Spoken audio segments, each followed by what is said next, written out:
joggers. Booty rap, booty rap, booty rap. Uptime.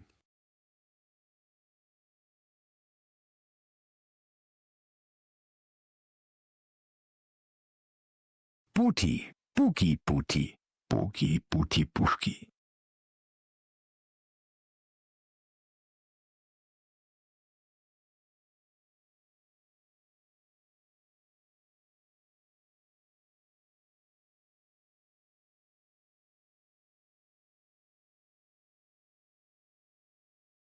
I am clap.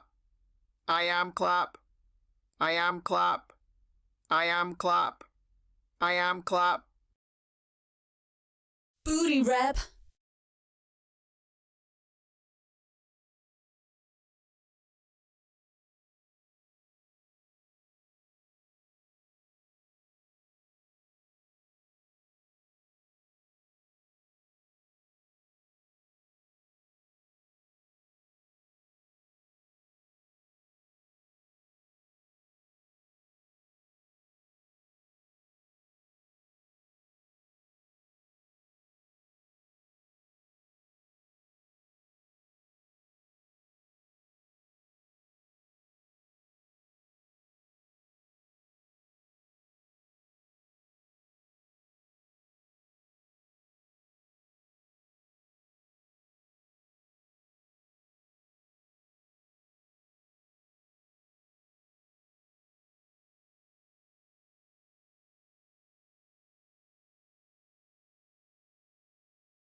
Ad break.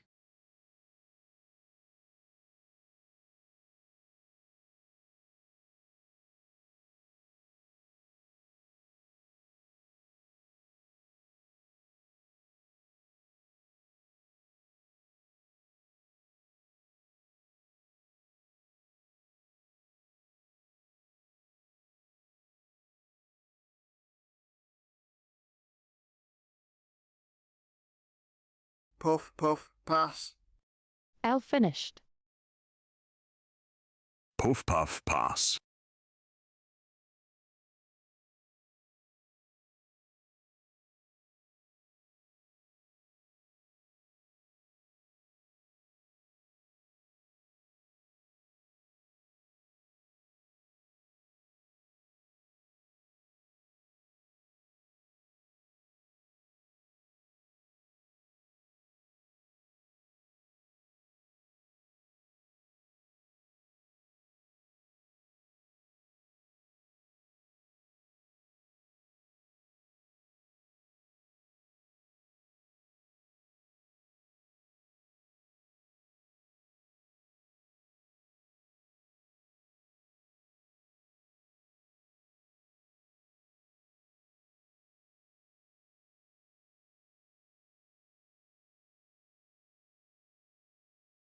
Puff puff pass. Booty wiggling yep head bang.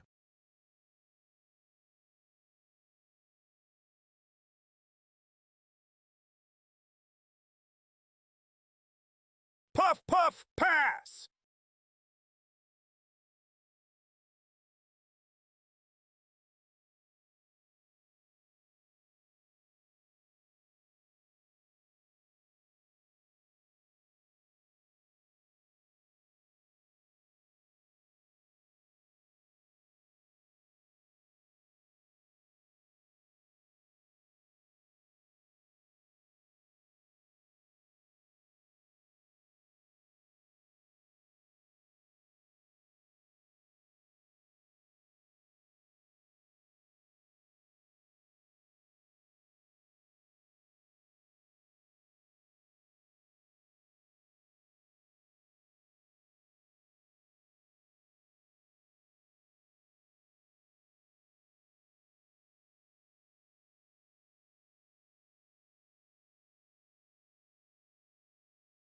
At Lone Waffles, hey waffle comrade.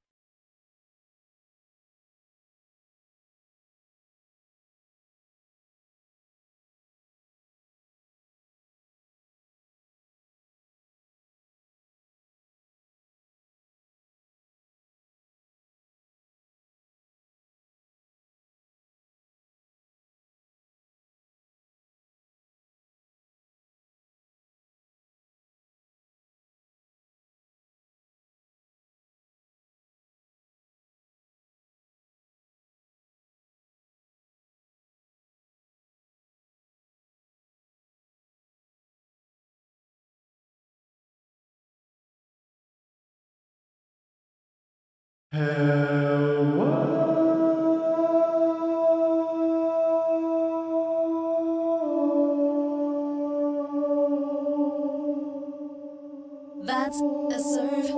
That's a serve. That's a serve.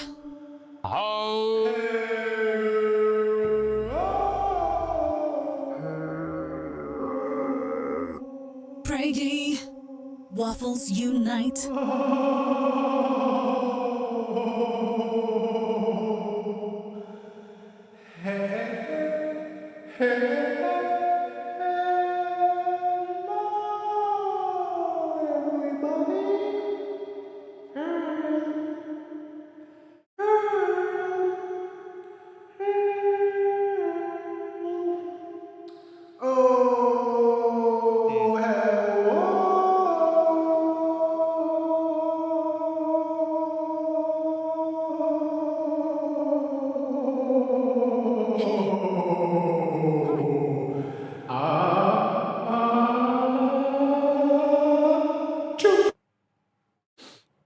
Hello, everybody. Hi. Oh, hello, Internet. Hello, YouTube. Hello, Kick.com, and hello, Twitch. How are you all doing today? Ahoy, hoy. Moshy mosh. Hello. Well, meowdy partners. Meowdy partners. Hi. Hi. Booty moves. Kirby Uptaunt to you. Hi. Kirby Uptaunt to you. Happy NHL Playoffs Day. I'm so excited. I'm so excited. Hi, all press. Playoff hockey is some of the best hockey. I don't care who you are. Playoff hockey is the best of the postseason of all major sports. You don't have to at me. I already know that some people are going to say, actually, baseball postseason, isn't it? Nope. Topsy. Nope.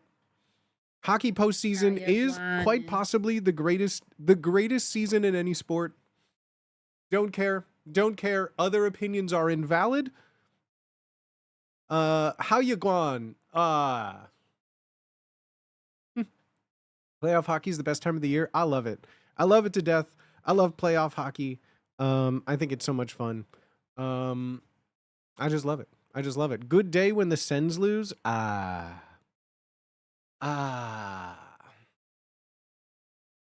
Gonna make a bracket in Plug-in Babies League? I'm not good at brackets. I'm not, like, I used to be very big into, like, fantasy brackets, fantasy sports. I don't know what it is. Like, something clicked in my brain where I just don't. I don't know. I don't know. Hockey or honestly any sport. You know, that's totally fair. That's totally fair, man. I hear you. I feel that. I love. It's not even like, making brown I don't know. sugar I love salmon sports, vibes. but like from a very zoomed out view. Like I'm a big fan of like my Chicago teams because I grew up with it. Like it's very, I don't know. I grew up with loving like Chicago-based sports. I grew up on the north side, so like Cubs. I grew up in the middle of the like I was born in '90, so like the entire like Bulls dynasty happened during like my formative. Do I like sports years? Like the entirety of like my grade school childhood life was like living in the greatness of like I've seen Jordan play, I've seen Rodman play, Pippen play all together. I've seen it. I've synced it. Like it's hard to take that magic from me. I've gone to so many Cubs games throughout my life because it used to be really cheap. And like when I lived still like before I moved to San Diego and before COVID, I used to work like I don't know, 2 train stops away on the blue line to get down to UIC Halstead to go to the United Center, like I would just go, like the game would be like 5 minutes already gone, and I would just look up on TickPick or something, get like a $10 ticket to the game, take the train over, and just like go see some hockey when I could. I just love it. I love it. I love it. You're 90? Thank you. I turned 36 in less than 2 months. Crazy. Crazy. Yeah, it's so wild. I get to see some great years of Hawks hockey. Well, I wish. So during the big three, right? I was one in college, 4 hours away from Chicago, so I didn't get to go see any of that. And then right from college, I lived in Denver. For like the entirety of the Hawks run. So, unfortunately, I didn't get to see good Hawks hockey during that stretch. It was more like it was cheaper, and usually you would be guaranteed at least a win if you went to go see the Chicago Wolves play in Still Rosemont. a good time to be a Hawks fan. Ha ha ha ha ha ha. Still good time to be I still, you can't take it away from me. Like even bad hockey is still fun hockey. I just love all hockey. That's right, Tom. If you want to get into a sport, might I recommend hockey? It's so fun. It's so fun. Things may be confusing at first, but like I think hockey is the most accessible sport, possibly beyond like baseball is pretty accessible. Like I feel like baseball is pretty accessible. Football gets a little carried away with the names and the things and all this stuff. Basketball gets like, you know, a lot of like, I don't know. To me, basketball isn't exciting for me anymore. And it's felt that way for a very long time. I don't know. I don't really follow basketball at all. I found it to be like, I don't know. I tend to lose interest in sports in general when it becomes I really like don't care for sports. complete I love to play them, superstar but watching is focused boring. things, you know? I love softball and Like, baseball. even in baseball, if someone goes 4 for 4 with 4 home runs, there's still a pretty good chance that like a team, you know, will still lose because of the 10 other people that are playing, right? But like, I just feel with basketball, one person, as we've seen, can just score like 80 points. And just like, what do you do? That's more than the other team had. Like, I just find that to be like, that's cool to watch one person do something, but like, I just have no interest in it anymore. I lost interest in basketball a good while ago, and every time I've tried to like get back into it, I usually am just like, I don't know. I lose interest in it. I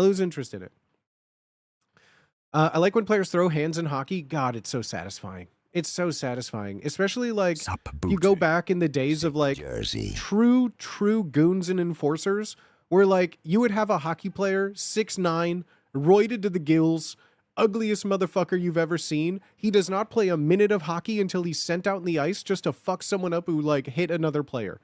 Like it was just like the tallest man on the ice would just go out there and just like they'd go in for their shift. They wouldn't even like, they would have a stick just casually there just to throw it down with their gloves. God, it's so good. His only job. There was a literal position in hockey that was just the guy to beat the shit out of anyone who stepped out of line. We've lost that magic a little bit. I'm into sports because I gamble. I mean, that's fair. See, I feel like God, I just don't really care for sports betting or gambling at all.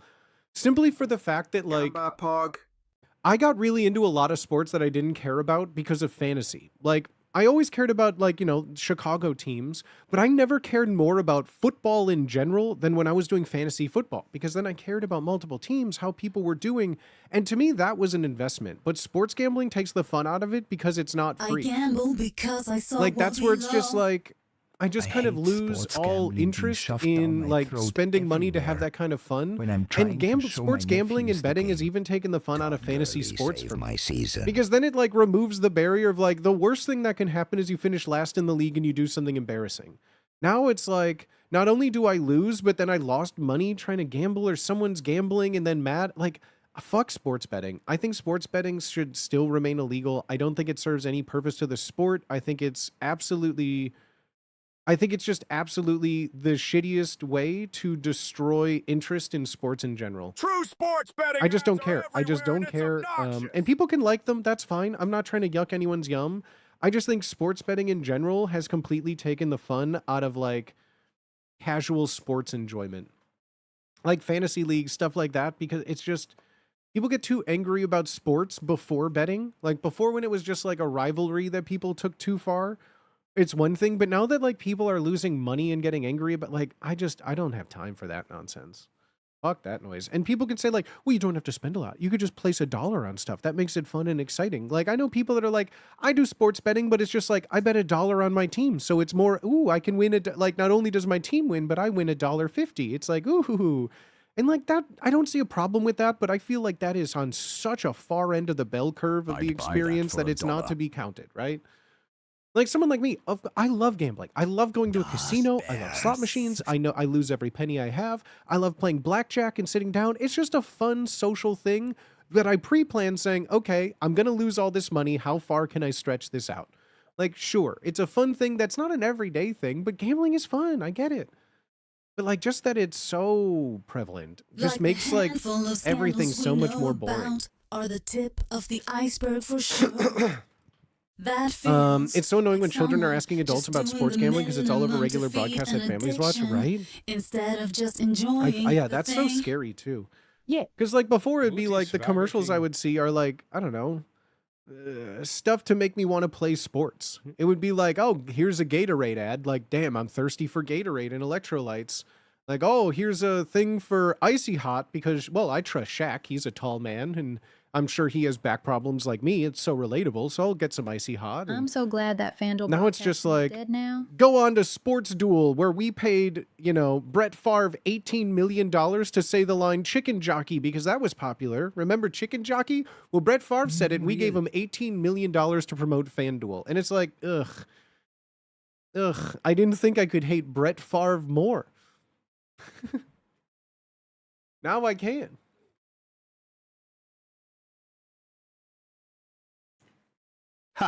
I didn't think it was humanly possible. I thought homie was in the Marianas Trench of just unforgivable Chicago hatred. Classic chicken. You know what the kids crave? They crave a chicken jockey. Brought to you by FanDuel. Brought to you by Marinara DraftKings. Trench. The Marinara's Trench? God, if I had unlimited cheese sticks, I would want a Marinara's Trench, bro. God, what a world we would live in. That's what the terrorists took for us on 9/11. Fuck. Oh boy. Chat! Hello! How are you all doing today? How you grooving? How you doing? How you doing? How you moving? How you schmoving, babies? How you living? How you vibing? How is your Saturday? I hope your weeks have ended well. I hope your weekends are going along swimmingly. And my goodness gracious, everybody, as always, I cannot simply thank you enough for being here today. Happy wonderful Saturday. Happy wonderful Natty Day. I hope you guys are doing well. Thank you so much for being here. I appreciate y'all. I appreciate y'all so much. My goodness gracious, it's so good to see your Getting faces. Thank you through all for work, sitting here but chatting so along, far, so having a good laugh. I appreciate you. And if you're not having a good day, if you're not having a good weekend, hell, if the week is not going that well for you, well, then I Happy hope we day. can make it just a little bit better. Oh, we can make it just a little bit better, everybody. So thank you so freaking much for being here. As always, if you're lurking, I appreciate you. Maybe you're sitting on the couch. Maybe you and your significant other are cracking open some cold ones in your booty koozie, having just a wonderful time watching me on a big screen. Maybe you're finishing up your last hour at work. You got me in your AirPods, pretending like you're working. And you're just having a good old time with your boy Booty Baby. Maybe you're doing some deliveries, you got your chores, maybe you're doing some laundry somewhere, you got your iPad up on a little shelf while you're folding clothes. I hope you guys are having a great day out there. Thank you so much. Thank you for your attention. Thank you for watching. I hope we have a fun stream for you. I'm excited. I got some fun things that I've been wanting to do. And to all my chatters, guys, you make this possible. Chatting in this stream is what separates this from just a YouTube video. I cannot do this stream without you, so thank you so much, everybody who's chatting, who's saying hi,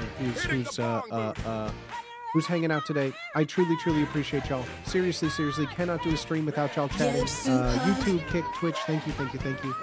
All my subs, all my non-subs, thank you for supporting the stream. All my dono daddies, all my money mogul mamas, all my envy mamas. Golly. Golly. I appreciate y'all so much. I had a really fun day yesterday that I signed some NDAs that I can't talk too much about, but I'm going to explain as much as I can, as little as possible. So thank you so much, everybody, for being here. I got some fun stuff I want to talk about, some fun stuff to share with y'all, and we'll go on our fun little day. I appreciate y'all so much. Thank you for being here, friends. Cheers.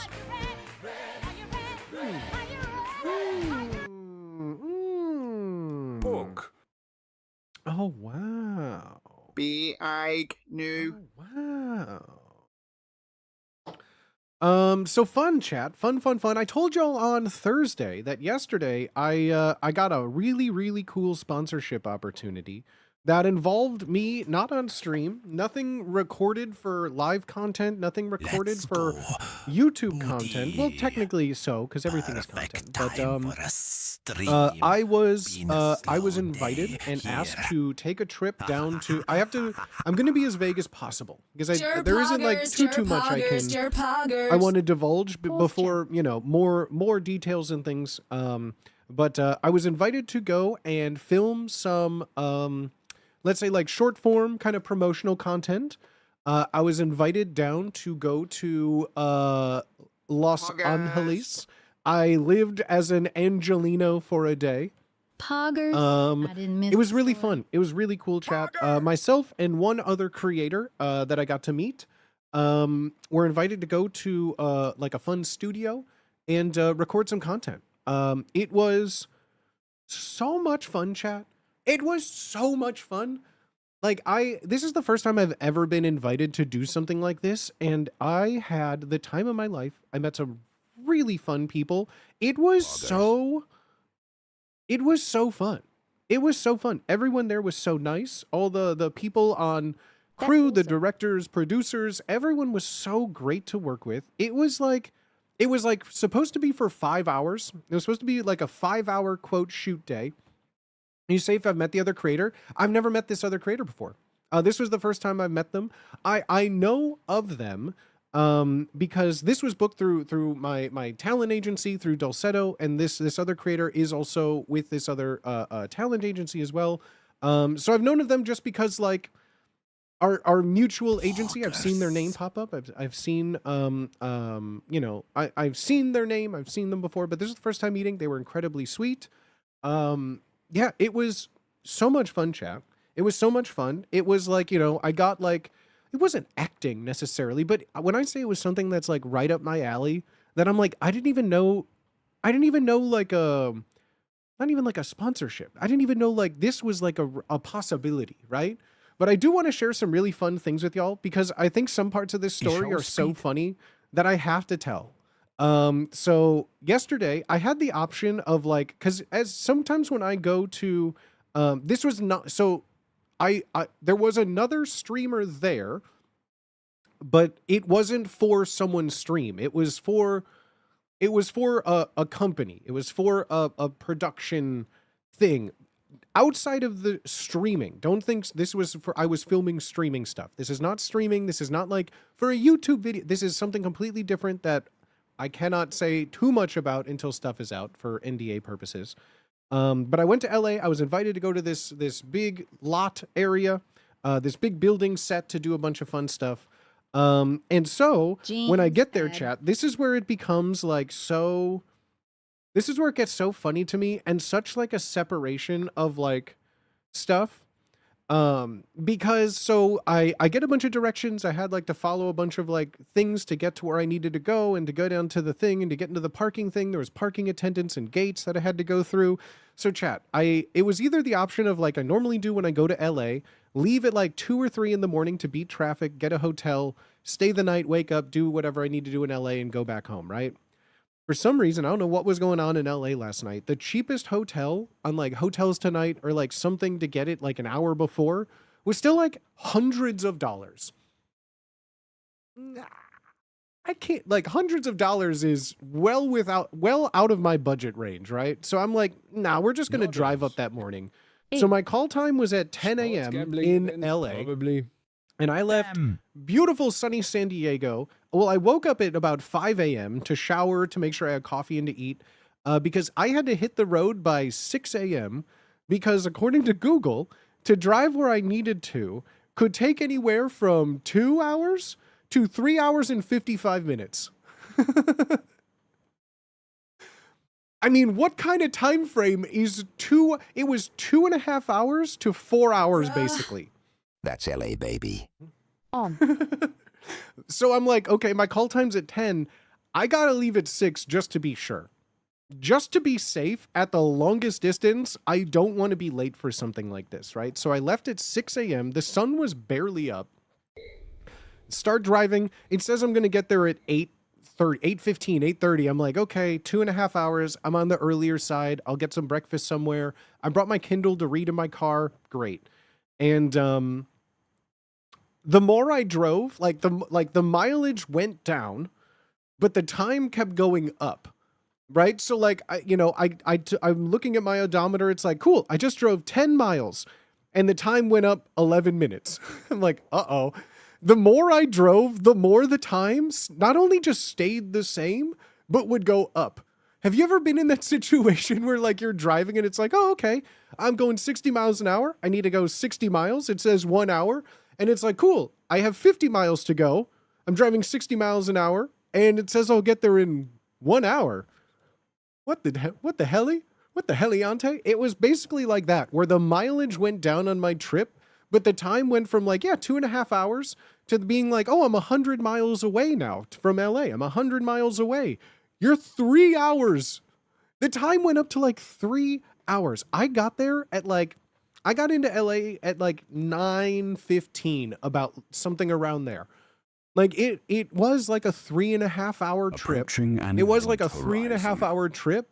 When I left, it was like 2.5 hours. So just from the time of driving, an hour was added on. And it was like, it was the most, driving into LA during rush is one of the worst things that you can do. It's awful. And here's the funny part, because other people in that room are in the LA area, right? They're in the LA realm.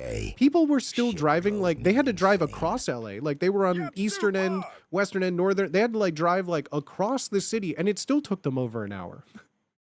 Like, hell no, dude. Hell no. So, I'm sitting there 3.5 hours from where I was. You took an hour and a half from literally living in LA. I guess that's not the worst trip. Is pure hell but every day drive coming home from work in took me NYC an when I live in New hour and Jersey a is half this. Oh God, yesterday. I used to have to it is so crazy because I used to live 8 miles from my job in Chicago. I lived in Chicago going downtown, West Loop area. Would take me an hour driving 8 miles, right? And to me, that was ugh, I'd rather just take the train, and that would be a 20-minute train ride with no delays or stops. But it's just so wild to me that, yeah, I don't know, just the concept of traveling and traffic just annoys me so much. So I finally get there. I get to this giant lot. There's a parking attendant security guard that I had to check in with. I was supposedly on a list to be able to get in there. But here's the thing. I had a call sheet, as most big professional things do. So I had a call sheet, and on the call sheet as talent, thank you, it said talent booty swagger with my phone number, right? So I'm like, huh. This is where the dilemma comes in. So I pull into this thing, parking attendant, security guard comes out. He's like, hi, what brings you here today? On his little thing. Yep. Checking in. Okay. What's your name? And I went, this is where I'm just a dude driving down the street. I'm trying to do things outside of my room, right? And this is where I go, well, surely there's no way.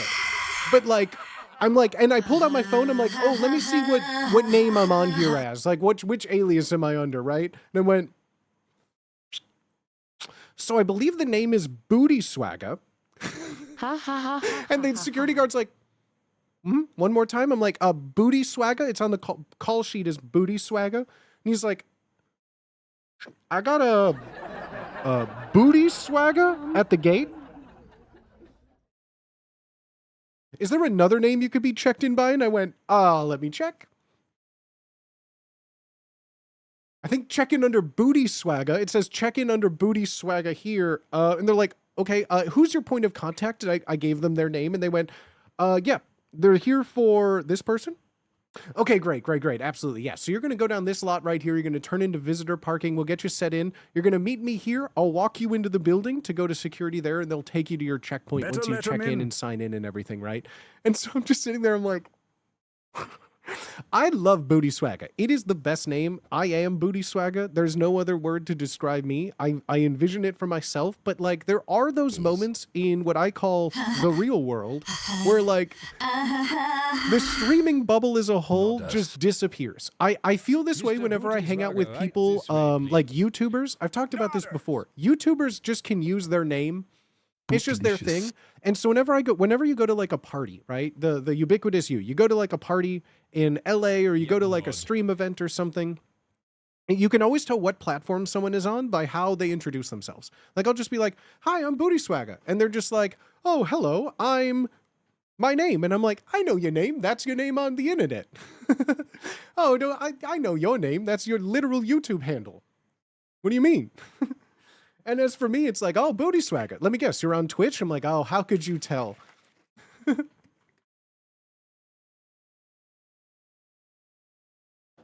I just find it's so funny having to do that and just like real people's reactions. So I go in, I have to sign a bunch of NDAs, I check in, I do all the fun stuff. And then the people like, you know, go to greet me, they get me in there, take me where I need to go. And the first question I always get from like, "Oh, hi, nice to meet you, nice to meet you, nice to meet you." And they're like, "I have to ask, so do you go by Booty? Do you go by like, do you go by TJ?" I'm like, "Ha, whatever you're comfortable with." I've learned that it makes people uncomfortable sometimes to just say the word booty out loud or to look at me and say like, "Hi, Booty." They like, to me that makes sense. But like to normal people out there, it's like booty, like a butt. Like that's I usually get, "Oh, like a pirate," or like, "Booty, your name's like a butt." And so like I never want to force like, because other people have like, I don't know, normal names, you know, like, "Oh, what can we call you?" And you're just like, "I'm Yeb." And it's like, wow, that's a fun thing to say. Yeb, Yeb, Yeb, Yeb, right? I've seen that interaction with Yeb all the time. It's like, "Oh, Yeb, Yeb, Yeb, Yeb. That's so fun." And then they go, "Booty. I don't know if I can call you that." What? Some people just don't like saying the word booty out loud. Very weird. First of all, Warzog, thank you so much for not only just the follow, but also the Prime as well, homie. What the F, dog? Thank you so much. And so it is always just funny. And I always give people the option. I'm like, all my friends call me Booty. Everyone I know calls me Booty. Like, I respond to that so well. There's even people in my life that know Booty that I don't even think know my real name. A butt. And so they just laugh. They're like, "Haha, the internet's so weird, isn't it?" I'm like, "It's so weird." But like, I respond to both, whichever you're more comfortable with. And sure enough, they went, "I'll do both." And I went, "No, that's funny." Like, whenever people say that's usually just, you know, they don't want to say, "Oh, I don't want to say booty." Sure enough, the whole time for like 5 hours, I was so impressed. They legitimately, every other would swap, even in the same sentence. Like, "Okay, Booty, if we could get you up here. And guys, we're going to get TJ rocking for this thing." And it's just like, real name, and I said, I can't even do that. I can't even do that. Booty told me his real name. Yeah, the first thing Yeb said when she asked what my real name was, I said, "Oh, it's TJ." You went, "No." Swiggity swooty. Nah, Booty. She legitimately just laughed and said no. So like, I get it. Even my friends are just like, "No, I'm not calling you that."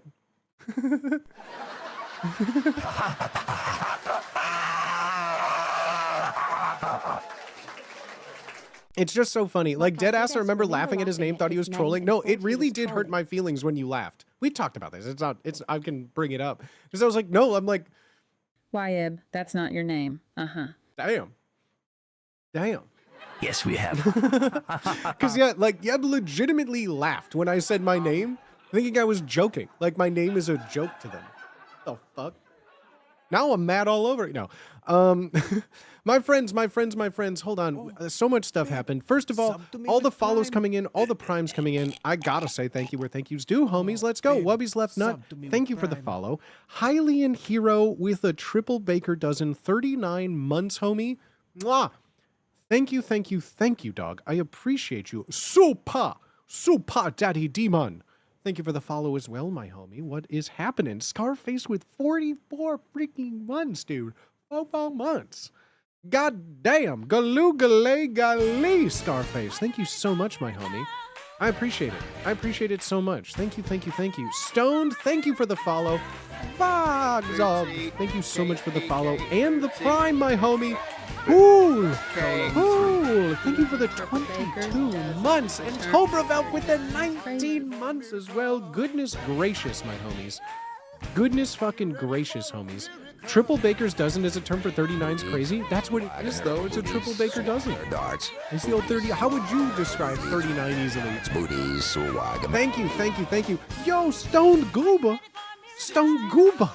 Thank you so much for the 420 bits, homie. What the frick? Feral Fox with the 69 bits. God damn. I'll describe it as 39. Yeah, but that's not the description. You're saying the name. That's like using the definition in the using the word in the sentence and definition.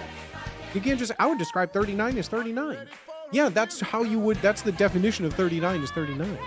You gotta make it fun. You gotta add some pizzazz. You gotta throw a little spice on. Describe 39. Just saying 39 is like boiling a chicken and eating it raw. Like, you gotta throw some pepper and salt on your life, baby. It's all about the spice.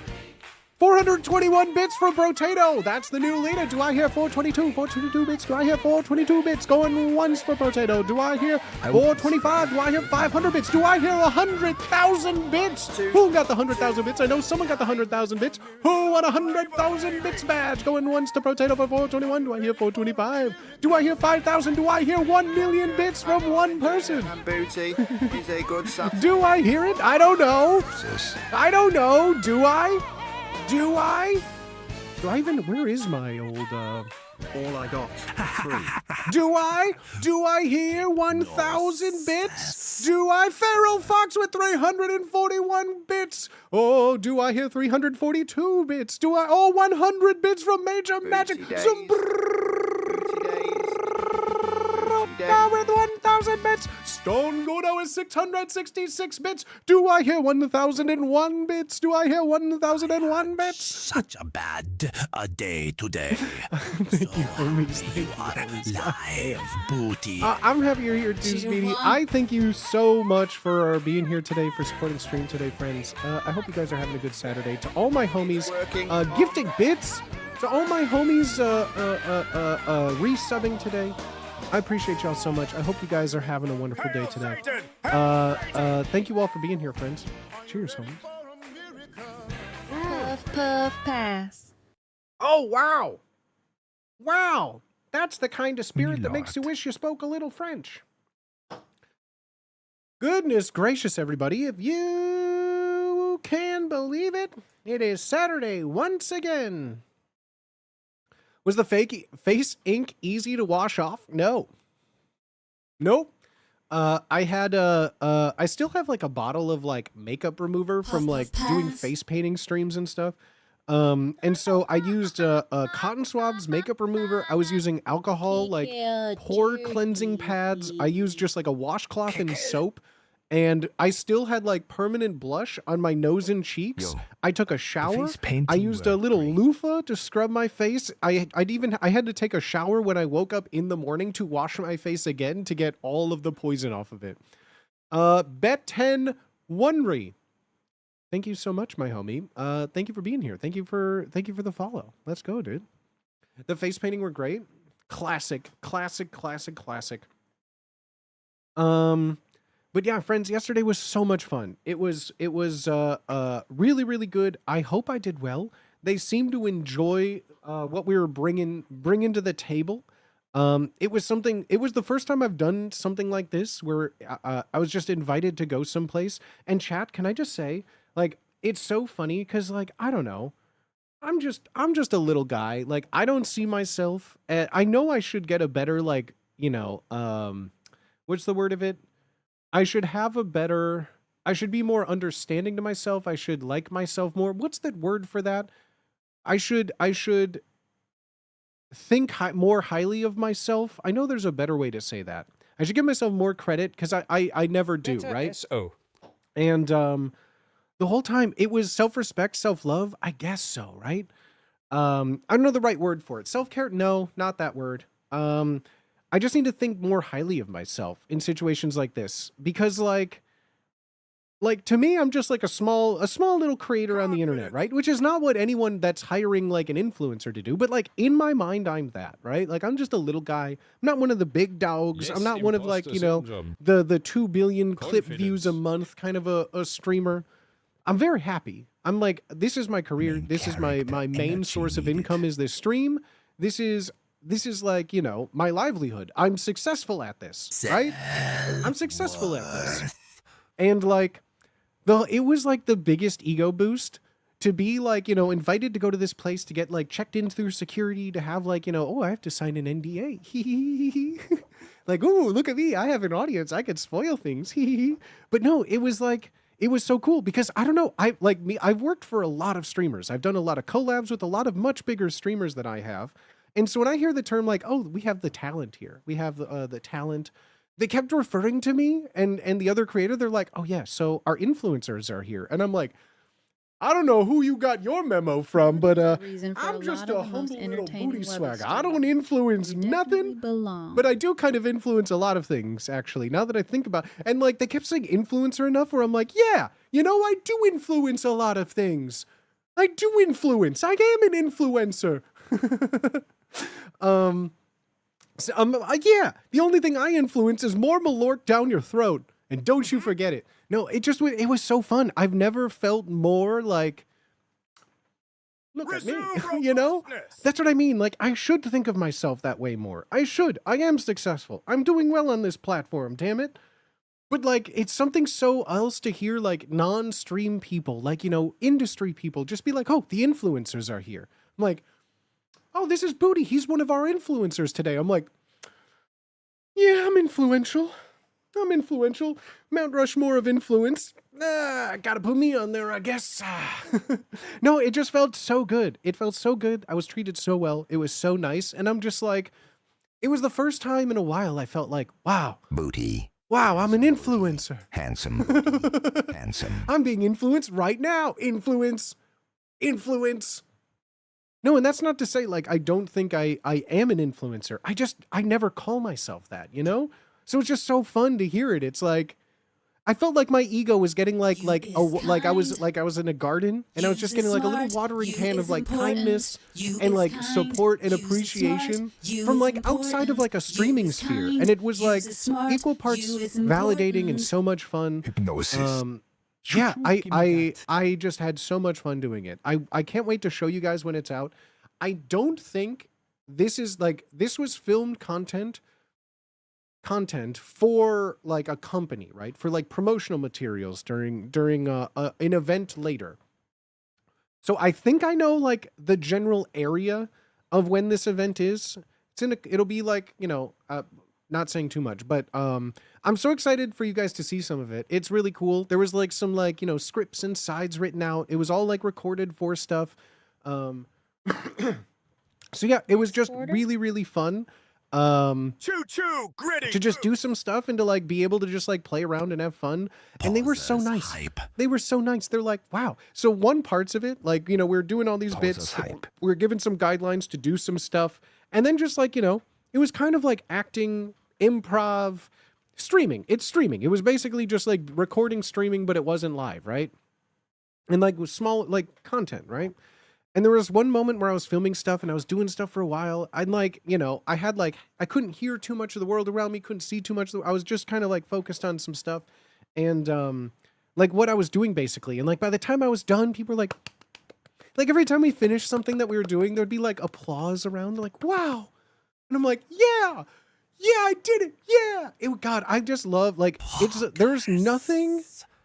See, this is how I knew that I was like destined to like act or be in public spaces. You know, that's why when bartending ever since I was little and I did my first like play or like first time on stage, the first time you get like a laugh, the first time you get like an auditorium of people clapping, like you're taking bows, the lights are on, you see 300 people in front of you just clapping. Like it is addicting. Like it's so validating for how much hard work you do putting on all this stuff. And just to get like to say a joke on stage that you yourself have rehearsed and said 100 times till Sunday, for it to land and get like 300 people laughing, to hold for laughs and to carry on. Like there is no greater feeling than like the thrill of being on stage and hearing live reactions from people. And streaming, you lose a large portion of that. Like that's why I totally like this is a very, very lurking safe stream. If you don't have to chat, we have my audience. That's the thing too. My audience is like my age. My core audience, like my main demographic is like 28 to 45. Like a lot of those people are just chilling on a couch. You know, they're doing other stuff. They're playing a game. They have me on another monitor because they just love my sultry voice.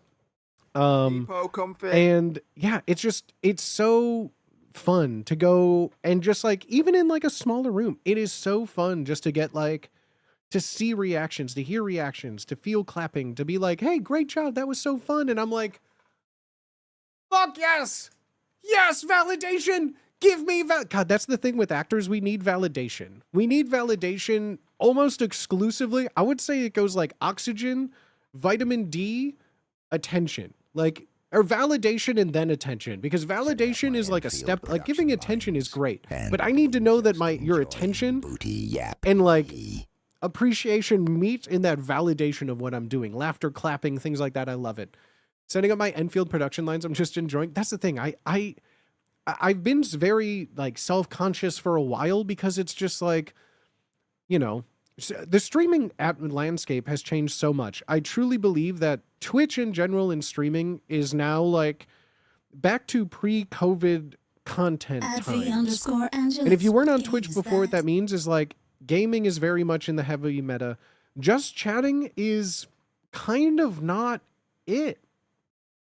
I feel like you guys are watching this stream right here. You guys are watching this stream. So it's like, you know, you are here for the content that I like to make, but I just don't think the content as a whole on the platform, people don't want to have to think.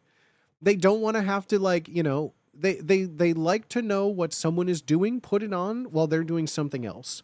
And like, that's always been normal, but like, you know, I feel like even running polls on even like larger streamers, like I see larger streamers run a poll and get like 100 votes, you know, like I've seen so many like the days of like chat interactivity is definitely on the downturn of like the wave. If it's a pendulum from like chat controlled interactive content where we were for like a huge heavy portion from COVID onwards, it's now drifted more into just like Valid.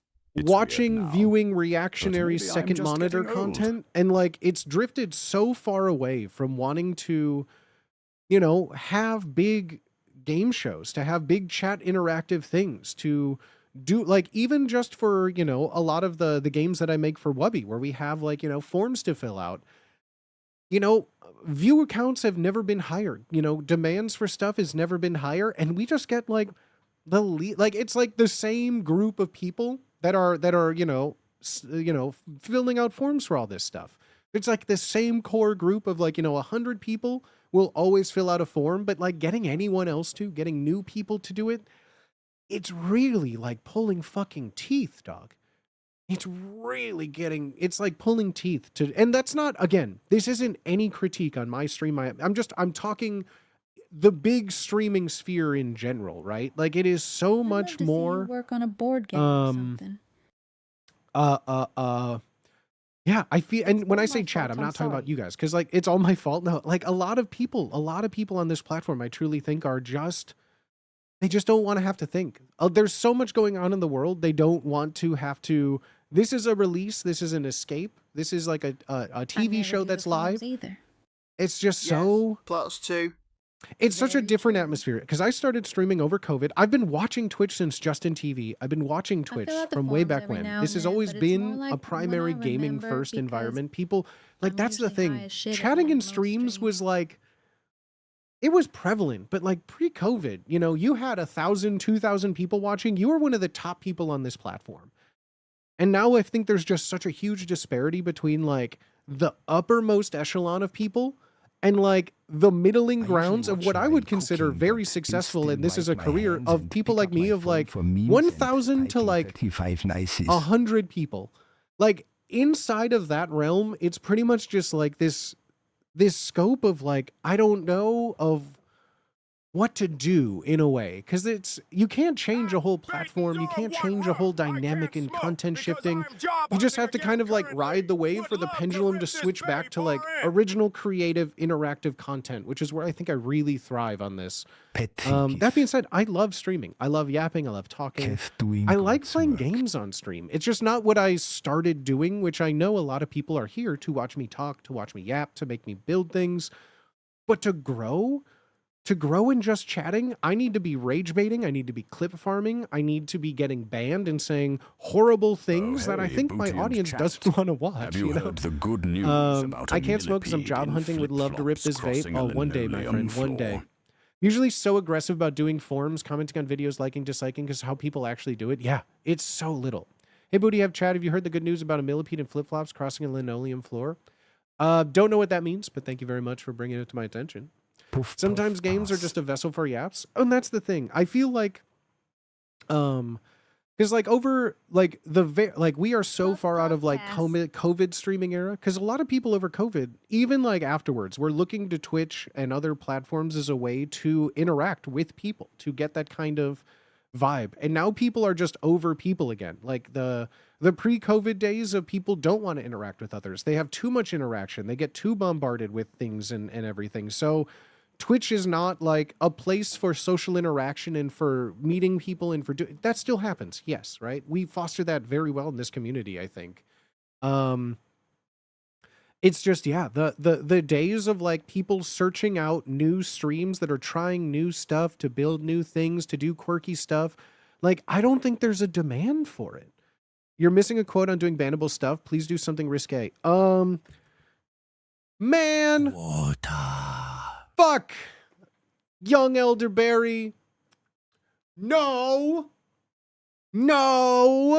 Banana pudding in a fridge, more like banana pudding these nuts. Clip it and ship it, boys. Show me 1 million views by the end of stream. Quick, say what you really feel about Israel. Israel, bro. When I first went to Hawaii, I got Israel's self-titled album called, I believe, just Is. When my dad and I listened to that in our hotel boombox, I got a second one, Somewhere Over the Rainbow. I've been an Israel fan. R.I.P. my boy Is. Hawaii's greatest. I still think about Is from time to time. Man, just like one of the most prolific artists, gone too soon. Listening to Is makes me wish that I was Hawaiian myself. You know, is that a hot take? Maybe, but I'm saying it. That's so real. Thank you for asking me my opinion on Is. I've been waiting. Oh no. I've been waiting. I learned how to play ukulele just so I can be spiritually closer to Israel. That's right. That Yahoo guy. R.I.P. Is. Bust out the ukulele. It's time for an apology. Oh, that's so true. Maybe I can make an apology video. Blischam. I don't even know if this is going to be in tune, but let's make an apology video.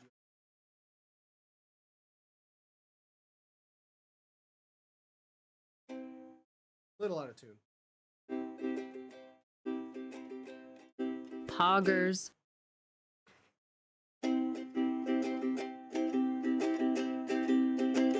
Oh, wait, hold on. Chill, girl. There we go.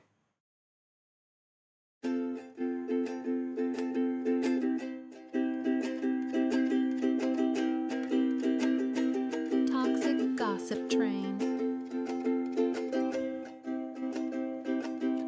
I'm sorry, I said the slur. I'm sorry, I said a slur. I'm sorry, I said a slur. Go to slurlord.com. Suddenly, palm trees appear. Thank you. Thank you very much. Booty wiggling. Thank you very much. Oh, Jesus Christ. I'm sorry, I said a slur. Chat, I'm clip that. sorry, I said a Cut. slur. Clip that. Perfect. Perfect, guys. Perfect, guys. Can't wait for the trap remix. Oh, that's... Oh, perfect, perfect, perfect. Someone... That's one we're going to make... Computer, uncancel this. Clap. If you hadn't slurred, we would have never had such a wonderful song. Oh, thank you. That's going to need to be a full song. I'm sorry. I said a slur. Go to slurlord.com. BRB running to slurlord.com. I put the crazy style in, bouncing on it crazy style. Absolutely. Absolutely. My goodness. I love how the ukulele has just became like the apology instrument of choice, you know? Oh, I should learn how to play the You Can See Right Through Me. I should learn how to play Vesta's song. I should learn how to play Vesta's Sweetwater Thanks, song, Colleen. you know? Poggers. I am audio only. I'm audio only because I'm driving back to another state. I need to hear how this sounds because I'm pretty sure my ukulele is so out of tune. Photo. The photo. Oop. I just clipped it too. Whoops. I heard an out of tune string. Yeah, LOL. The dick. Gossip train. I'm sorry, I said the slur. I'm sorry, I said a slur. I'm Back sorry, and to the I said a left. slur. Go to And to the slurlord.com. left. Suddenly, Okay, that's little girl. okay, but like that's actually a really good clip.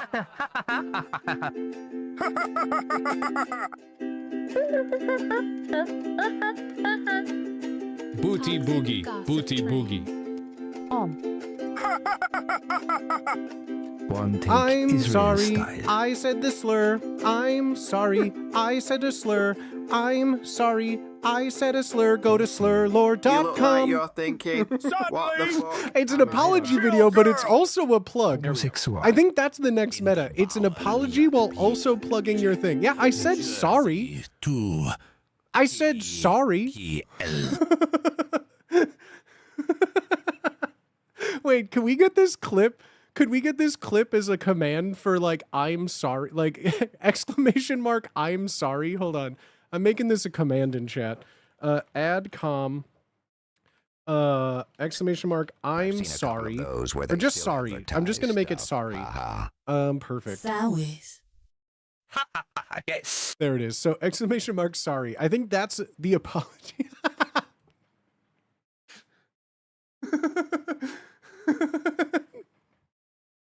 I hope that one day, okay, let's make this billions of views. Let's make this billions of views. People need to make merch for apology videos. Oh, feral as should I fuck. simultaneously I'm rabid release dog. an apology I'm video with a foaming linking merch at the site? mouth, man. I'm afraid of water. Thank you, Poppy.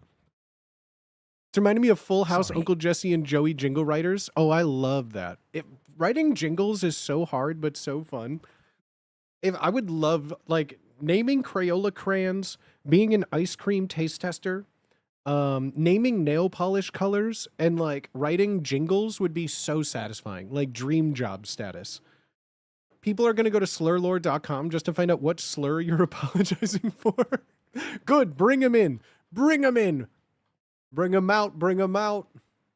Bring him out. Oh my gosh, I'm so sorry I didn't say Easy. anything. But Billiken, thank you so much for the follow as well, my homie. But all those Dr. Pepper Girl got paid jobs hella moolah for that at jingle she posted on TikTok. That's what I Dr. mean. I Pepper feel Girl like got stuff like paid that. Hella moolah for that. I am little jingle so she posted conspiracy on coded TikTok. that she was already in contact and paid by Dr. Pepper, and it was like grassroots boosted through Dr. Pepper just to make that go viral and give them good guy credits. I feel like that was a jingle made, astroturfed, and like that girl is like an intern for Dr. Pepper that works for them already.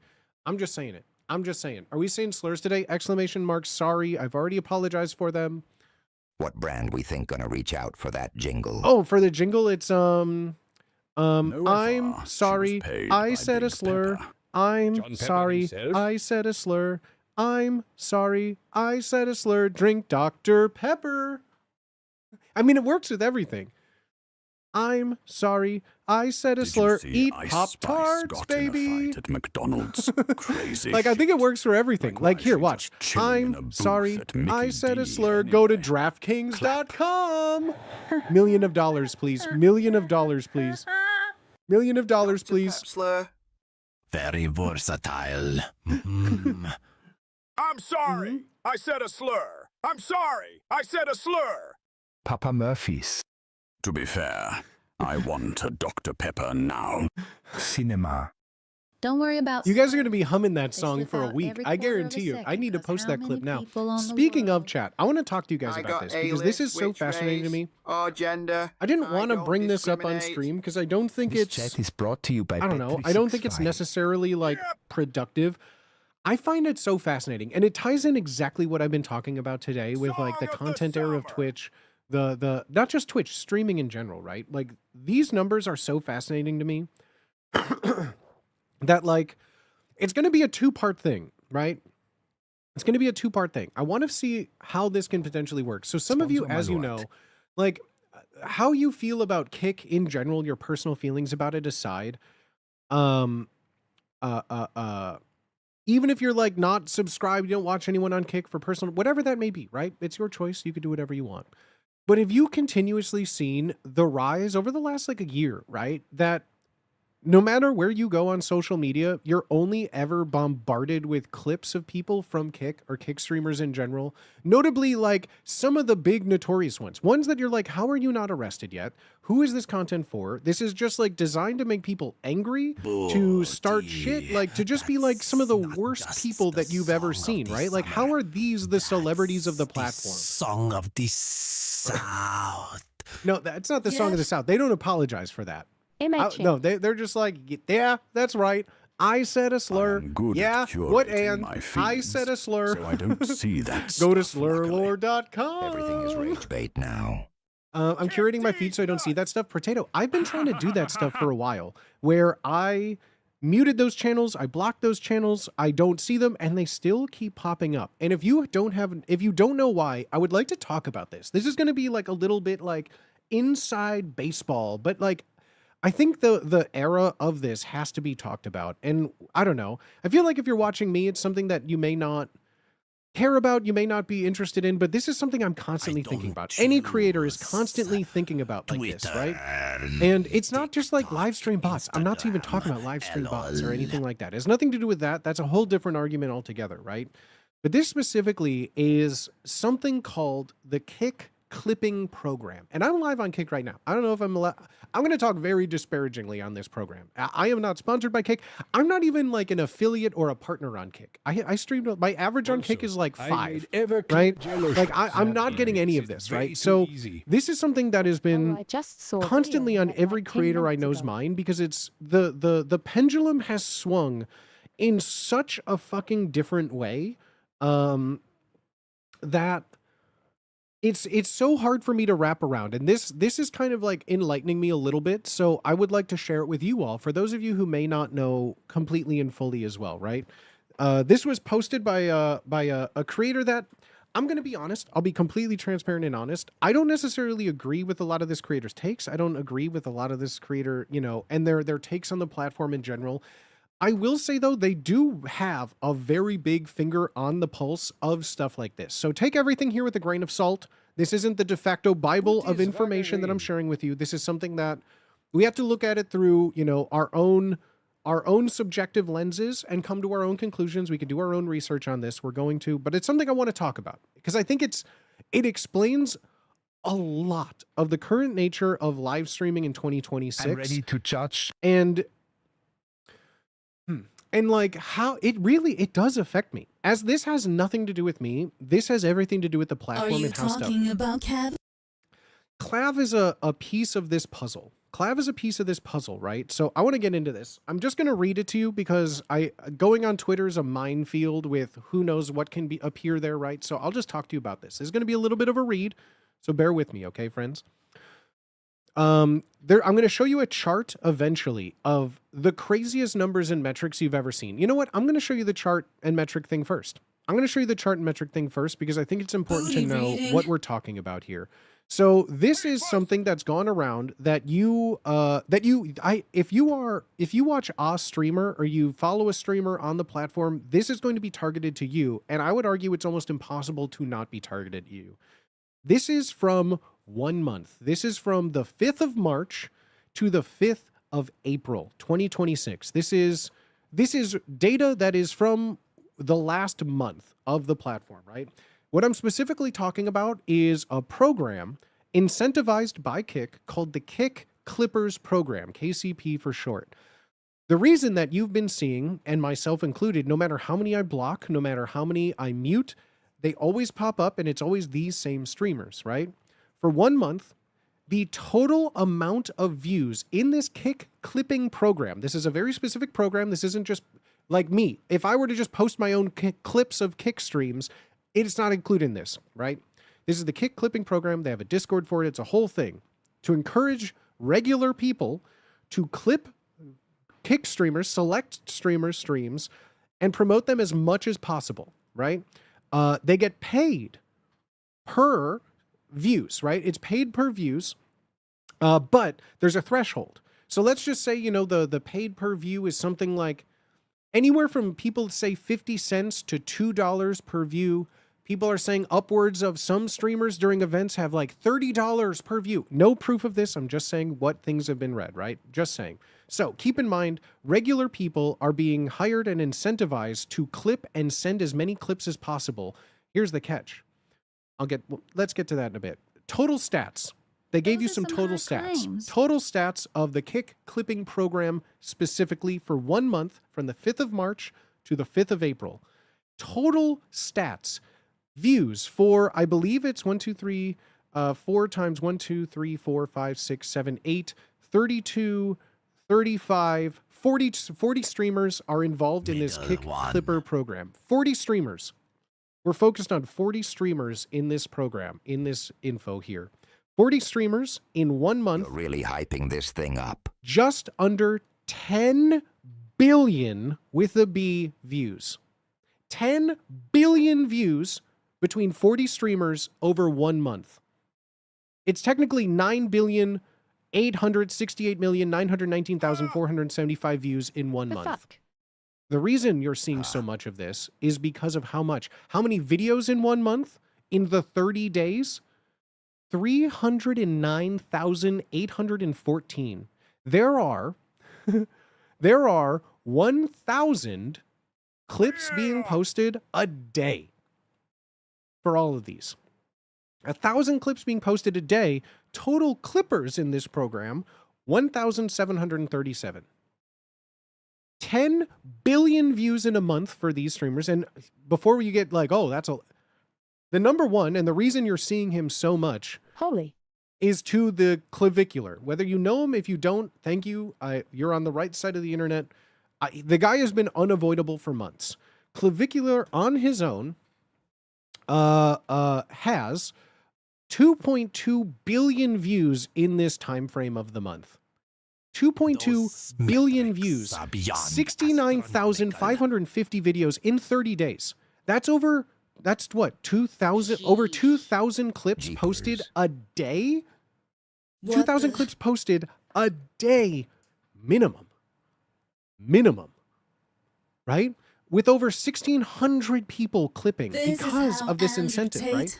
It is this clipping program that has completely destroyed any. So live streaming in 2026. This explains. This is the mindset that is hard for me to wrap around, right? The metric of the internet to blow up. Streaming is not the main platform, and that's where things get a little hard to comprehend, right? This is my job. This is where it's at.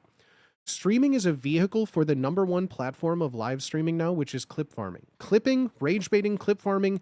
This is where people are becoming more famous. So Clavicular, he averages on stream 2,000 people. He has less than a 1% conversion rate. This is what all the metrics are. If you've ever tried to stream, you look up how to grow, conversion rates, retention rates, numbers. Mr. Beast, 80%, 30 seconds. There's so many things you have to do to think about for retention rates and getting Clavicular's conversion rate from short form content, 2.2 billion views, to average 2,000 views a stream is less than 1%. numbers It make is them. What do so, they mean? like, you would think less than 1% conversion rate. That's awful. Like 10% of this is 200 million, right? Just move the decimal over. It's 222 million. 1%, 22 million people. The 1% conversion rate on 2.2 billion is unfathomable, right? And so like it is hundredths, tens of hundredths, tens of thousands of places of a decimal of conversion rates, but you cannot avoid this guy. 2,000 viewers is like, I would say that's like middle of the road. That's upper echelon of Twitch. That's top 0.01% of Twitch and live streaming at that. But to get 2.2 billion fucking views in 30 days to convert to less than 2,000 people is by my metrics and by what you would consider in streaming metrics, not good. Like, you would hope that you would have a big conversion rate. If you're the most clipped, 2 billion views, you're talking like Mr. Beast Goes Live gets 10,000 people watching, right? Like billions and like, think about it. More than 25% of the Earth's population has seen Clavicular Clip in the past month.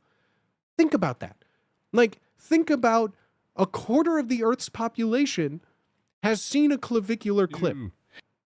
That's one of the biggest people on the platform. That's one of the biggest people in the world, metric-wise. But it doesn't convert to anything. But it's not just exclusive to them. There are 39 other creators, all with 100 millions of views. You have to go down to like 4, 8, 12, 16, 20, number like 25 on the, more than half of the people have over 100 million views in this program. And look at this, 4,000 clips, over 1,000 a day. Or I'm sorry, over hundreds and hundreds of clips and videos a day are going up there. It's all out of context clip farming. It's all rage baiting. You can have a 4-hour live stream where 3 hours and 30 minutes you're sitting, eating, doing nothing. And for 30 minutes, you're talking shit. You're saying the most inflammatory stuff. You're saying all sorts of horrible, disparaging remarks about all sorts of people. That one clip gets more attention than 4 hours of streaming. Why would you do that? 1,000 bot driving up the views. It doesn't matter. I would argue once you hit 2.2 billion views, it doesn't matter because the fact of the matter is everyone has seen it. You can't get away from it. You cannot simply get away from it. If you are on the pulse of anyone on Twitch, on Kick, if you follow any streamers on those platforms, you will be fed one of these videos. Even if they get botted to 500,000 views on Twitter, it still will then be seen by that's how algorithms work. It rewards that. So like, even if some of them are botted, you're not botting 10 billion views. You're not botting 10 billion views because like all of these people are unavoidable on the internet, right? And so you may be saying to yourself, well, Booty, how do people get paid? How does this work? How does this do, right? No matter what platform I go, someone's talking about it because the dude has 2.2 billion views from March to April alone. Talking about Clav. Like, this is why people are, because it is unavoidable. It is, you have to talk about it because of how prolific it is. A year ago, this person was just smashing their face with a hammer to no one. So now you're saying, well, how does this work? How does this work? Like, I don't understand why?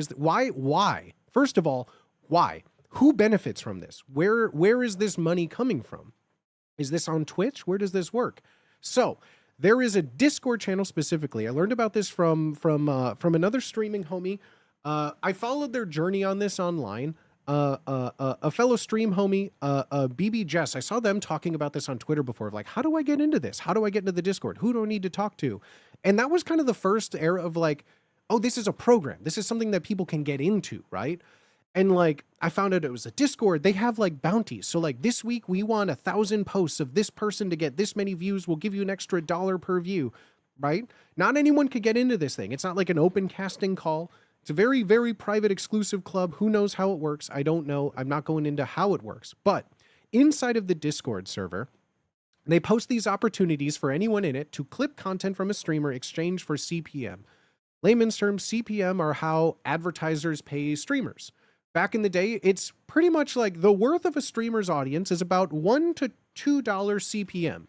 Like Twitch has tried to undercut streamers for years, making us worth much less. But typically, CPM, clicks per minute, views per minute, is traditionally at $1 to $2 per viewer.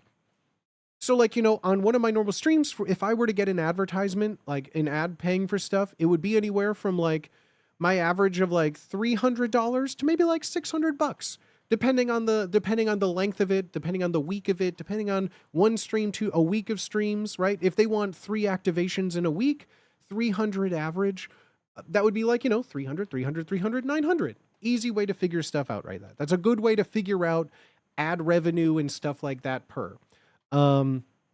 So in this case, the content from Extremer, so they have like base levels and they do all this. Dollars per 1,000 views is basically how this clip view per minute payout system works. They'll pay you per 1,000 viewers, and it's typically between 50 cents to $2. However, with a minimum view limit for payout, and this is where things get so mind-blowing to me. And if you don't get it yet, follow through because I'll get there.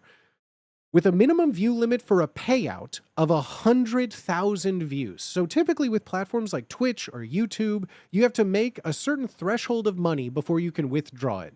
In this clipping case, you only get paid if the clips reach minimum 100,000 views. What that means is not every clip is getting paid. You don't get paid just for posting one clip a week. And what it's encouraging is to clip and farm everything, to make the most rage-inducing short-form content, to get people to click, to comment, to quote tweet, to share it, to complain about it, to talk about it. It needs to go, quote, viral for them to get paid, which encourages what gets viral behavior. Surely not just being nice and saying please on the internet. Instead, it's, I'm going to go up and punch this woman in the face, and then her boyfriend's going to slap my face, and I'm going to bleed, and I'm going to say the N-word, and then I'm going to get too, like, that's what's causing this like wave of just chaos and bullshit on the internet as far as streaming goes, because it's encouraging bottom feeding trash behavior. Because just like reality TV has proven, lowest common denominator doesn't have to make people think. It gets them outraged. It gets them just to talk about nothing. That's where the streaming platform is at in this, right? So the minimum payout is 100,000 views. Not everyone is going to hit that, and I'll get to that. Put a pin in that. Remember, minimum payout is for 100,000 views on these clips. So most of the clippers that you're seeing that are being paid for this, supposedly based on geolocation and Discord and things provided by their accounts, are from second or third world countries.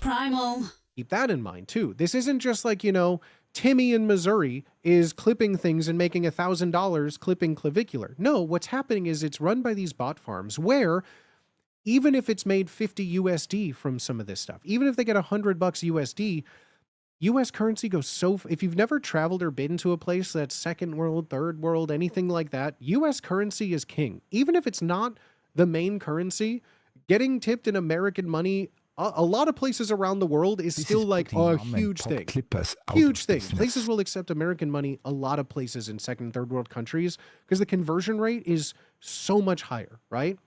So all of this is just information to keep in mind. So the clippers are mostly from second or third world, where that's their primary thing. They don't have a lot of money where they can work. They can sit on their computer for 20 hours a day, sending out clips and blasting them everywhere, right? Exchange rate's much more favorable.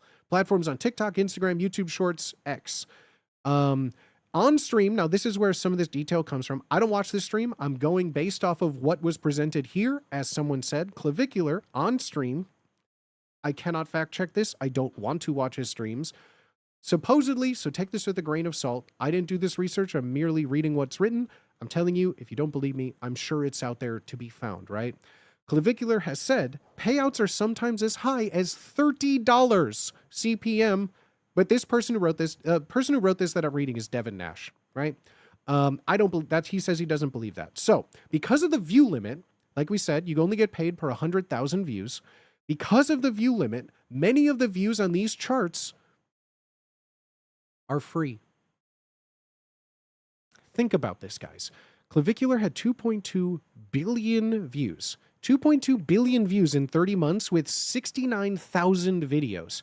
You divide those between each other, we'll generously say 70,000 clips, not 69,000. We'll generally say 2.2 billion views, 70,000 clips. Unpaid labor. Divide those together, the average clip that is being made is 31,700 views, which, if you've been keeping score at home, is below the payout threshold. the large majority of these clips are unpaid labor. The majority of these clips, the reason that there's thousands bombarded everywhere, AstroTurf on every platform, is because it's only if it hits 100,000 views. So you just gotta the incentivized to shotgun 100 clips a day being posted by one person on the hopes that one of them will hit that threshold. But like, here's the thing. I don't know if anyone here streams or does that. You don't need to say it here, but like posting on Twitch, Instagram, TikTok without an established account, you're not just getting 30,000 views out of nowhere. Hell, most of my shorts and stuff barely cracks a couple thousand.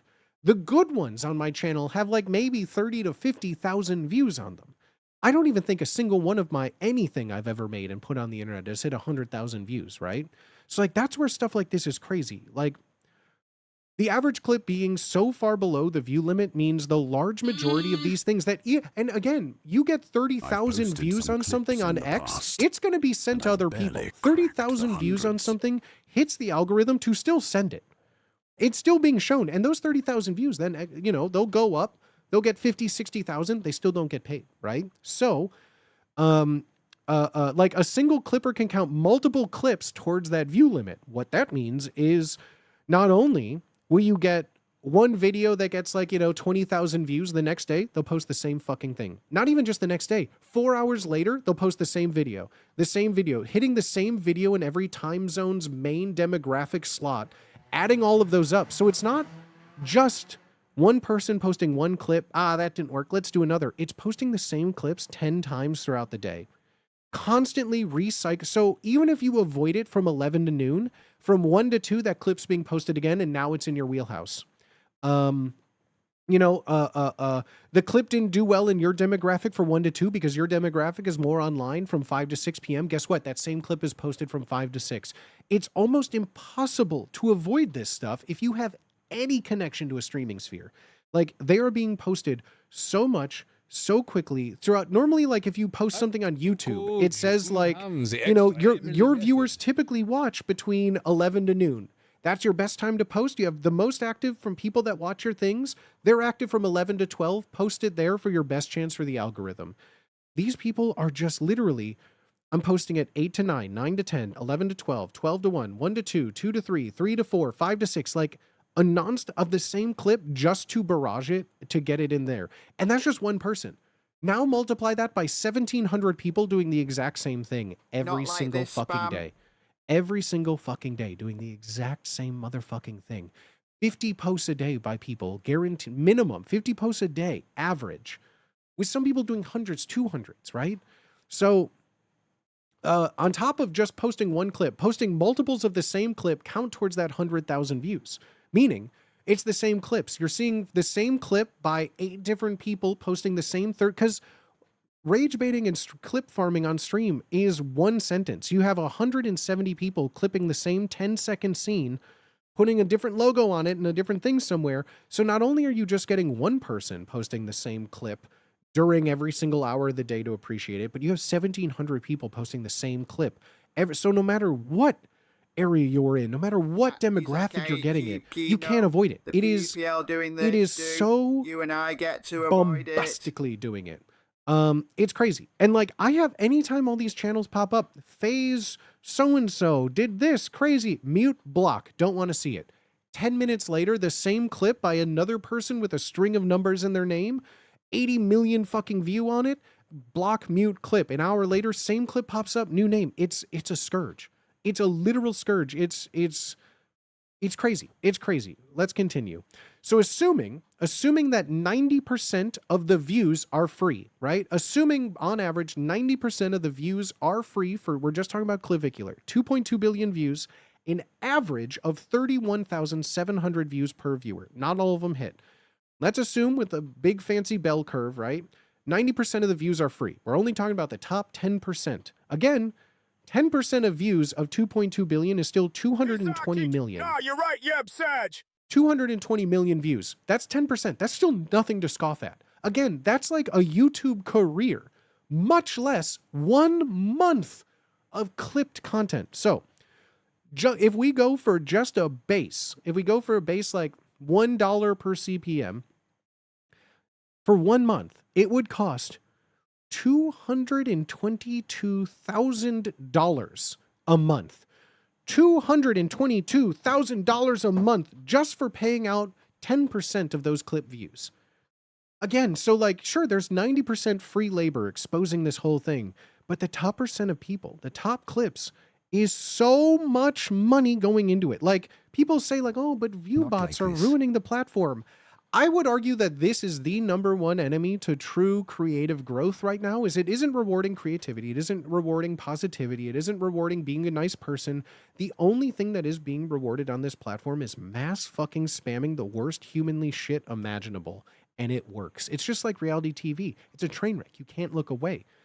It's so unfathomable and like so defeating to think about as just a creator who just likes to make silly haha jokes on the internet, right? Like, I would love like to have a clipping program. Oh my gosh, that sounds like, yeah, why don't more people do this? $222,000 for the campaign in 1 month, right? We're looking at millions of dollars a year in how this works, right? And that's just at $1 per CPM. That's average. 50 cents to $2, we're going right in the middle, right? That's average. So let's just say, let's just raise the bar a little more. That was 90% of the views are free at $1, 222,000. Let's say for Clavicular, who has 2.2 billion, let's say 70% of the views are free. 70% of the views are free. Now we're talking about 30%, right? $660,000 fucking dollars is what that campaign would cost at $1 per clip. Now, I don't think I can name I don't even think Moist Critical, one of the sweetest, nicest people who said, don't give me money, I'm okay, right? Like famous, like turned off subscriptions, even love them, hate them, Pokimane still has only charges the $5 for whatever, right? Like they've made their money, say what you want, we're not talking about any, but like they've made their money, they've turned off, don't pay me, I make too much, right? Things like that, what you can assume, right? So even people like them, I don't even think they can afford $660,000 a month. Brother, if you have, that would be like $8 million a year. If you have $8 million in disposable income to boost your stream, you can just retire. How's your neck doing? The fuck's wrong with my neck? I don't have a neck issue. Why? Is this a joke? Neck D's nuts? Huh? What are you talking about? My neck? Everyone's having neck issues? Kappa. Who's everyone? What? I don't have neck issues. What are you talking about? Is that a Charlie Kirk reference? Okay. Is that a Kirk reference? I could live for 20 years on 600,000. That's what I mean. Wubby hurt his neck yesterday. My shoulder hurts. And? I'm sorry for him. What does that have to do with me right now? Lol, What the was fuck? that tats meant for Wubby? The fuck are you talking about? No, but I like where your head Yes, is at. and? What? Okay. Yeah. So, it's also higher if this is, so that's just like base views, right? That's just base views, I not need even including the crazy-ass bounties that they chatter, have. thinking Not you're even a if the, Wubby. not even including the bounties that we were Puff, talking puff, about. pass. So, who's running these? Who's running these? Clavicular, are they running this clip channel for themselves? Is he paying $666,000 for all of these clips in 1 month? Right? No. No. And this is where it gets wild. This is something why it's not Twitch. It's specifically, and this is the platform I'm on, Kick. I'm all ears. You want to clip me, bro? Let's talk. Dude, Kick is spending didn't say millions it. a Keep month. up. This is all through Kick, right? So how do we know this? Well, again, I'm only going off of what Clavicular supposedly said on his stream. I don't have a clip. This is a quote taken from their stream of how they describe how this works. So these campaigns are being run and funded by Kick themselves. This is the Kick clipping program, the KCP, Kick clipping program that they have. To quote Clavicular on their stream last month, Clav says, quote, I believe it's about 1,000 clippers right now, and we could see that last month alone it was 1,600 clippers. So he's a little shy. Not just 1,000. 1,600 individual clippers are clipping his stream. I believe it's about 1,000 clippers right now. 1 billion views a month. Again, double it, my guy. You're 2.2. Anyways, 1 billion views a month. Kick has helped push me a lot with their clipping budget. So Kick is specifically putting into a clipping budget like that, right? Over 6 figures a month in that campaign going to push me out to new audiences. So like, this is where it also gets a little defeating in that same path, right? This is where it gets a little defeated in that sense of where it's like, It's one thing if a streamer themselves is doing it, because one could argue it's I don't see it as being like, I don't even want to say a fair tactic, because what is fair? Fair is a definition of someone's morality, and we're streaming on the internet. That's so You can't have morality and scary live to long in this career, go right? there I have too many choosing to morals to push make a out quick to. buck, right? Presumably, children slash and so- young people. Yeah, exactly. So Clav isn't even paying it themselves. It's Kick promoting this. It's the platform itself promoting this. You think like the platform has other ways, but to spend tens of millions, hundreds of millions of dollars a year promoting these people incessantly to be seen by everyone around the world, it's a losing game for someone like me. It's a losing game. Like, in order to grow, how growth is seen, the most popular clip channels on earth are these like 40, like no one on Twitch is hitting these numbers, I don't think.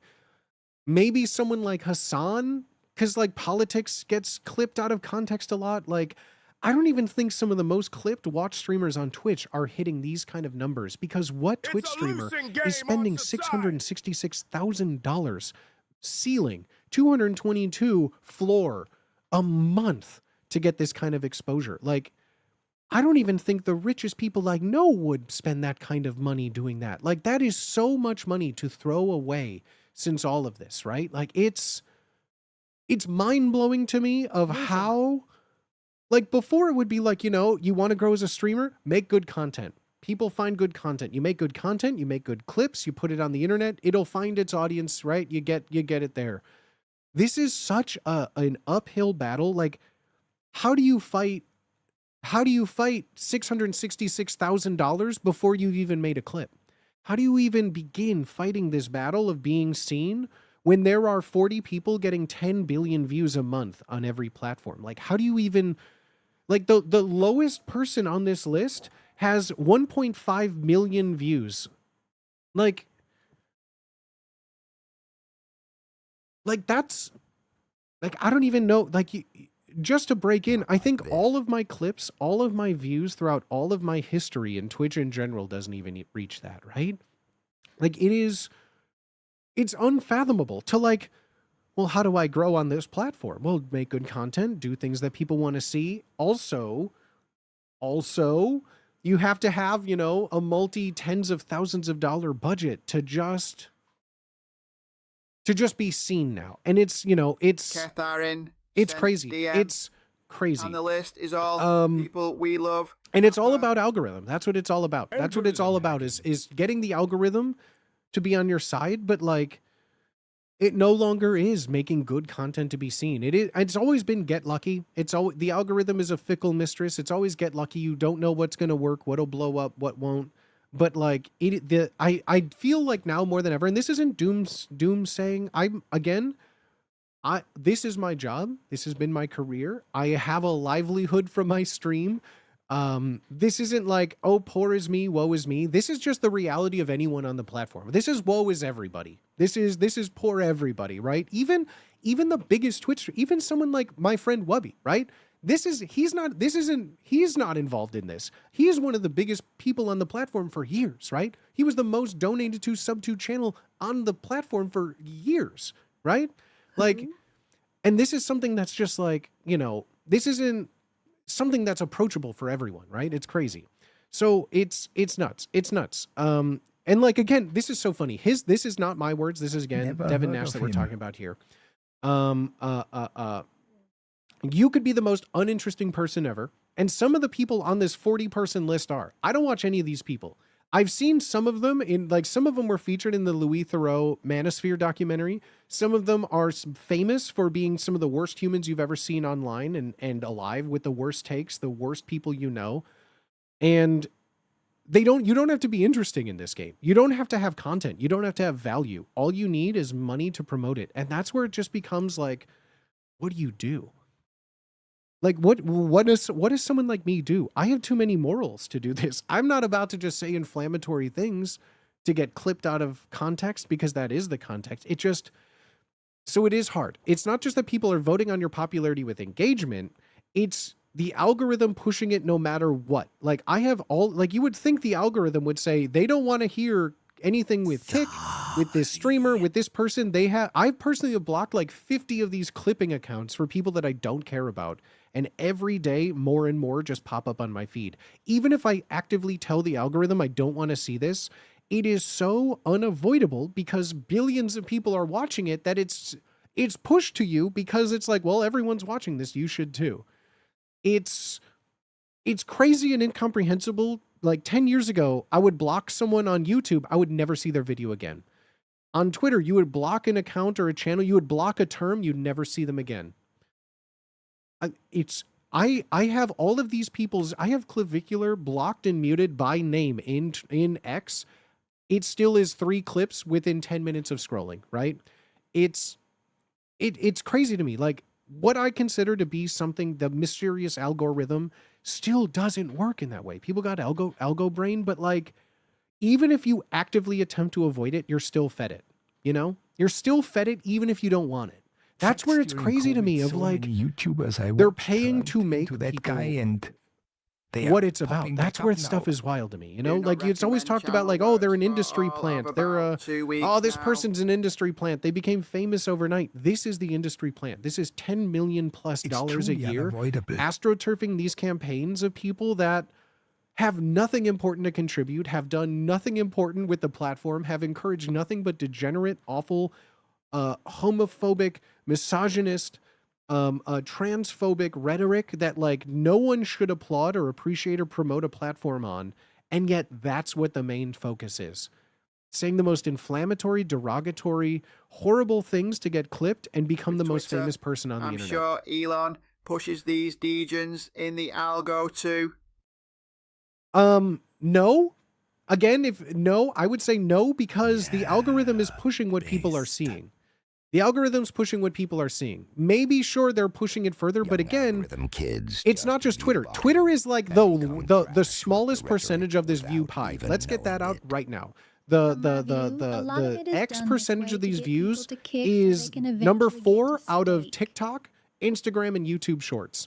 Those are the 3 major platforms where these views come from. Sure, maybe Elon's pushing it on X. It's the 4th category of where these views are coming from. So sure, Elon's pushing it on X. Doesn't factor in TikTok, YouTube Shorts, or Instagram, where the large majority of these billions of views are coming from. From one perspective, this is clearly astroturfing content creators and creating false ecosystems. That's like that's what's so hard to comprehend. A dude has 2.2 billion views throughout short form media, right? We're talking like Mr. Beast Gangnam Style level of everyone in the world knows what these are. A video on YouTube hits 1 billion views. I guarantee everyone's seen it. I know it's not the population of the earth, but anyone on the internet has seen a 1 billion view video. I don't have children. I was well out of college. Of course, I've seen Baby Shark. It has billions of views. It's unavoidable. You see Gangnam Style, it's unavoidable. You see all these things hit 1 billion views. It's unavoidable, right? Like that's just how the world is. So it doesn't matter if you want to see it or not, if it's in your algorithm or not. 2.2 billion people watching something, 25% of the Earth's population has seen this person. You're going to be fed it to whether you want to or not. It's a multi-million dollar marketing campaign. That's what it is. It's a marketing. Short form is now the marketing campaign and the content. Streaming is designed to build this clipping atmosphere. Clips are the main content. People stream to clip farm because before it was, you make some good clips, you build engagement, people are interested. They eventually may convert to follow you on a stream. Most people that blow up on TikTok, blow up on YouTube Shorts will be the first one to tell you, yeah, maybe I get the first stream, I get a little bump, but like at Booty Swagger doesn't get too much. That's awesome to see. Allez Victoire! Allez Victoire! Let's go, baby. I'm wearing this. I'm a huge Blackhawks fan. I always wear my Hawks sweaters, but I feel like a part of me wants to keep wearing WPHL stuff just to keep promoting it more. They don't pay me. I would love to get in contact with the WHP. I would love WPHL. I would love to be involved more in it. But if all I can do as a influencer is to encourage more people to watch women's hockey, please. It's the coolest fucking thing I love it. Can't get enough. I'm glad you're a big fan as well. Let's fucking go, dude. Give us a controversial opinion of yours. We can clip about anything. Doesn't have to be offensive. I got a client. I mean, that's just where it's I crazy. think I Like, check I with don't them have again. anything offensive to say because that's not who my mother and father raised me to be. Like, I have too many morals to do this. I have too many, you need to have no morals to do this. And like, that is how a lot of people get famous. Chicago-style pizza. Chicago style pizza. So when you say Chicago style, my first thought is a red and white checkerboard table with two glass balls of Parmesan and red pepper flakes with like a thin tavern style pizza. That to me is what I would say is a Chicago style pizza. If you're referring to deep dish, I love deep dish. But Chicago style pizza is what I would consider traditionally tavern style, cut into squares where you get the best little corner pieces that are like this big. That and like sausage, green pepper, onion, that's a Chicago style pizza. Tavern style all day. If you're referring to deep dish though, I love deep dish. Amazing. Do most go on Instagram for shorts rather than pages? What the fuck is pages? Wait, I don't even know what pages is. What's pages mean?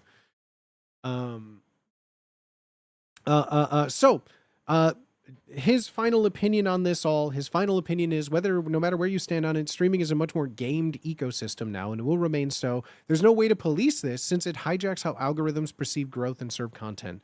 Makes live streaming the most rigged game in content creation. You'll see very few broadcasters come up in the next few years who aren't utilizing this strategy. Which is kind of, it's one of them, and like this is where you have to take it with a grain of salt. Do I believe this with my whole heart? No, because I still think streamers are growing beyond this whole clip farming circle, but like the reality is people are growing more and more just based on clips than their streamed content, than making stuff for YouTube and getting famous that way. No one cares. They want to be outraged and shocked to watch and to hate watch and to clip, and like a large portion of these people are impressionable kids, you know? I don't think the large majority of these people are 30 to 40-year-olds, you know, watching clavicular OD in a nightclub. Like, it's children thinking that this is cool, right? Like, this is, and granted, streaming is always a young person's game in general. Like, you know, older people have jobs, careers, they have lives, they have hobbies, they do things. It is so sad because I do think, you know, where I say the pendulum has swung from creativity, morality, engaging in interactivity with an audience has swung to clip farming, hyperbolic statements, rage baiting, clipping out of context, becoming the most degenerate asshole you can be. And that's what's driving it. That's what's driving it. Swung to brain rot. I wouldn't even say brain rot. Now we're talking about little kids on TikTok. Twitch and live streaming is not brain rot. You won't survive on Twitch if you just do brain rot content. That doesn't exist on live streamer clipping. It's inflammatory, rage baiting, hyperbolic, making people angry and getting that kind of engagement with it. It is so far beyond what I feel like I grew up on the platform with, of making content, making something engaging, editing really well to build, you know, retention and making sure it's enjoyable beyond just a live stream. We're on streaming. What have we been talking about? I've been talking about this for like 30 minutes now. Of course on streaming. We've been talking about just streaming in general for like an hour now. Of course. So yeah, I feel like, you know, it is weird to talk about because, like, I don't know, most people don't want to, you know, think about this side of thing. I'm here to be a funny haha comedy streamer. I think this is important for the platform to talk about. I think this is something very big to address, not even just on Twitch, not even just anywhere, but like this is where things are going. 10 billion views in 30 days is, you can't fight it. Like, as someone like me, you can't fight it. This is a losing battle no matter which way you fight it, you know? It's, and even like us, like, what are we going to do? Stream when? Never, dog. Kappa. Never, dog. Like it's, because again, this is just 40 people. If you think these 40 people are, you know, the only ones doing this, no. On Kick, there's 100 people imitating Clavicular right now. There's 100 people imitating Neon right now. There's 100 people imitating all these people right now doing this, but they don't have $666,000 a month to spend on people clipping them. That's the difference. It's the money going, like, people are saying, oh, they're an industry plant, they're AstroTurf. How do they have this many views? Blah, blah, blah, blah, blah, blah. It's people are getting paid to get this. That's why much, it's much more scientific. that's why it's crazy to me doing this, right? Similar note, within the past couple of years, huge private equity firms are buying massive YouTube channels, turning them away from original creativity they came from. Yes. I mean, that's been a thing on YouTube for a long time. It's Big real places- sad. I mean, you can Yet go we've back got for a this little bunch of corner people, of the like, internet. having deals with these companies Wasn't that there then some screw big them out of streamer millions that of dollars. basically said use Um, view bots and nobody platforms related to it. Reacted. I mean, sure, I don't know anything about ViewBots. All of it is just like, it's so, like, let's be very clear. It's a lot of money that most people don't have access to. If you think it's just a matter of like, I'm going to click a button and get 1,000 people watching me, everyone would do it. Like, I have no idea. I have no idea. It's only talked about because it's like if they pay this much money for just clips, I only can imagine that people are spending thousands and thousands of dollars to stay relevant, which is like people like me. I'm barely scraping by with just my stream, guys. Like, this is not like, let me be clear. If I were to leave stream tomorrow, I'm not retiring. I have to get a job immediately. Like, we're going month to month on this baby, and I wouldn't have it any other way. It's the life of an artist, you know?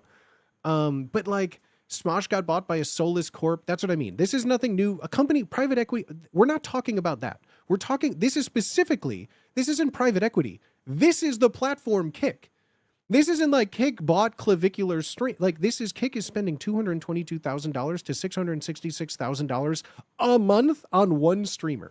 You know, like, this isn't like a private equity firm in China bought a bunch of homes and are selling it and holding on to. No, this is a platform itself is astroturfing its own content for clips and stuff. So yes, like, stuff like that has happened, but what we're talking about is such a different beast that has never existed before, guys. Like, sure, you can relate it to, 2012 YouTube, but this is such a different beast that is.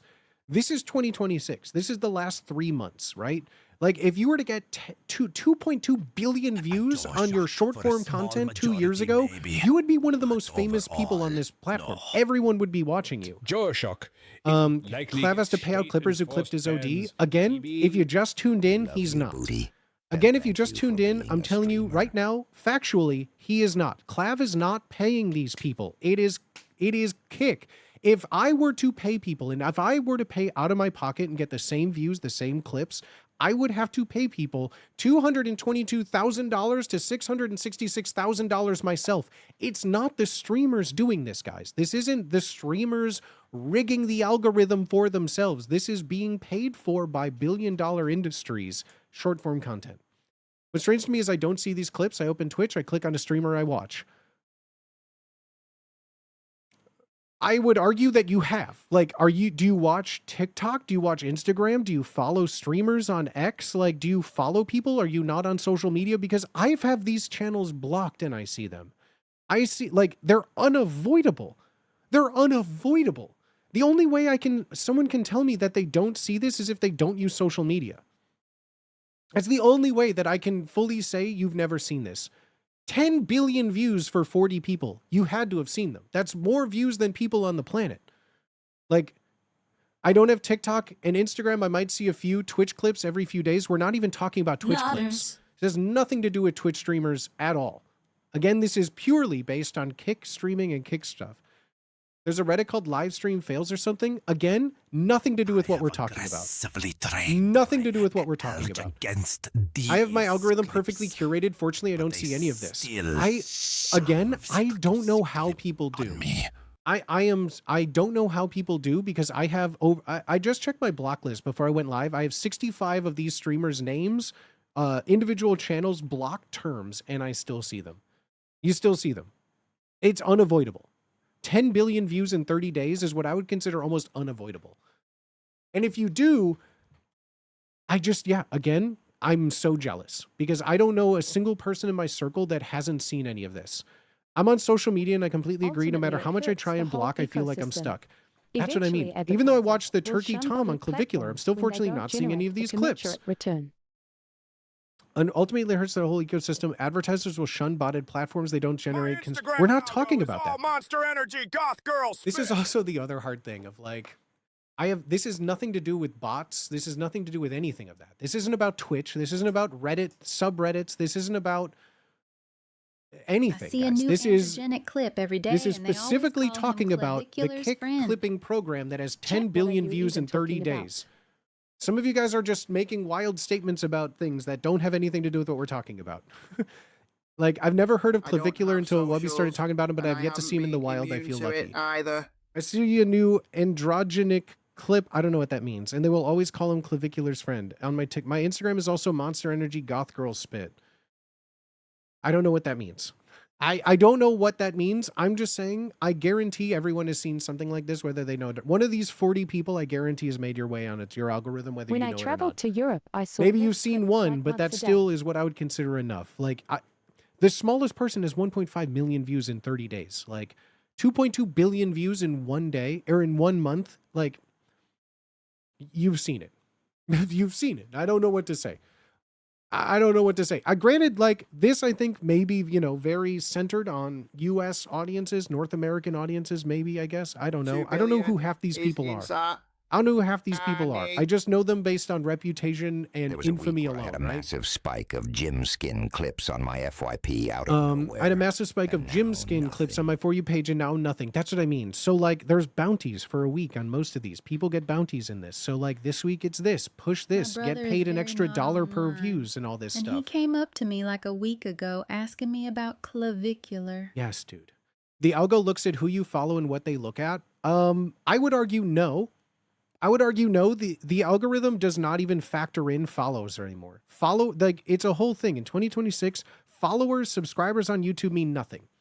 They mean nothing anymore. At It is Brown not a Paper follower-driven Break, he is platform. just Algorithms are Clavicular's defined by friend, what LOL. everyone is watching. That's why, like, yeah, I have my personally curated algorithm. I respectfully would disagree to say it doesn't. The algorithms on social media have nothing to do with who you're subscribed to or followed. I would say on Instagram, I get maybe one person I follow out of every 10 videos. On Twitter, unless I click specifically on following, I rarely see anyone that I follow out of the hundreds of people. Are you seeing these clips on Kick or Twitter or what? Are you talking? What do you mean? You guys, it's 10 billion views in 30 days. Kick isn't really that popular. Twitter in is the UK. least of the viewed platforms. It's TikTok, Instagram, YouTube No, I get Shorts. the clips on Instagram, Twitter, TikTok, and YouTube. It's everywhere. It's everywhere. Kick isn't really popular in the UK. Remember? Sure, It was called sure. a timeline. I mean, yeah, every continent has their own, you know, algorithm and government things. Kick is like banned throughout most countries in Europe as well. Should I kick my job and look smacks full time? I think you're misunderstanding what this list is. There's hundreds of thousands and if not millions of people streaming on Kick. Just Few of these streaming creators has are nothing from to the do with UK. being Jim famous Skin in the is algorithm English. now. What is happening in here? Are y'all bots? That's what I'm very confused about too. I feel like people are looking at this screen and not understanding anything. I'm very confused. Because again, that's fine. If you're just joining us, totally fine. I've been talking about this for an hour, and then I feel some people come in and say something completely irrelevant to what we've been talking about for like an hour. I stick Hi, sir. rigidly to my YouTube subscription page. They're getting harder and harder to not get pushed crap. The subscription page now shows recommendations first. And we're not even talking about YouTube recommended subscription page. We're talking about short form content. This is all short form clip content. This is short form content on primarily TikTok. I don't use TikTok. I don't watch TikTok. I know a lot of my audience doesn't even care about I've been TikTok. So a everywhere lot of and this it you don't still even get to see. follows me. TikTok, Instagram Shorts, YouTube Shorts, and X are primarily the main ways that this is going, right? So like, this is again 1,000 videos a day being posted for these 40 people. Primarily a lot of these. Like, look at this. Around like 2.2 billion, 882 Only streams I million, watch, 812 Wubby and million. Booty. Just between them alone, it's 4 billion views, guys. 4 billion views just for the top 3 people. You include the top 5, there's another 1.3 billion. So now we're up to 5 billion views for the top 5 people. Half of the Earth's population in just the top 5 people on this platform, right? It's Literally incomprehensible unfathomable. to how does someone like me headache. move in a world like this? It doesn't matter if you get it. That's not what the algorithm is. The algorithm says 214 million people have watched a clip. You're going to be fed it. You don't have to understand it. It's not meant to be understood. It's meant to be made. The money on shorts, on ad revenue on shorts for this amount is that money. Used to make Jesus money, jealous, guys. Like this 2.2 billion views is money. That's the end game. Don't worry about the conversion rate to their streams, their sub count. All of that is irrelevant. That's what I'm trying to drive home to you all. Live streaming is not the number one content platform for money. 2.2 billion short form views is the number one content. That's the content. Don't worry about, I don't watch their live streams. It doesn't matter. 2.2 billion views is the number one content. That's the point I'm trying to drive home. It doesn't matter about what stream they're on. It doesn't matter about driving people to kick. All that matters is 2.2 billion views. Every point you're trying to make, I'm going to let Breeze over my head. It's in the billions with a B. Like, this is why it's like, I feel, and truthfully, no shade. If you don't see one of these 5 billion viewed things in a month, situation where the clipping is directly subsidized to specific clippers, like how do some individual clips get more views than others? Bro, I don't if want you to scroll talk for past an hour. one and you're on for a nanosecond, you see 10 million more clips. Kick is paying for these guys. Kick is paying for these guys. Clavicular is not paying this. He's not paying them, guys. This is the AstroTurf that we've been telling you about. Like, this is literally, Kick is paying for this, guys. This isn't just like, well, why isn't there a Twitch streamer on there? That's the Kick only is guess paying I just have, for Clavicular alone, on the seems minimum, crazy. $222,000 a month. We're assuming at a 10% people get paid, right? Is correct. Like $222,000. Clavicular is not paying that. Threw all of these people in an underground lab somewhere and scripted this all pre-COVID. Well, Kick didn't exist pre-COVID, so no. Those numbers come across as unbelievable. Sure, but it is. It very much is, guys. This is.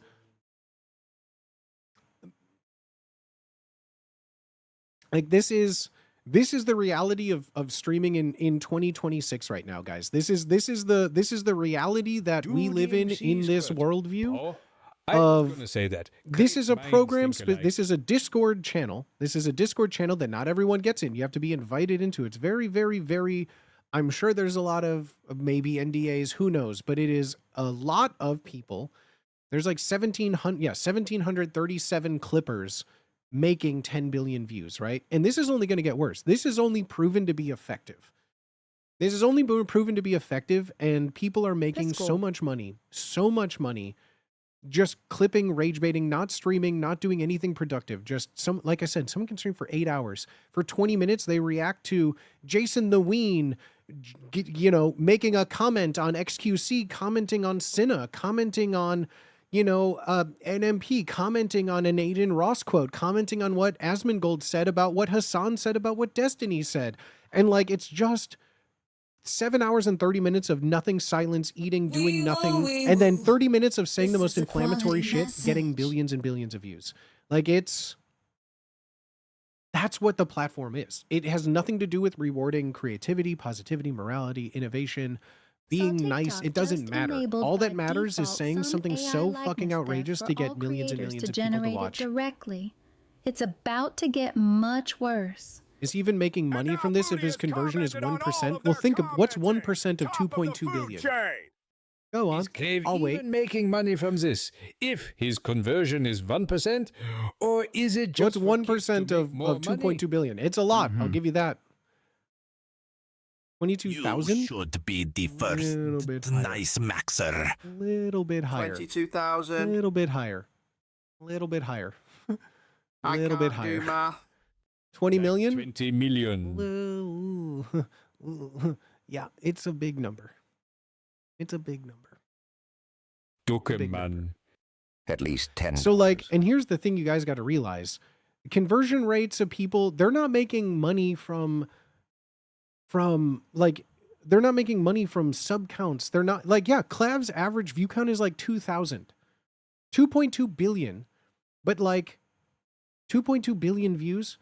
What? How many? I'm sorry if this has been asked before. How many 3.50. views have been served to someone, or how many people have watched greater than half the content? The reach is the same. I'm curious how this is gaining viewers. It has nothing, guys. Don't think of this as gaining viewership. What I've been trying to say is the platform itself is not about the live stream. Twitch and all streaming 2026 live streaming is secondary now, guys. That is what billion. I'm fucking saying. I thought you said. That is what I'm saying. Million. It doesn't matter what It's his 20 conversion rate million. is. The algorithm favors short form content that people are seeing. It doesn't matter how many people are 100% watching him now. secondary. It doesn't matter what his Spitting content facts. is. The number one content is making and enraging people for rage baiting, clip farming, all of that. That's what I'm trying to get you guys into your head. It doesn't matter how much money Clav is making from his live stream. If the clips are, he's getting 2.2 billion eyes on him a month. Period. The end. get it. Doesn't matter what form of content it is. Like 2.2 billion eyes on you. Even if you're saying, well, I bet, he bots it. Great. Let's say 10% of it is botted. Let's say 10% of it is botted, right? That's still 2 billion views.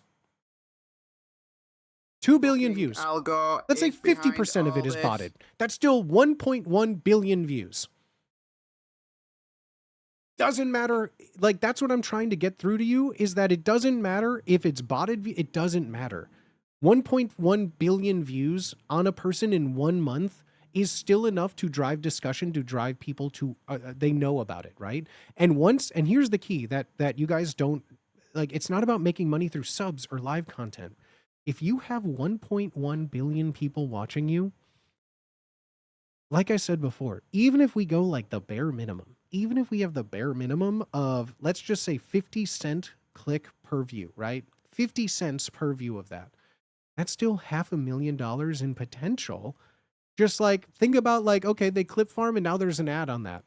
Think for 1 month, all it's going to take, and like they do, Kick puts steak on all these clips. You ever see those Kick clips that have steak on them? Welcome to the world. Like it's basically advertisement for this. So like I guarantee in a month, you're going to see the first company to lose all of their morality. You're going to see 1 million Clav clips that have Coca-Cola on it. Just how does Coke make money on this? Because 1.1 billion people in a month saw Coke's name plastered on something. It doesn't matter what the content is. All it matters is 1.1. If anyone who works in marketing or advertising will tell you, it doesn't matter if it's good or bad. 1.1 eyes on something is recognition, and that is worth so much fucking money. Like, that's where the money's coming from, guys. Like, just because someone has 2,000 views in stream, they don't do anything. If you have 2.2 billion views in a month, an advertiser will pay that person unfathomable generational wealth amount of money to also be attached to those 2.2 billion views. The streaming produces the clips don't promote streaming. That's what I've been saying. Streaming is no longer the number one source of revenue. It is not the number one form of content, guys. That's what I've been trying to say. In 2026, you would make streaming, you'd promote clips, you'd do editing, you'd get stuff down to make really engaging short form content in the hope that your short form content engages people to check out your main stream. Now, it doesn't matter if people don't check out your main stream because you're still getting 2.2 billion views. The streaming is just a route to clip farm and rage bait, to say the most inflammatory stuff to be seen by people, which in turn gets people, even if it doesn't convert to live views, you're still going to follow them on the platform. Oh, that's a so-and-so. I'm going to follow them on TikTok. They get more TikTok followers, they get more X followers, they get more Instagram followers, they get more Kick followers, which means advertisers will pay them more, which means the cycle continues and continues to where it's like, I don't, like, what does someone like me do? I don't have $222,000 throughout my life. I think if I were to go, okay, that would be about 4 years of the best bartending job I've ever had, working like 60-hour weeks. That would be around 10 years of like my average amount made for streaming. Like, how does a clip convert to money? How does Emmy watching a clavicular clip push ads? I've gone through this and explained it. If you're just tuning in now, I've been talking about this for an hour and a half. If you're not in this world, views is money because views is advertisement. Think about a commercial at the Super Bowl. They're paying $1 million a minute. Why? They're just throwing your money away. No, $1 million to be seen by the most watched TV program of all time gets your name out there. This is per month. 2.2 billion views in 1 month is a lot of eyes. All an advertiser has to do, yeah, I want you to wear my hat, wear my clothes, drink this, put an ad on the screen. 2.2 billion views. That's how. Endorsements, sponsorships. They don't care. There's no such thing as bad press. The Barbara Streisand effect. You know this in every single form of media. There's no such thing as bad press. That's why people like getting banned on Twitch is a career step for a lot of people because it gets your name out there. It puts your name on a tweet. Streamer bans. What did they do? What did they say? Oh my gosh, I got it. Like, it puts your name out there. Being seen is money for advertisements. Twitch advertisements work by average viewers, right? So now if your average viewers on a short form platform like TikTok, if this person is getting 500 million views a month, low, right? We're taking a quarter of what he gets. 500 million views. Even if they're going to pay you 50 cents a view, you're still getting $250 million. Like, advertisers pay for eyes.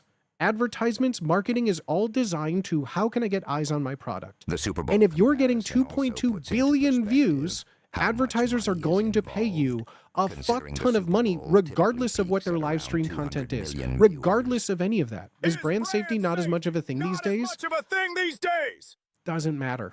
You know, honestly, I'm going to say it genuinely doesn't matter. Sure, there's like, cancel culture, outrage things, but realistically, think of how many people you've seen get canceled over the last year that are still doing fine, if not better than they ever have been. Getting canceled morality doesn't matter. And here's the other thing, because it's not just like major. So for all the new people, maybe this will enlighten you too. A lot of these people, Clavicular, will show up with this. I watched the Louis Theroux documentary, if you have, HS Tiki Talkie. One of the main people on here, as well as Sneeko. I'm sure they're up here somewhere as well. Who cares? HS Tiki Talkie. Don't look him up. Don't give him anything, right? His whole thing is designed to inflame people, get people talking about them, watching their short form content. It's not about advertisers in the traditional sense, right? When I say Coca-Cola, I'm doing things for your visualization. Let's break it down a different way. Getting more eyes on their platform, getting more followers to their thing, it isn't about necessarily that. It's what you hear in like this manosphere. It's what you hear about this red pill culture, this misogynistic culture, right-wing grifting pill. It's not like they're selling and shilling Gatorade to kids, right? It's getting clipped, getting infamous, getting hundreds of millions of views to then guide people to, and this is where it may blow your mind, their own brand, guys. This is where it's about. Clavicular isn't getting 2.2 billion views for Amazon shopping, for Match.com. It goes to a Slack channel or their Discord channel where they sell a promotional material for $20 a month on how you can look smack to your best. And you know what? All it takes is 100,000 people. Like, all you need is less than 0.001% conversion on 2.2 billion views to get millions of dollars into your own pocket. This dude, HS Tiki Talkie, has a whole lifestyle. His whole brand is, oh, look at me. I'm around OnlyFans models and hot women, and you could do it too if you follow my advice. Get in my Slack channel, pay me $30 a month, and I give you all the advice that you need. And what do people do? They see these clips. They see this, Clavicular surrounded in a Sprinter van by 40 amazing hot women. I want that life. I'm going to get into this thing. It's preying on people that want to live a famous lifestyle. And that's the thing. It's not the advertisers like you think of. It's not AMC Theaters is sponsoring Clavicular. It's not Coca-Cola is sponsoring him. It's looksmax.com. It's the Gentleman's Club private thing. $35 a month. I send a cigar to your house and I teach you how to be a man. I teach you 10 key phrases that women will have sex with you for. It's putting this out to impressionable youth, guys. This isn't just what I'm trying to say is I'm trying to get your minds to think about not traditional streaming sense. Well, how does 2.2 billion views convert to their live stream? What advertiser would pay if they're not they're selling their own shit. It's 2.2 billion views to sell their own shit, to grow from that. It's nothing to do with the live stream is not the main platform.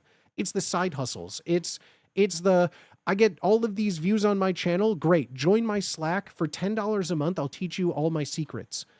through all of these people. All of these people have these private little things where their views get them money by getting people into them, right? Like, that's this where I'm trying to break this into you, right? Like, it's impressionable youth. Like, that's where these things are coming from. It's not just like, well, what does 2.2 billion views convert to? A lot of fucking money. Let's just throw out a dumb number. 10% of this, right? Move the decimal place over. 222 million people, right? The ending of this billions things, just this easy 10% of this, right? Cool. 222 million people, right? 1% of that, 2 million people. 1% of that, 2 million people. If 2 million people give you $10 each, 1% of all of this. Raise this year. 0.1% of this total thing. If they all give you $10, you're a millionaire a month. A month. That's where this is going to. That's where this is going to. It is sure brands and things, but the algorithm is pushing people to get them out, to get them into their platforms, to sell them shit. It's all about selling shit. So like, yeah, I mean, I could keep talking about this. I feel like I don't want to keep going in circles about it, you know, because like I know a lot of people have questions. A lot of people. I'm not trying to shame anyone who came in fresh asking questions that I talked about. Sorry if I was getting fresh. But like, that is the reality of what's going on the platform. It has nothing to do with streaming. It has to do with streaming is the vehicle for clip farming, which is the vehicle to get people into your side hustle. Getting people into your lifestyle brand, getting more people, the more eyes you have, the more money you get. Thanks for the clarification. Of course, like I feel like, I don't know. Granted, I don't watch many streamers, but like people aren't talking about this a lot. They're talking, why are they famous? Who's clipping them? But like no one's talking about how much this is $10 million industry right now in 2026 alone, that this is what streaming is changing into. And I'm hoping the pendulum will swing back to creative content focus, positive morality wins. But guys, I got to be honest. This looks like the tip of the iceberg of how growing is going to look like. I don't know of anyone who just naturally grassroots can become famous streaming in 2026 without stuff like this anymore. I don't know. I would love to be proven wrong. But like, how do you compete with a $10 million industry as someone who's making like less than $30,000 a year? Tech journalism, you know, this is the like bar so much. So, and that's before taxes. Twitch doesn't take out taxes from my paycheck, so I still got to remove 30% of that $30,000 a year. Like someone who's making $21,000 a year, how do I compete? Like how do I compete with this beast? Like I can't personally fund this. Like that's why it's just like, you know, and this isn't something big, but the reality is I think I'm going to start saying, if you want to support the stream, maybe I need to make like a more prominent clipping channel in the Discord. Like post everything. That like, I don't think you can oversaturate a market with clips too much anymore, because like clearly that's what's in. Always be clipping. Post my clips everywhere. I'm thinking of starting my own booty clip program. AB. Because like, I mean, shit, the way to grow is fundamentally oversaturation of clips now, from your guys. entire VOD. Like, I don't think, like, honestly, it probably wouldn't even be bad. But like, you just need to I need to start doing inflammatory things. 30-second hot take, 100 clips posted by 100 people in a month. Potato will get there. coffee is for clippers. I'm in. Just post your whole VOD in 30-second segments. One of them is bound to blow up. Chat, clip that. Zerg tactics. And that's what, I mean, the algorithm has been favoring that for a while. People that post 100 videos on YouTube a day, you know, eventually stuff will blow up and their backlog will blow up from recommendations. All it takes is watching one of these things for it to be your entire feed. So like, there's so much of it. There's so much of it. It's so crazy, guys. It's so crazy, guys. I hope this was enlightening to some of you. I hope it wasn't too depressing for some of you. I see stuff like this and I instantly get depressed because it's like, well, this is a losing game. Twitch to me is still in like the Justin TV, Twitch plays Pokemon days where it's community driven. It's a niche thing. And yet, when I say like, "Oh, I stream," you know, and this is very real. I don't know if I should say this, but this is very real. I do have a talent agency, and this isn't from them. This isn't with the talent agency, but like this is just with working with, you know, advertisers. I get a lot more sponsors lately. They're finding me a lot more sponsor opportunities, and it's one of those that one of the big reasons I'm playing a lot more games is because advertisers want people playing games on Twitch. Safe advertisers, I should say. Ones that have a reach they would like an appropriate audience to hit. Just chatting is this now. This is what people, because this is 10 billion views. Just chatting, Clavicular, Aiden Ross, XQC, Neon, Rampage, Academics, all of these oh, there's the androgenic guy that you were saying. All of these people, the reason this is what advertisers see as like just chatting. Menu. Let's go. Do you think the bubble burst if sponsors crack down on viewbotters? Call me Snuggles, I've already talked about. This has nothing to do with viewbots. This has nothing to do with live streaming. Nothing to do with live streaming. This has nothing to do with viewbots. Nothing. This is 10 billion clip views. No streamer, even with 1 million viewbots, are hitting 10 million views in a month. It has nothing to do with viewbots. That is a completely separate thing. That like, I don't know. It's a whole separate thing. It has nothing to do with anything that we're talking about. This is purely clip farming. Clip farming, completely. I don't think this has anything to do with viewbottings and sponsors on any platform. It has nothing to do with that. This is purely clip farming. This is clip factories. This is 310,000 clips in 1 month. Like, that's what this is. This is 1,000. What would that be? 1,000 videos a day going out. 1,000 videos a day, on average. Sometimes more, sometimes less. In 30 days. Like, and here's this. Okay, and this I didn't even bring this part up. Other creators. So outside of these 40 people, 711 million. Like, it is a fraction. This is everyone else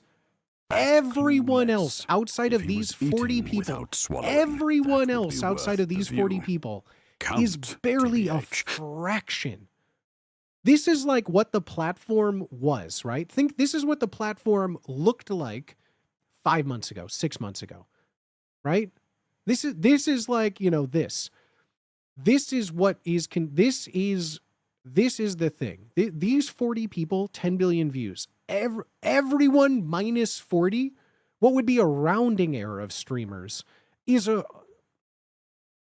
okay. It's like not even a tenth of this.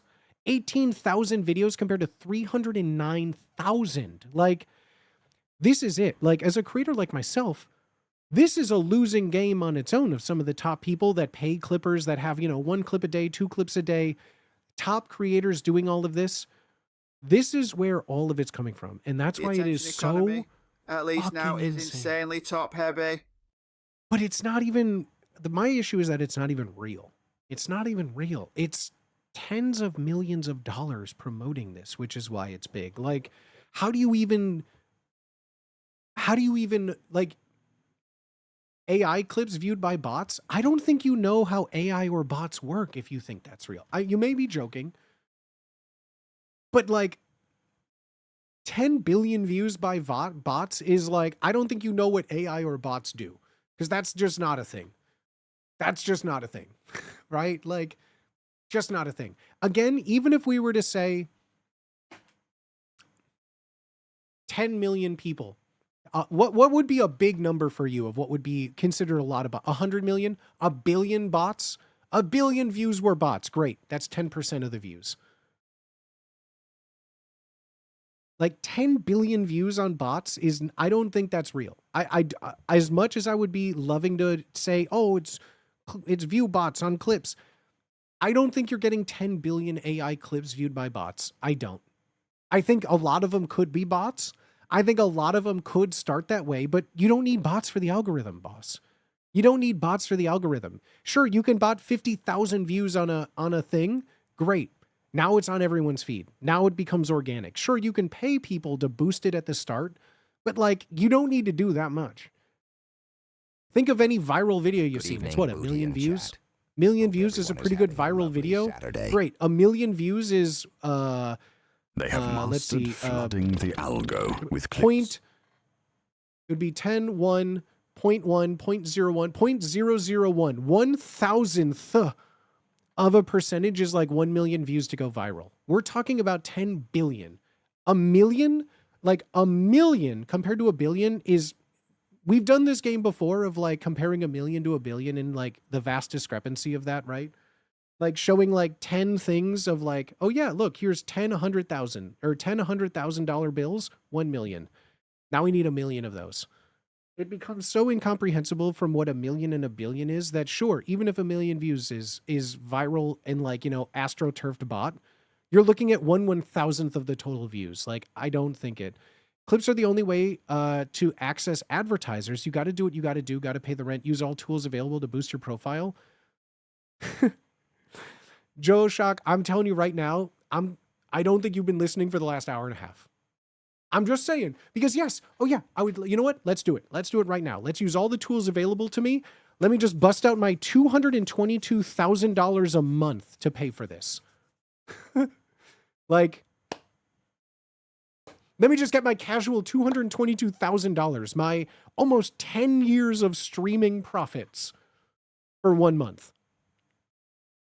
Like, yeah, use all the tools available. Who has $222,000 a month? Wallet? Realistically, who has that? Can I have some?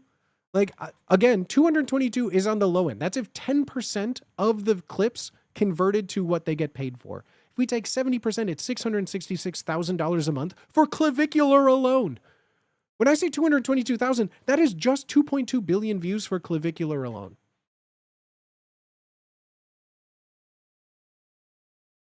You think they financed it? God damn. Just use your $1 million They did not finance it, no. Isa Kappa.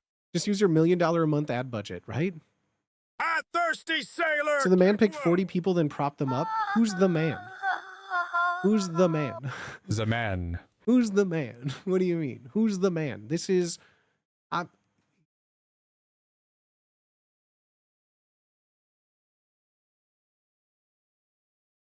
John Madden. John Madman. Wanna man? No, chat, this is the John beast. Man? This is the algorithm. This is what streaming is. And like before it would be like, God, this is where it just gets so like paralyzing for a content creator, right? I'm going to keep talking about this because this is something that I can't stop thinking about. And I think it's important for you guys to talk about, right? Any other foreign government. Tinfoil hat is Russia, UAE. It's not a tinfoil. We don't need a tinfoil. It's literally Kick. Kick admits. It's not even admitting. It's not a crime. It's not a tinfoil hat. Kick is paying for this, guys. If you're just tuning in, again, this isn't some mystery shadow government thing. Kick is paying for these 40 people to be clipped. That's the whole thing. Kick put this out. This is a Kick featured thing. This is Kick, guys. This isn't a shadow John thing. Kick promoting his platform. This isn't like, who's doing all of this? Where's this money? This is Kick. Again, I've been saying it for an hour and a half. This is Kick. It's Kick. It's been Kick the whole time. I've been saying it's Kick. Kick is paying all of this money, tens of millions of dollars a month to do this, guys. Like, Kick is literally advertising, look at how successful we're doing this. It's called the Kick Clipping Program. Somehow Clipping Kick X Kick. This is their program. Guys, this isn't some shadow government doing this. Kick is doing this for their own creators. Like, guys, this is what I'm saying. Like, this is what I'm saying. Like, for someone like me, the advice has always been, you make good content, you constantly talk, you engage with your audience, you build a community, you make short form content that's engaging, that's retention filled, that has a good hook, you tell a good story, you use all the platforms, you engage, you do all of this stuff. Like a music label from back in the day. What? What? No, Kick is not just a promotion company. Kick is a funnel to get people to go to the gambling site Stake. Kick is Stake. Stake is Kick. They are one and the same. They're the same entity. They do a bunch of stuff. Promoting to Kick promotes to Stake. I stream on Kick. I'm not affiliated with them. I do it so that people can watch on whatever platform is easier for them, right?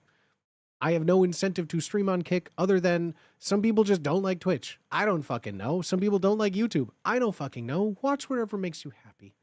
This is a free stream on the internet. Watch what makes you happy. The advice has always been pump out short form content, make long form content, drive people outside of your platform to get them interested to come over here, right? That's like the whole thing. This is like a not winnable game. This isn't even just, if you post, 100 clip, the Mr. Beast method, no one cares until you have 100 videos, they're all shit. Your 101st video, that may have some good in it, right? It's awful advice, but it's very real advice, It's very real advice. Bootstraps and so like, up your ass. You put in a lot of work, eventually the algorithm will reward you by showing that you've stuck with it. This is not, does Twitch have a similar program? No. YouTube? No. This is, guys, this is something that I'm bringing this up because this is literally the new meta. This is the 2026 era. Twitch paying for a creator's promotion? Ha! I can't guffaw any louder. Twitch has There's no benefit for it. There's no benefit. They don't care. They don't need to. They don't want to. There's nothing to do with it. So are the numbers actually real? I don't know. Why would they lie when this is something crazy? Just checking the math. Oh my God. I'm going to lose my fucking mind, guys. 2.2 billion views over 70,000 clips. You get 31.400 views on average, but to reach 100,000 views, there's maybe closer to 2.5 at most that reach 100K. Yeah, I know. We talked about that for a long while. I wonder if Kick has people that scan. Yes, most of the jobs, most of the people doing this clip are doing it for free because they don't reach the minimum threshold. That's why this is a crazy thing. That's why this is a crazy thing. I wonder if Kick has people that scan viral TikTok accounts or reach out to them to bring them to their platform. No. No. You talked about 10-30% reaching that target, not 2-5%. No, I talked about it literally. No, I did talk about it. I literally talked about it. It's in this. I was reading this verbatim. Assuming 90% of the views are free, it would cost $222,000 to run this at 1 CPM. Many of the clips on this chart are free. 2.2 billion views on 70,000 clips, putting the average clip at 31.7 views, which suggests most of the views are free. Like, assuming that 90% of the views are free. This is just assuming that 90% of the views are free. It would still be this. Still be $222,000 a month. Yes, if 90% free, you're saying 10% aren't. I'm saying that's an overestimate. Great. Let's dial it back a bit then, because we're going to get super pedantic. Yeah, okay. 1% of it. 1% of it is paid. That's still $22,000 a month. That's more than I make on Twitch in a year. Chat. Guys, I think you're looking at the wrong information here. Sure, yeah, okay, maybe the numbers are, half the numbers are fake. It's still, God damn it. It's still, even if 1% of the numbers are fake, it's still 9 billion views a month. We're talking about billions. Billions with a B. Billions with a B. McNooge facts. He's reading assumptions. He's speculating. Back attack. Who are you dick riding? Who are you arguing for? Are you trying to say that they're not paying as much? Are you trying to say that what is the argument here? What are you trying to tell me? What are you trying? Yeah, I'm reading assumptions. This is posted by Kick. Sure, they can make it up, but this is what we're going on, guys. Who are you arguing for? Even if it's 10% of that number, sure, even if it's 1% get paid, it's still $22,000 a month. Who has that? Like, even if, sure, you're right. I'm just picking 10% because 10% of 2 billion is still a fucking huge number. Like, who is it for? And I'm only getting upset because it's like, what are you saying? Yeah, I'm speculating. This is from literally Kick. I am just making the math more accurate. Jesus. Yes. It's not 2,200? How do you know? I am not. How do you know? It's not 220. Like, that's the thing. You're telling me I'm wrong and you're speculating too. He is. What do you like? What's the argument here? What's the argument here, dog? Oh, it can't be 10%. Why? Why can't it be? Why can't it be? It's crazy. It's real. Devin Nash just did a vid. This is literally not like I talk again. God, this is why streaming is so hard. It's not like a YouTube video because like people could come in at any time. We could talk about something for 2 hours, and yet it's still. I just talk in circles. And that's fine. I'm not getting upset. We're We're both speculating, speculating. You could but speculate to different levels of speculate to accuracy. different levels of accuracy. Uptime. Where I come from, I think you should 10% is a drink pretty some, good my lord. speculation. I've never been anywhere where you only speculate 1% of total possibilities. I only 1% is like a just rounding popped error. in. Are you thinking of moving to Kick Booty? I'm streaming on Kick right now, dog. I've been multi-streaming for almost a year. I stream on YouTube, Twitch, LMAO. and Kick for like a year. Literally. KKL. Oh my. Puff, puff, pass is the only way to make this make sense. But like again, sure, 10% is a lot to assume. We're talking about That'd be billions. an It doesn't matter if athlete. it's 10% or Ain't no 1%. way. It's still a fucking huge number that is incomprehensible to literally everyone. If you have $23,000 to spare on just paying people to clip, and that's again 1%, that's bare minimum. Bare minimum, do you got $22,000 a month to burn? We're talking, again, $250,000 a year to spend on this. Even if it's 1%, $250,000 Clip that. a year. Okay, yeah, 1%. Let's go down to 1%. $250,000 a year. Buff boss. What? Like what? Even at 1%, it is the most incomprehensible thing. We're talking billions. We're talking billions. 250, like it's so much. It is so much. So much. So much. So much. And yeah, so regardless, no matter how I choose to talk about the percentages, the accuracy, whether it's 1%, 10%, 30%, it doesn't matter what percent. And besides, I even talked about it being 1%. I said 10%, but it even could be 10. I feel like all I have to do, I'm just repeating myself. People are asking the same questions. They're repeating the same stuff. You can look into it yourself. This was posted by Kick themselves. This isn't just like, sure, Kick can make this up. Great. Sure. This is like, whatever. It doesn't matter. I'm just saying, this is what the industry is now. This is what it's driving to be. Twitch does not do this because they have no incentive to. YouTube doesn't do this because they have no incentive to. Kick does this because Kick is a facet of their gambling company. Like, this is what, unless something drastic changes, which honestly,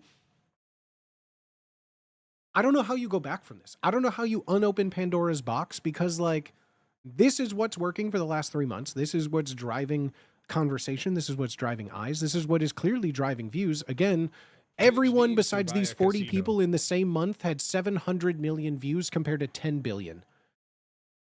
Like, what do you do for this, right? Like, this is where the discrepancy comes in. Like, why would Kick it doesn't matter. 10 billion versus 700 million is the difference between being in this program with people getting paid to clip versus every single other person on the platform. It's crazy. I'm just saying that's where it's at, and it's like, what does someone like me do in this situation? You know, like, how do you even compete with this? I don't even have like a $2,000 budget for myself a month on my personal gain, much less work expenses. Much like, and it's not even, you can't even, like before, like I've been saying, it's 99% luck, 1% just doing it, putting short form out there, making content, having a community, engaging, blah, blah, blah, doing this, all of that for the 1% chance of the luck of being discovered and found and people liking what you're doing. The details This has gotten of the so math don't matter. This is where it's Kick is gotten trying so to bite like into Twitch's market share. They are counting Kick on has Twitch lost market being share. a slow, Twitch is still YouTube is whale. number one. YouTube number one. Content still king. Twitch is still very much up there. TikTok dropped a lot over this last quarter. That's what's crazy. Kick is not the head dog of even in the top 3 of content viewing. But these clips are so ubiquitous, guys, that clipping is the content. It does not matter what the other content or any other platform is. 10 billion views is 10 billion views, guys. I don't know how to push that in your head anymore. Twitch and YouTube, it doesn't matter. 10 billion views is 10 billion views. That's it. That's it. Some creators climb the collab ladder to grow. Yes and no. The whole streaming atmosphere is so different. Collabs don't equal a lot. Collabs is a great way to introduce your audience to a new audience, maybe you get, but again, like the advice that I've always been given, raids, collabs, it is considered a good conversion rate. And most people will tell you this. It's a good conversion rate from a raid if like 1 to 10% stay. And that's 10% is asking a lot. You know, you get 1,000-person raid, you're lucky if 100 people stay for more than like, you know, a couple minutes. You collab with someone, like someone like me, you have like a couple, let's just say a couple hundred average.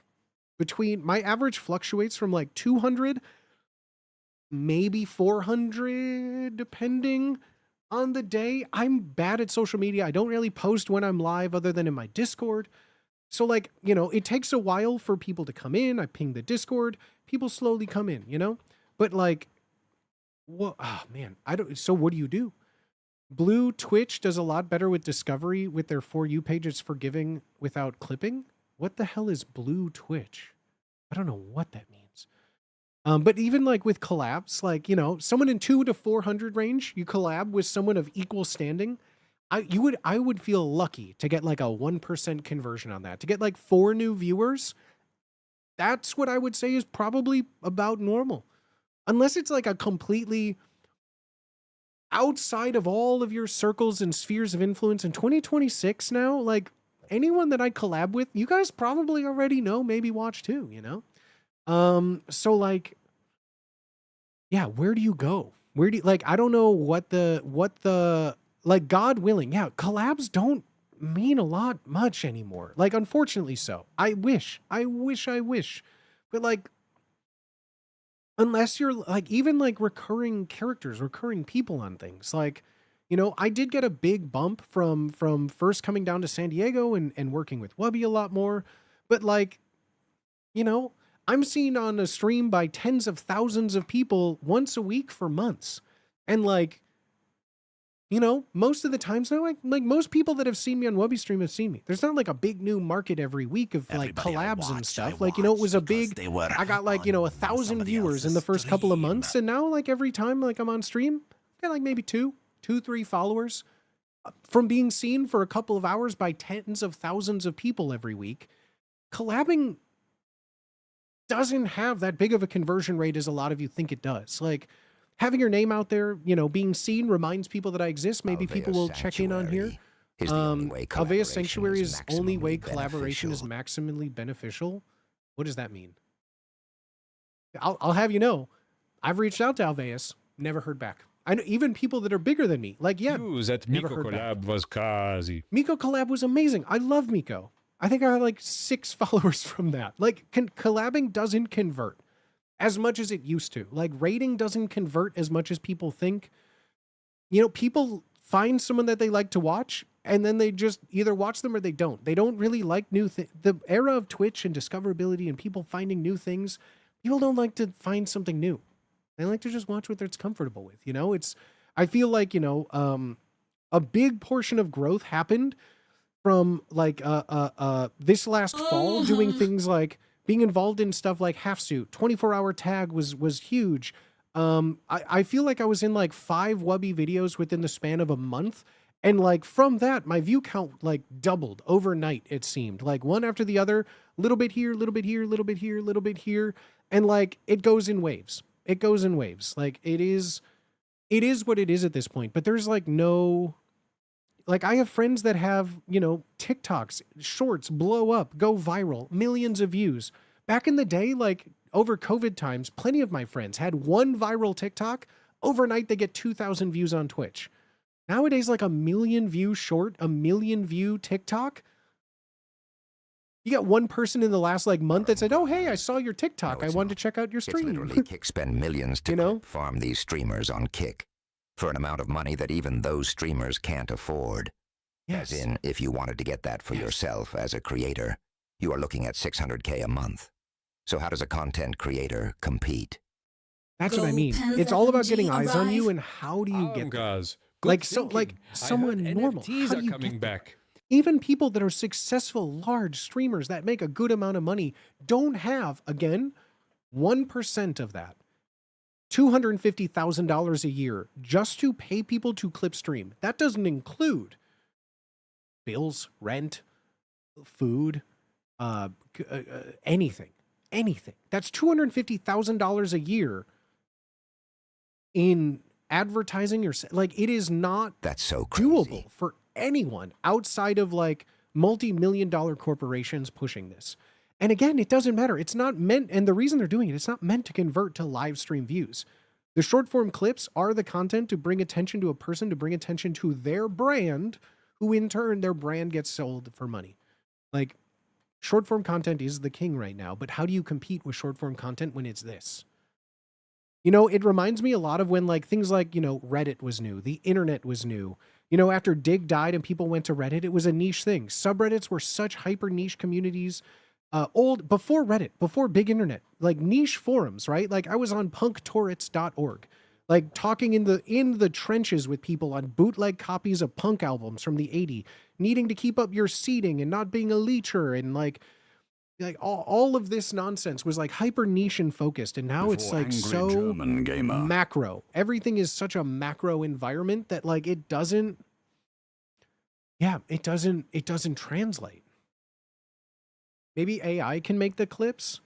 Even if AI makes clips, you still need to be posting hundreds and hundreds a day. These people are posting hundreds a day. Hundreds a day, guys. Like in 24 hours, they're posting 4 an hour. Imagine sitting at your computer 24 hours straight, posting one clip every 15 minutes. Like, how do you compete with that? I can't pay someone to do that. And these people are only getting paid if it hits. You know, it's like gambling. It's like you make good games, gamify it. I already talked. Twitch is so far beyond. And I hope you see more success rewarding creativity. Sure, it can help. It helps people stay in my stream. Let me be very clear. This is my livelihood. I've made my living on Twitch for 6 years now. Am I generationally wealthy and can retire if I lose my streaming job? Almost Hell as no. many clips as the Hell lady no. who I'm month to dates month the like a AI large puts out percentage of books. people in my audience, right? Like, it's not like this is like out of the realm of stuff. Like just being creative, just posting shorts on YouTube fully rebooted doesn't because do AI anything anymore. Scrapers ate their servers. Classic. Ramgrass, As many clips as the lady who dates AI puts out books. Yeah. Yeah, it's like streaming went from like this niche thing where like, I mean, pre-COVID, you had 1,000 viewers in your stream. You were one of the top dogs. You had a couple thousand people. You're doing an event. You're one of like the biggest people on the platform. Like when you have over 1,000 viewers, your name is like Ninja. Your name is like, Shroud, like the Summit, the people, the people who are like the foundational, the Soda Poppins, the Germas of the world, the people that have been in this industry for Justin TV decades. Like having thousands of viewers was like the most you've made it that you've ever, before subs were a thing. When people could just donate money, right? Like, it's, the growth of what is considered to be popular on the platform has shifted. Like, pre-COVID, you pull in 300-400 viewers, you're a top dog, baby. You're getting invited to things. You have 1,000 viewers, you get invited to stuff. 10 years ago on Twitch, we're talking 2016, you have 1,000 viewers, you're invited to things. Nowadays, you have 1,000 people watching. It's like very consistent. So, and like 1,000 people watching doesn't mean anything anymore. Which is like the nature has changed. Maybe we'll shift back, but like I mean, shit. If it shifts back, I'm dropping back to like 10 people watching. It's I don't know what to do about it. And speaking frankly, like it's nothing that's the thing. It feels out of my control. And I think that's where like it's a hard thing to wrap as a content creator because like it's a beast that you can't win. Sure, it's always been a slot machine. Streaming, as I always tell everybody, it's not about making money. It is a hobby. You get lucky. I got lucky at a very specific part. I got introduced to a community that helped further that. But like, you know, collabing with people doesn't grow anymore. Collabing doesn't make you popular anymore. 1 million people are collabing with 1 million people and they're not growing, you know? Like for example, you know, people we know that have collabed with some of the biggest people on the planet. It doesn't necessarily grow anyone's channel anymore. You know, it doesn't, having a viral clip, having a good video on YouTube that gets hundreds of thousands of views doesn't equal anything. You could be the best speedrunner in the world at a game, and that doesn't mean shit. You're not getting viral clips going on, right? So it's, as someone like myself, knowing what I know to grow, I don't have the money for it. We don't like, and that's where it just becomes like, you know, keep doing what you're doing. People can still grow. People can still be big.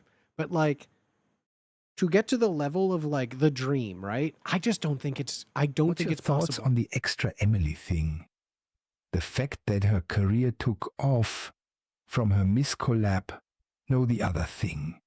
I mean, she had 1,000 people before any collab too. She was already one of the biggest creators on the platform, right? And besides, like, I don't know Extra Emily personally. I've met them once. I said hello, I think at a Streamer Awards once. We were at the bar at the same time. I said hello. But like, I have nothing against Extra Emily at all. I don't think collabing with like, well, let me take it this way. Collabing with Miz when she did, that was an opportunity for growth. Collabing in the past was a way to grow. 2026 collabing I don't think it converts to anything nowadays. But like, I think truly, if your content was good enough, like it was in the day, I don't watch Extra Emily much anymore. I would tune in because she was doing something crazy, right? Like, she did clippable things. She was always doing stuff. Her personality is infectious. So like, whether she collabed with Miz or not, I guarantee just who their streaming persona is, she would have popped off bigger eventually down the line, you know? How much of clip farming is grassroots from fans? And how much is corporate sponsored? In relation to what? VTubers seem to have fan clippers. But if depending on platforms are clipping VTubers, to explode I'll get to certain that. creators beyond the reach of their platform, they could boost revenue by bringing more eyes onto the platform. Seems to make sense for a kick-to-stake pipeline. This wasn't a hate thing. Sorry if it came that way. My bet was she is larger than I thought. Just wasn't in my sphere till then. Yeah, and collabs can help people reach new spheres back in the day. I don't think that is really a thing at all anymore because the people whose streams you need to be on to get that kind of motion are involved in this giant clipping thing. So let's go over Northern Hurricane. How much clip farming is grassroots from fans? How much is corporate sponsored? If you want a percentage, I'll throw out a number. Everyone seems to love 10%. 90% corporate shill, 10% grassroots. I think a lot of people, and not everyone, a lot of people have gotten a lot of success through their community driving grassroots campaigns. I think that is a very acceptable way. I think clipping and doing that is very real. I don't think it's possible for a creator to do it on their own.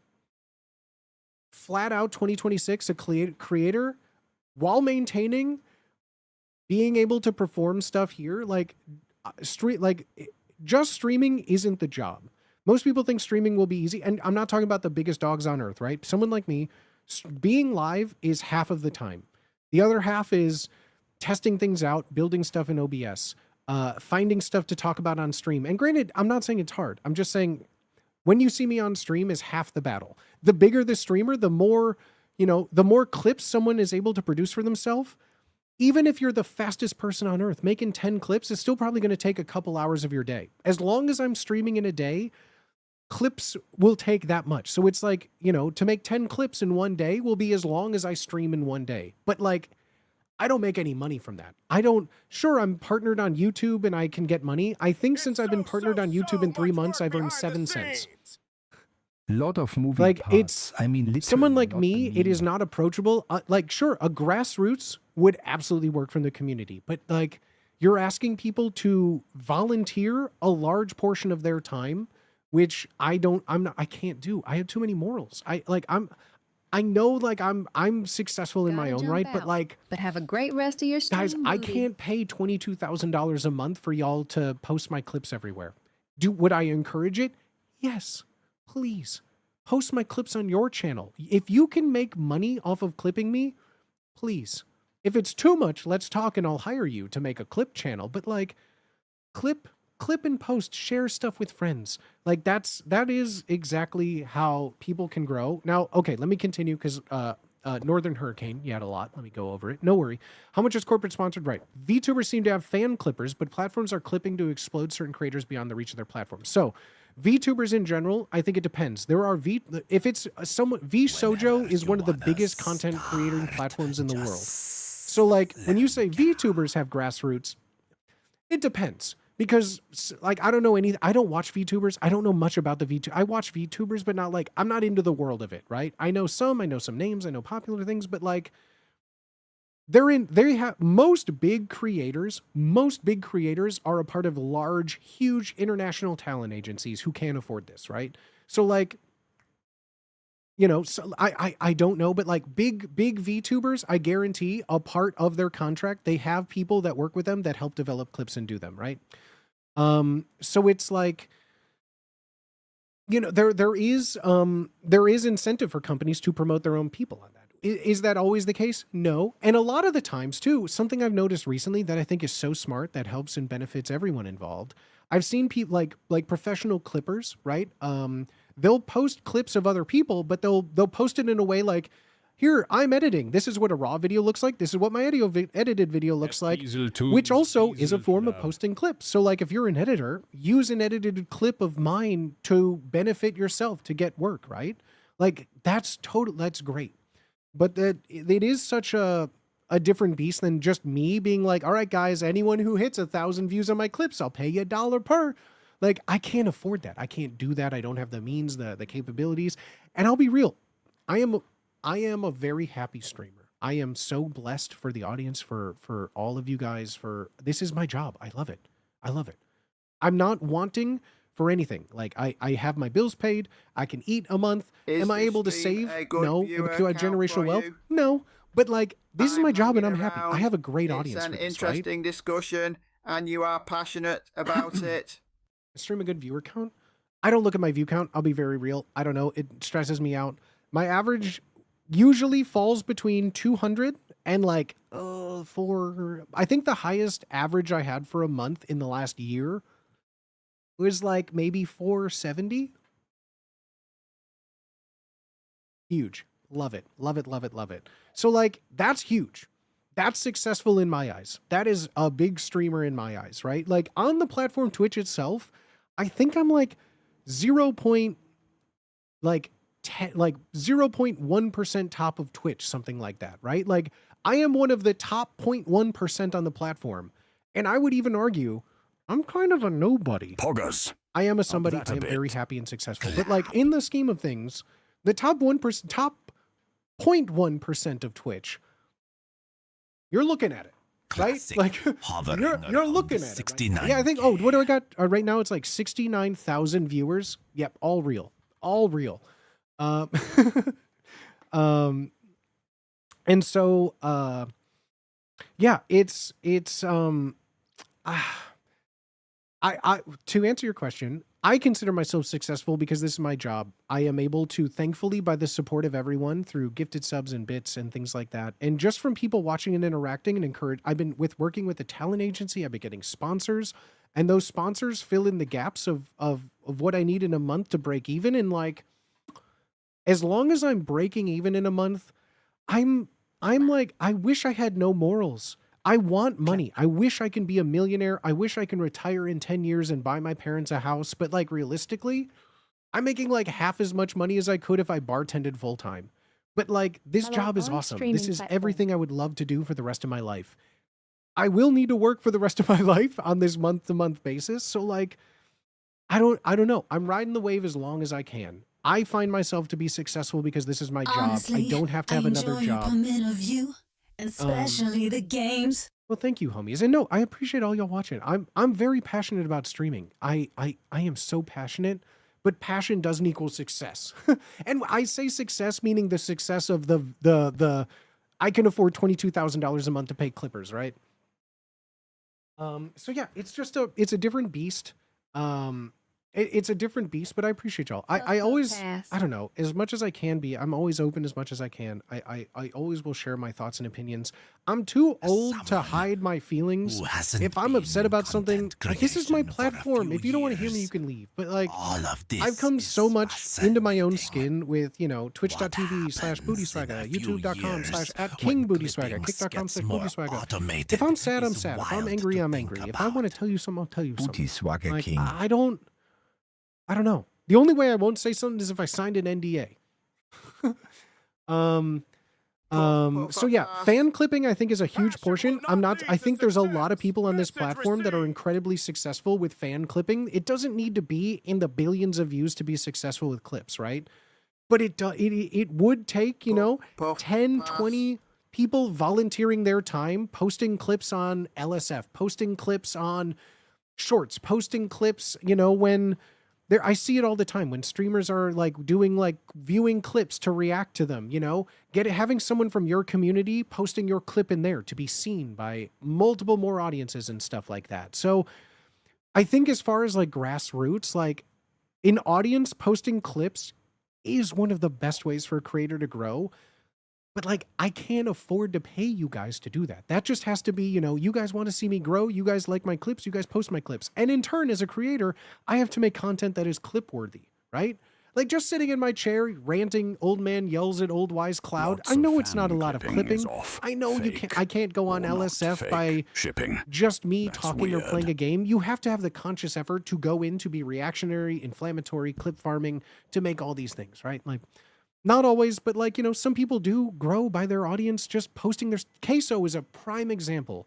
He blew up because his audience posted clips of his. He blew up because it wasn't him doing it. His audience catapulted him to a level of fame. Someone like also the Burnt Peanut, you know, blew up because of clips from Tarkov, clips from Arc Raiders. His audience grew that. So is it possible to do it from audience alone? Yes. Is it possible to do it from like 5 people clipping you and doing it? No, but like those 5 people are who I would I appreciate that. That's why it's hard. Someone my size, I can't give what it is worth, right? It does have to come from this grassroots. You love the content so much that you are posting it on behalf of someone.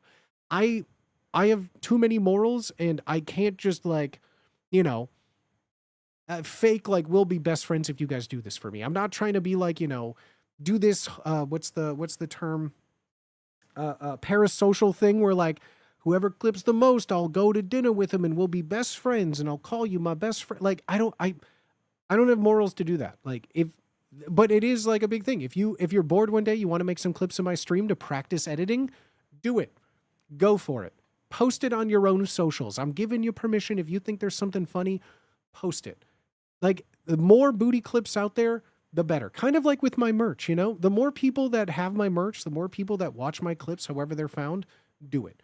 You know, looking at all this, it really does emphasize, like, if you guys want to get better at editing, edit clips of me. If you need something you don't stream yourself, you want something to practice cool edits on, do it for me. Post it on your channel. If you make like $10,000 off a clip of mine, then you better goddamn tier 3 in my channel the next month.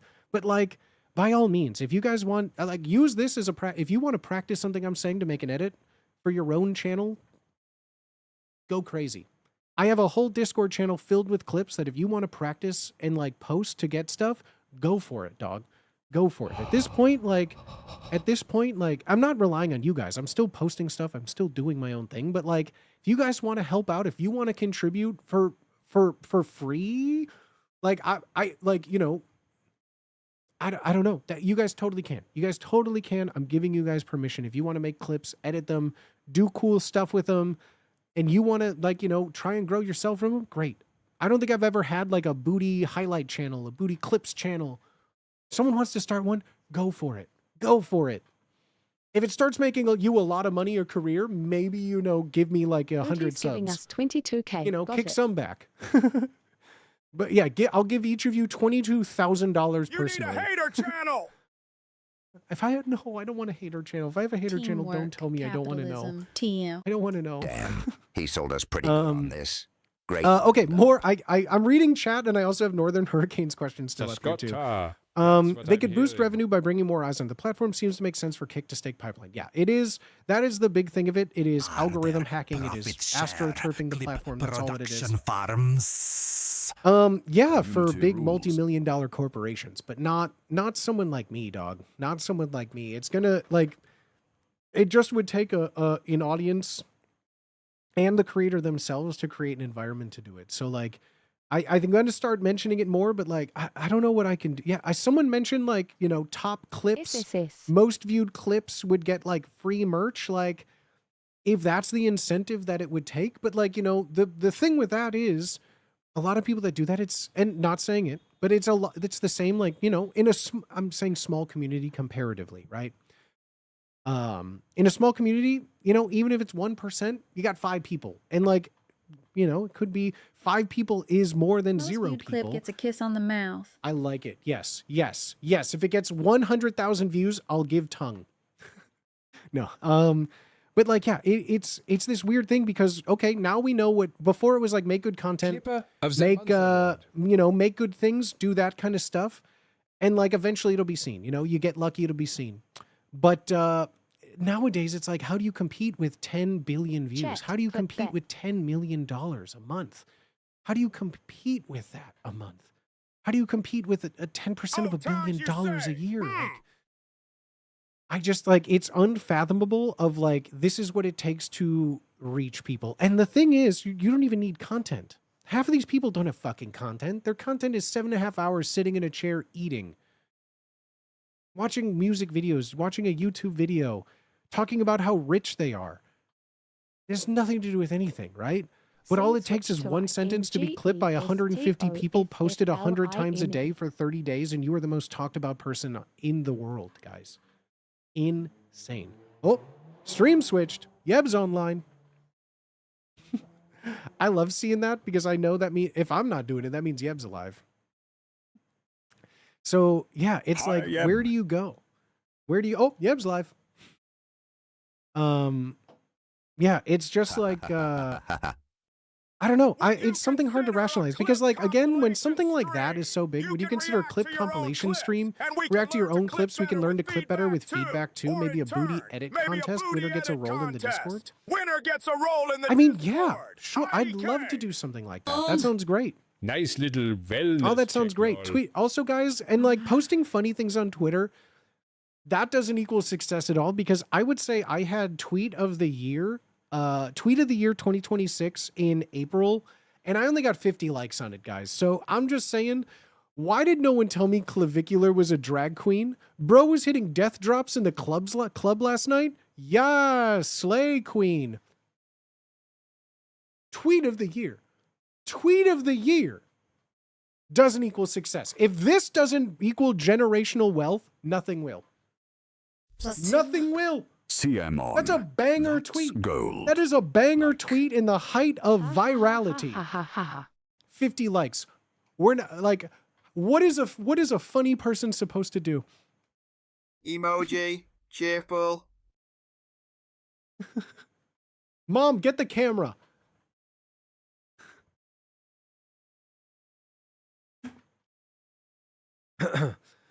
On the platform or for your account? For what? I'm sorry. Yeah. For what do you mean? Like a clip contest for the No, it has to be for me. If we do like a clip contest, it would be clips of me. And yeah, that could be do like a once a month clip roundup.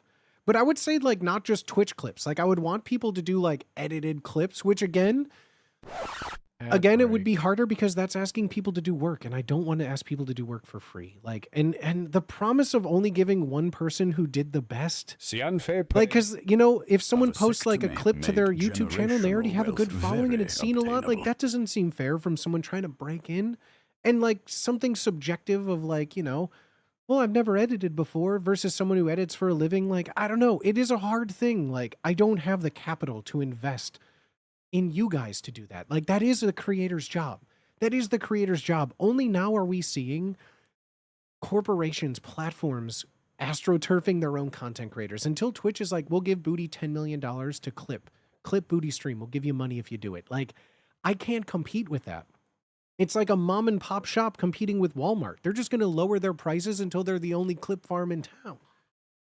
A vasectomy made generational wealth very attainable.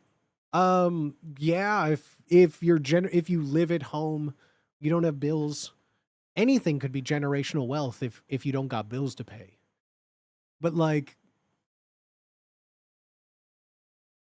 I need more than $2,000 but less than $3,000 a month to break even.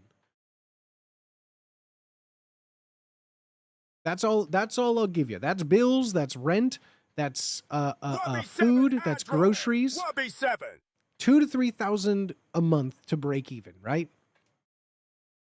That's what we're working with. And I'm breaking even. Let me tell you what. That's what we're working with. The joke is no So more like, generations needed to pass. For 1 month, I need to make like a year of my streaming salary is insane.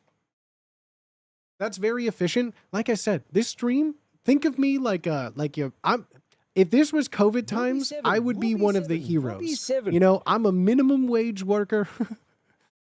I think technically in a year, I did the math, and this is why it's funny, because again, I'm not comparing myself. Fortunately, again, guys, I hope that I'm not coming across as like conceited or like, I don't know, rejecting what I have, or I don't see, because I'm happy. I don't know how much I can say this. I am fortunate. I am lucky. I am happy to be where I am in my career. Would I like to make more money? Who wouldn't? I think that's the realest thing you could say. Would I want to make double money? Yeah. Yeah. Authentic. But like, I'm in a position where I technically have a part-time job streaming. This is my full-time job. I'm part-time streaming. That's why it's hard. Because, you know, I'll stream 3, maybe 4 times a week, 4, maybe 5 hours. I'm streaming anywhere from 12 to 20 hours a week at most, right? Part-time job. But I'm making little less than California minimum wage. So like, and here's the thing. So the reason I also stopped streaming multiple days, I was streaming like on Wednesdays and Fridays during the day. Ultimately, chat, and this is not a side on you, it's more time streaming, less time being able to prep for a stream, but I was making the same amount. I think I made like $100 during the January, February when I was streaming twice as much a month. I made about the same money. Like, it didn't increase sub count. It didn't really increase, you know, donos or anything. And this isn't on you guys. Again, this was an experiment to see like, well, in any other job that I've worked, if I work 20 hours a week, I make this. If I work 40 hours a week, I make double. But like, streaming doesn't work that way. You know, it doesn't matter how much you stream because that doesn't equal money, right? Like, I don't have sponsors paying for view per stream. I don't have like that kind of back end deal anywhere. So it is really just like, you know, and it is a little selfish, but I'm still doing stuff outside of stream. I also stopped because I'm making like a game a week. I'm working a lot more behind the scenes. I'm doing writing jobs for places. I'm doing ghost writing for places, doing content creation, ghost writing in Discord calls. Like, I have a lot of different revenue sources outside of Twitch now to break even, right? And so, oh yeah, it's just like, I don't know. It's a lot harder. And like, so I just finished taxes and everything, right? Technically speaking, I made less last year than if I had a minimum wage job in California. Which is like, part of me is like, oh my God, what am I doing with my life? That way, what am I doing with my life? Like, unrelated side. I'm making half as much streaming as I did bartending. I can't like, but I have what I don't make up in money. I make up in being able to do what I love, to make content for others, to make people laugh on not just my stream, but other people's streams, to work with people, to make them content. I love making people money. Don't get me wrong. Advertisers, other streamers, I love making games. I love doing stuff. I love making stuff. I love performing and stuff. It just doesn't always, the want to do those things doesn't always translate to like buku bucks, right? Like, my corporate jobs haven't worked that way either. Got to do unrelated side hustles for more money. Yeah, and you know, everyone has this issue. Inflation and raises don't match, the cost of living, and the world is shit. So like, I know that I'm not. Is that California? I'm not like where you live is very expensive housing. Yeah.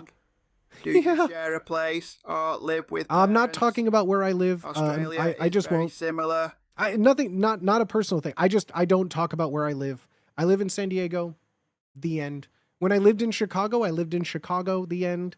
I do have boundaries. That's just one of the boundaries. I don't like to talk about my living situation just because I didn't mean, no, that's okay. I know it wasn't, I know it, I get that question a lot. I know it's not coming. There's worse ways to ask that question, which I've heard. I know yours wasn't meant to be like, yeah, like that. But no, California San Diego is more expensive for cost of living than San Francisco right now. San Diego is like the most expensive city per capita to live in the country. San Diego is so fucking expensive. Like, if I lived anywhere else, I could actually save money with streaming. Right? But like, is amazing. Yeah, that is one of the biggest things. If I leave San Diego, it would be because I just can't afford to live here. It's like upsetting how much of my money. Like I said, I need between $2,000 to $3,000 a month to live, including bills, rent, all of that. Anywhere else, I could probably knock that down to like $2,000 and I can save some money. I refurbish antique tools. Holding history in my hands is amazing. I could go months without making money, but I love it. I feel you. That's the thing. I have worked so many jobs in my life. I'm almost 36 years old. I've worked in fast food. I've been a pizza delivery driver. I've fixed pinball machines. I've collected money from bars on routes. I've bartended. I've served. I've dishwashed. I've worked in amusement parks. I've worked freelance writing on the internet. I answered questions for Cha-Cha. I did Quora. I've done. I've delivered food for Uber Eats. I've done so many things to earn money, and like this is by far. I wouldn't say the easiest, because let's be real, answering questions for Cha-Cha was much easier than streaming. But like, I've worked so much harder. I broke my back in so many different ways to make more money, but like, I love streaming. I found my calling. I love streaming. I am holding on for dear life that this lasts as long as it can. And like, that's where it gets weird. And I wish I didn't have morals, because this stream only survives on the generosity of y'all. Like, you guys subbing, you guys gifting subs, bits, all of that, prime subs, all of that is like how I'm able to do this. So I cannot emphasize how much that I am so appreciative. This stream only exists on the generosity and loveliness of you all. So like, that's what I mean. Take my clips, send my clips, turn me into the next queso, make mean clips of me. Clip me out of context. Tell me beforehand so I'm not caught off guard and I can laugh with it, not at it, right? Yep, but like, let's blow it up. 2026, let's get Booty the talk of the town. Let's just go crazy with it. I'm in the legal field, working 40 hours a week at the top personal injury firm in my state for 3 years. I applied to a more selective litigation firm. They're asking me to take a $3.50 pay cut. Like, what? The world is very backwards. It doesn't matter what you do. You're who you're alone with at the end of the day, right? And that's where it's just like, I wish I had less morals to more money to do grifts to scam, but like, non-parasocially, I like and respect you guys, non-parasocially, we're non-parasocial friends. It's a mutual beneficial relationship. I give you content. You give me money. Like, I don't know. But yeah, it's mega drop. Operation BBL, make booty big. Oh, that's it. Oh, Operation BBL. Oh, that's huge. Make booty big is that's the BBL, operation, baby. Make booty big. At Danger Delta. I give you money. Well, someone gave money on your behalf. I give you money. But by you guys chatting, by you guys watching, that encourages sponsors that's how I've been working with so many sponsors, because they see my audience, that my demographics are 28 to 45 is like 90% of my audience. I honestly have a huge, like, most people, it's like predominantly, Twitch is a very heavily male viewed demographic, right? I have like a 20% female viewership in the algorithm. Hello, ladies. Like, that's a huge thing for advertisers. Like, people just like people watching. They know it's adults. They know, like, I have an adult audience. I have a mixed gender audience. I have less than 1%, it's like a rounding error of people under 18 or even under 21. Like, my audience skews adult with adult jobs, with adult money that can make adult decisions on their behalf. Like, I cannot ask for a better audience. I don't want an audience of kids. I don't want any of that. It's the mustache. 20% of ladies. It's the mustache and nail polish for me. TurboTax time. It's like, that is like an advertiser's dream of like no children, adults, and like not just dudes. Like, having a mixed audience shows that I'm not creepy to women, which I think is pretty good, ladies. Sarcasm. Like, yeah, it's I'm very fortunate. I love my audience. I love where I am. It's just like, and it sounds like ungrateful to be like, well, I need to grow by relying on my audience more. And like, I just can't do that though. I'm more likely to support a small streamer and a big one.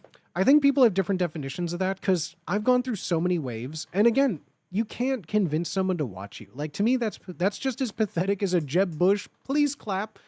I will never beg people to watch me. In fact, like, that's why I'm always so curt. The angriest or most curt or most sarcastic I feel people will ever get out of me is when people are like, I'm going to watch so-and-so.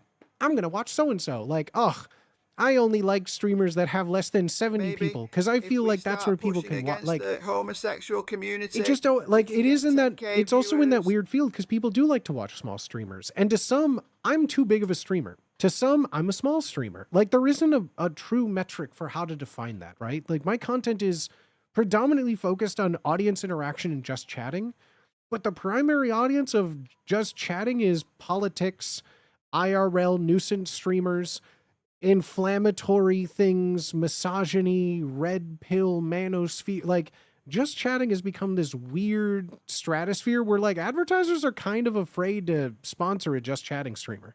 That's where I've been playing a lot more games, truthfully. I like playing games on stream, but my audience didn't come to me to watch me play games, you know? Like, I'm not like a green Suigi breaking, you know, records over here. Like, I'm not like a Squeaks who, you know, played Super Mario for 64 speedruns for years, playing Mario games for years, like, and then can do variety stuff. Like, people are here because I think I'm kind of funny and people like watching me and talk about stuff. But it's...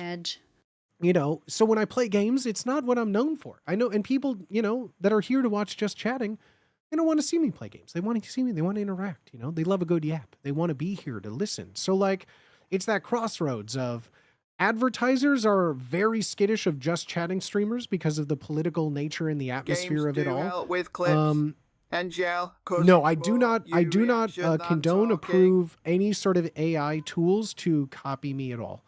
Get Fuck us that grabber noise. Absolutely machine not. like No. Moise. We People are will like, but dump Booty, you money did stuff into that before. real There's a fast. difference between, Lol. I think people confuse AI with generative AI now.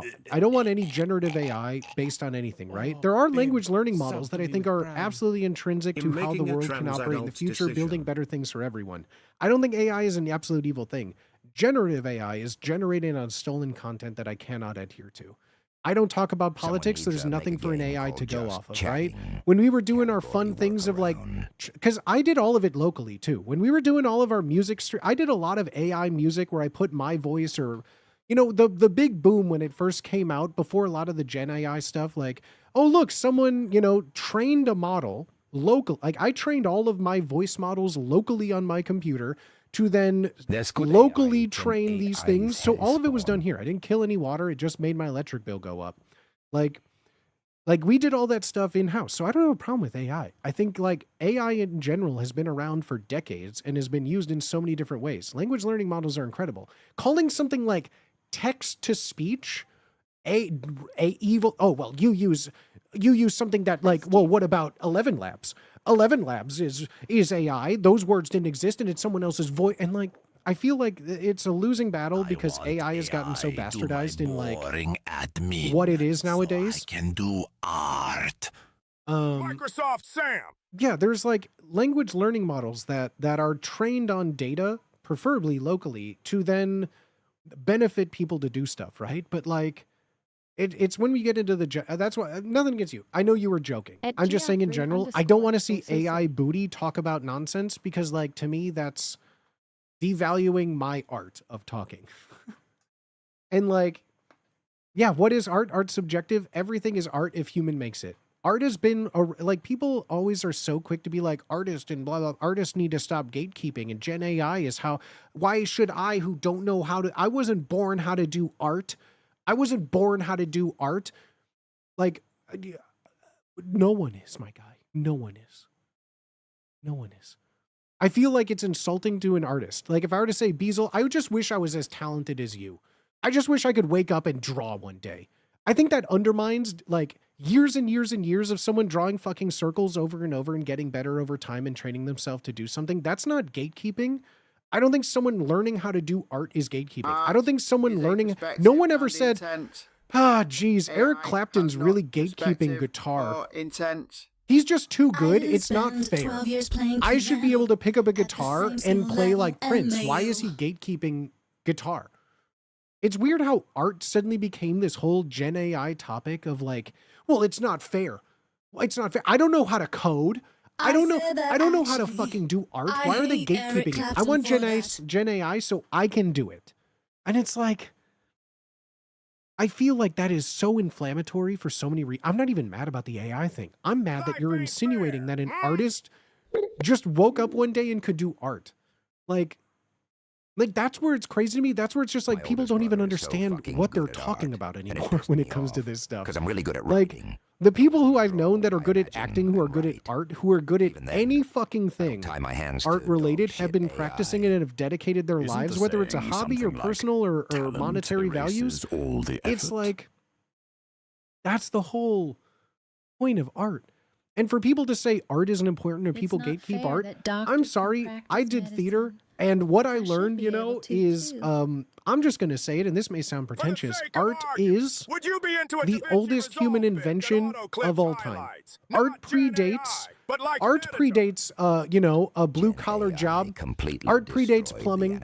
Art predates prostitution. Art predates the concept of money. Art predates fucking agriculture. Being a kid and seeing cartoon credits, and I wanted to be there. Like art and acting and storytelling and music, all of these things that are art predate every single other human invention. Cavemen, people have been making art as long as humans have identified themselves as something other than animals, right?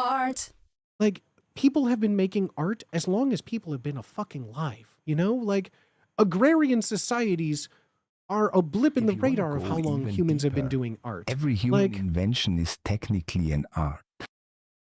Yeah, sure. Yeah, like I think like most things are stemming from an art form of some type, or just, well, one can argue it's to make life easier, right? Like I don't think, you know, the first agrarian culture that popped up that said, you know, planting seeds sure is an art form, but like, you know, I think like art and science, observations and repetition and theorizing from the world around you, I do think there is a separation of art and science and things and how to define those. The Venn diagram does meet, but like, as long as humans have been alive, before the written word was invented in humanity, people have been telling stories for generations. Everywhere around the world, people are like, well, if dragons didn't exist, how come they appear in cultures where they never talked or communicated? There have been dedicated storytellers, people that passed on the stories of their generations through the power of song and voice and dance.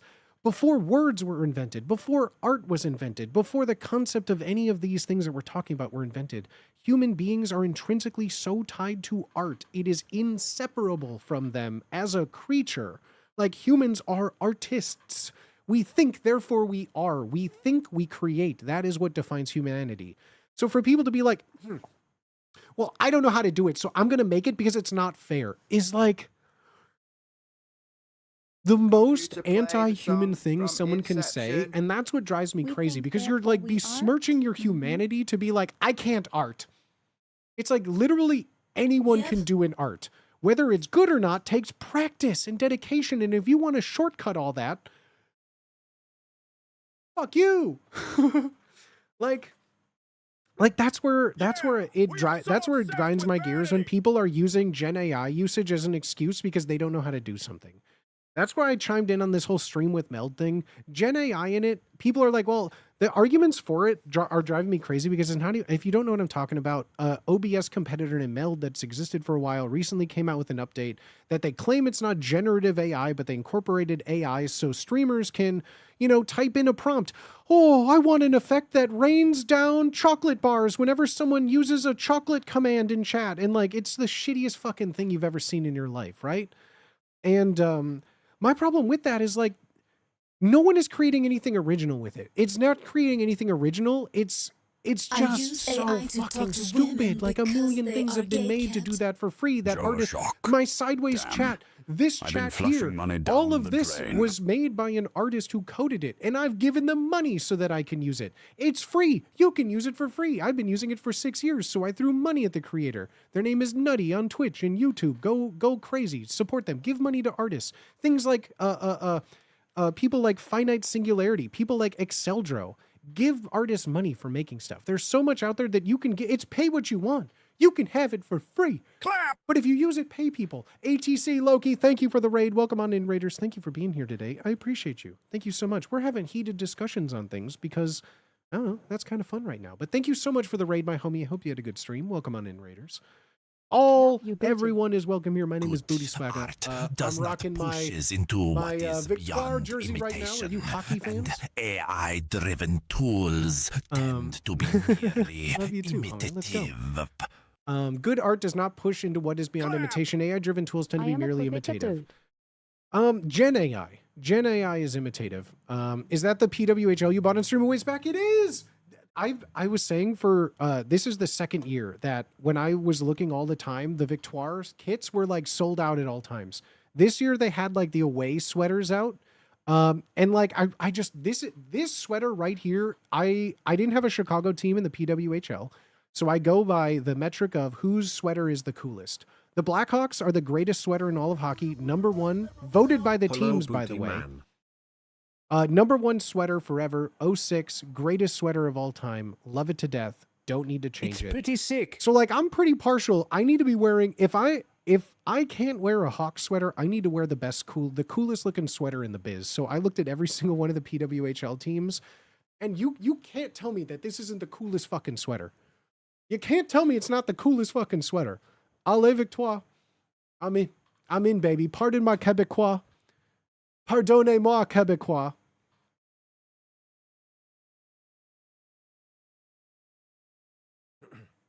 I have 45 hockey jerseys in the collection. Going for the coolest jersey is the way to do it. I have 14 Hawk sweaters.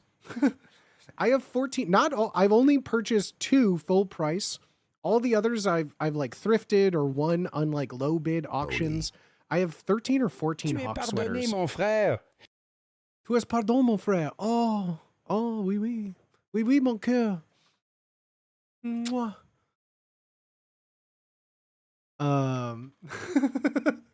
Canadian Tire logo on it makes me giggle every time.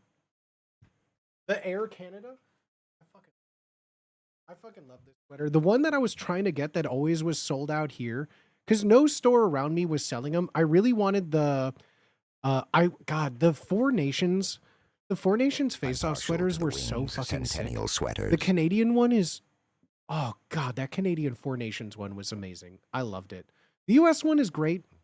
The Hun is the best. Golly, those Canadian Four Nation face-off sweaters are a goddamn beauty. I wanted one so badly. I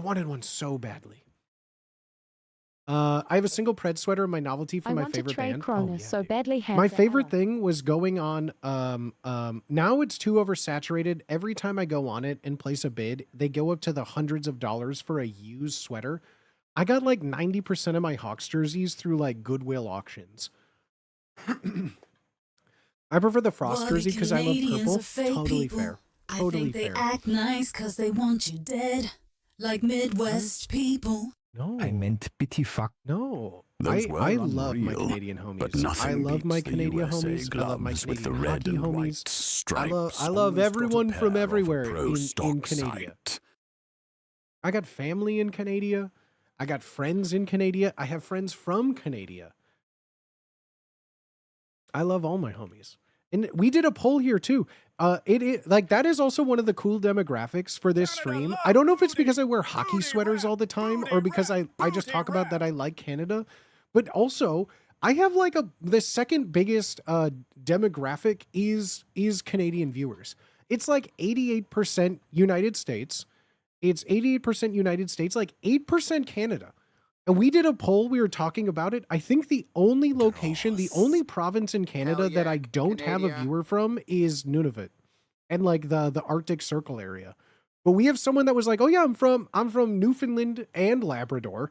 We had Prince Edward Island came out. Of course, we had Montreal. Of course, we had Ontario. We had Manitoba, Alberta. We had someone in the Pacific Northwest, like British Columbia. We had like, I was so surprised. And this was just like, hey guys, who's watching me right now? Are you from Canada? Where are you from? And literally almost every province, but I think there was maybe one more outside of like Nunavut that it was like someone here. It's so crazy. I'm a Yukon viewer. It was Nunavut that's missing. I knew we had someone from Yukon. Okay, it was just Nunavut. That's insane to me. The fact that someone even here was from Prince Edward Island, like viewer. The littlest of Canadian provinces was crazy to me.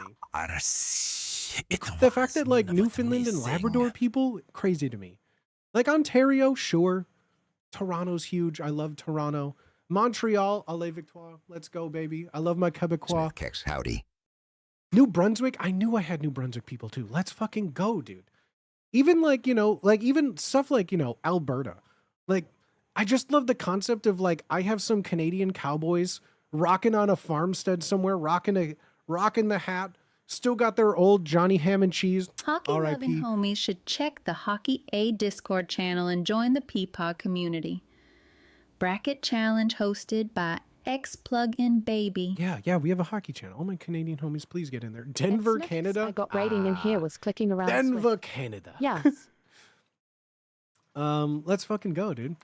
I got rated in here. Yo, let's go, baby. Yo, resume or X resume. Thank you so much for the 28. Alberta, regretfully reporting. Alberta, hell yeah. Alberta's awesome. I want to go and visit most of the Canadian stadiums too. I would love to visit Calgary. Go and hang out at the Saddle.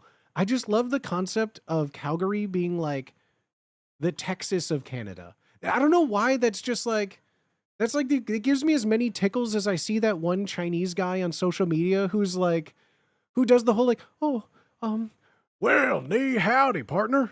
I'm here for a hamburguesa. Like, I just love, if you guys have seen that, right? It's like the Chinese influencer guy who puts on a hat, puts like a piece of straw in his mouth and has like a cowboy accent and goes knee howdy.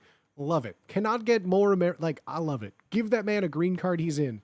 I love our European neighbors. The fact that there's a whole, if you don't know, Alberta and Calgary in particular is like the Texas of Canada. Dudes in flannel, cowboy hats, riding horses up and down the street. I need to see it. What do you mean there's Texas in Canada? It's like going to Japan and finding like a Texas bar where they're like two-stepping. His Ensign. What? I love him so much. His acting's insane. I love it. Labrador It's so good. And Newfoundland look beautiful, but seeing houses buried in snow. I'm good, man. I wouldn't mind going there for cooler weather and summer. It depends where you're from, compared because to like where I love me am. some cold. I've never been in like Arctic Circle cold, but like I've been around for snowpocalypse. I love the snow. I love the cold. And you ask someone from Newfoundland or Labrador, like, the house covered in snow. That means the lake is frozen over. I'm gonna go skate on the pond. You know what I mean? Like it's a different atmosphere. It's like, it's only 30 today. That's shorts weather. Oh wow, great day today. It's like minus 10 degrees. It's above zero today. Oh, that's a beautiful day. Like I feel like, going from Chicago, it turns 40 degrees the first day in spring. That's flip-flop and short weather, baby. That's sweater weather. I'm not bundling up unless it's like below freezing. In Maine, snow still covers my vacation house garage, right? I love the snow. And like every Canadian up there that I've ever known is just like, this ain't cold. You should have seen the winter of '84. We didn't even have electricity yet. My door was covered for 3 weeks straight. We ate the family hamster just to survive. People are warmer where the weather's colder, right? Yeah. So yeah, the concept of it is crazy to me. I love it though. That sounds so fun. I'm just jealous of being able to skate on a pond. I've never skated outside of a rink in my life. I've never like played pond hockey. I've never like had a little shinny on the pond. God, that just like I'm like all aboard. Like the influencers are just like, oh, here we go. It's a beautiful day up here in Manitoba. We're doing some river skating today. Practicing on my crossovers. So put the GoPro on now and let's go about. I hate and the just cold. like Love just like snow, skating though. through the most beautiful wilderness you've ever seen on densely packed ice on a river and lake. Oh, God. I just want that so bad. I want that so bad. Pond hockey's so dope. I want pond hockey. I can't even play regular hockey in San Diego. It just doesn't exist. The technology is lost. Yo, Omega Weapon, my guy, bro. Let's fucking go, dude. Thank you for the 5-bomb, homie. I appreciate you. You're welcome to shoot some sticks in my place in Maine. Houses on the lake. Snow is amazing for like 8 hours. Then I God, the only hockey rink here, I checked in again because I haven't looked at about a year. Closest hockey rink is about anywhere from 30 to 40 minutes away with San Diego traffic to get through.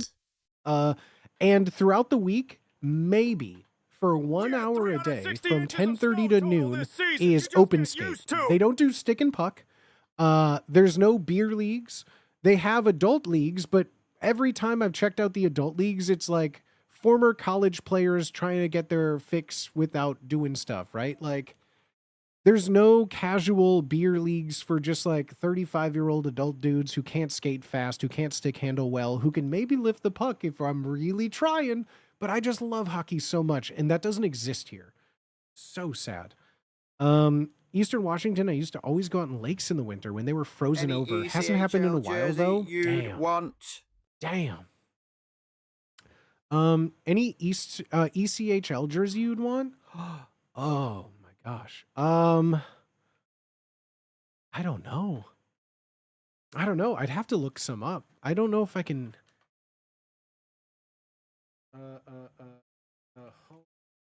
jerseys. I don't know. I mean, I feel like All Star. No. Team apparel. In my city, bro. I haven't really checked out a lot of these sweaters or logos. Who we got? Savannah Ghost. Pirates is a sick one. Savannah Ghost Pirates? Okay, I love that name. Where's Ghost Pirates? Savannah. Let's go to S. We're League Apparel. No, not League Apparel. Do they have Team Apparel Vintage? Where's sweaters? Can I get a sweater from some of these teams? These are all t-shirts. These are all t-shirts that I'm looking. I'm on the ECHL website and it's just t-shirts. Tulsa Oilers, Utah Grizzlies. Savannah. They don't even have a Savannah Ghost Pirates. What the WTHF? Fuck? I don't even see Ghost Pirates on here. The Orlando's. This is where it drives me crazy. How the fuck does Florida have as many goddamn hockey teams as it does, and I can't even get a good thing going in California? I have to go to Anaheim for the Ducks? Hey, Anaheim Ducks, if you're listening, I would love an influencer package from y'all. I could be a Ducks fan if you pay me to go. What the fuck, bro? Chet, clip I that. think I know more about like the OHL than I do the If you like ECHL. hockey, have you played Tape to Tape? It's a hockey I have. you like. I have played Tape to Tape. My I have played favorite is Tape the to Rock Tape. I like Lobsters Tape to for Tape. I Athens, want more. Georgia. I beat Tape to Tape. I unlocked everything in it. I just want more. Like here's the thing. I just want hockey games on PC in general. Playing Tape to Tape scratched an itch that like, okay, sure, I can get NHL Live 2001 and update the rosters. I don't care. Sure, I could play NHL 98 on Sega Genesis on an emulator. I don't care. Ugh. OHL mentioned, let's go Hounds. So here's the thing. I learned more about the OHL because of Hawks players that came from there. Specifically, I believe the team that I always loved that I wanted a jersey from was specifically because And now I guess maybe some of my Red Wings fans and maybe Rangers fans can relate. But I was a fan of the London Knights because I believe that's where Panarin came from, was in the OHL on them, but also beyond them, DeBrincat, You know the cat himself. I wanted an Alex DeBrincat London Knights sweater for so long.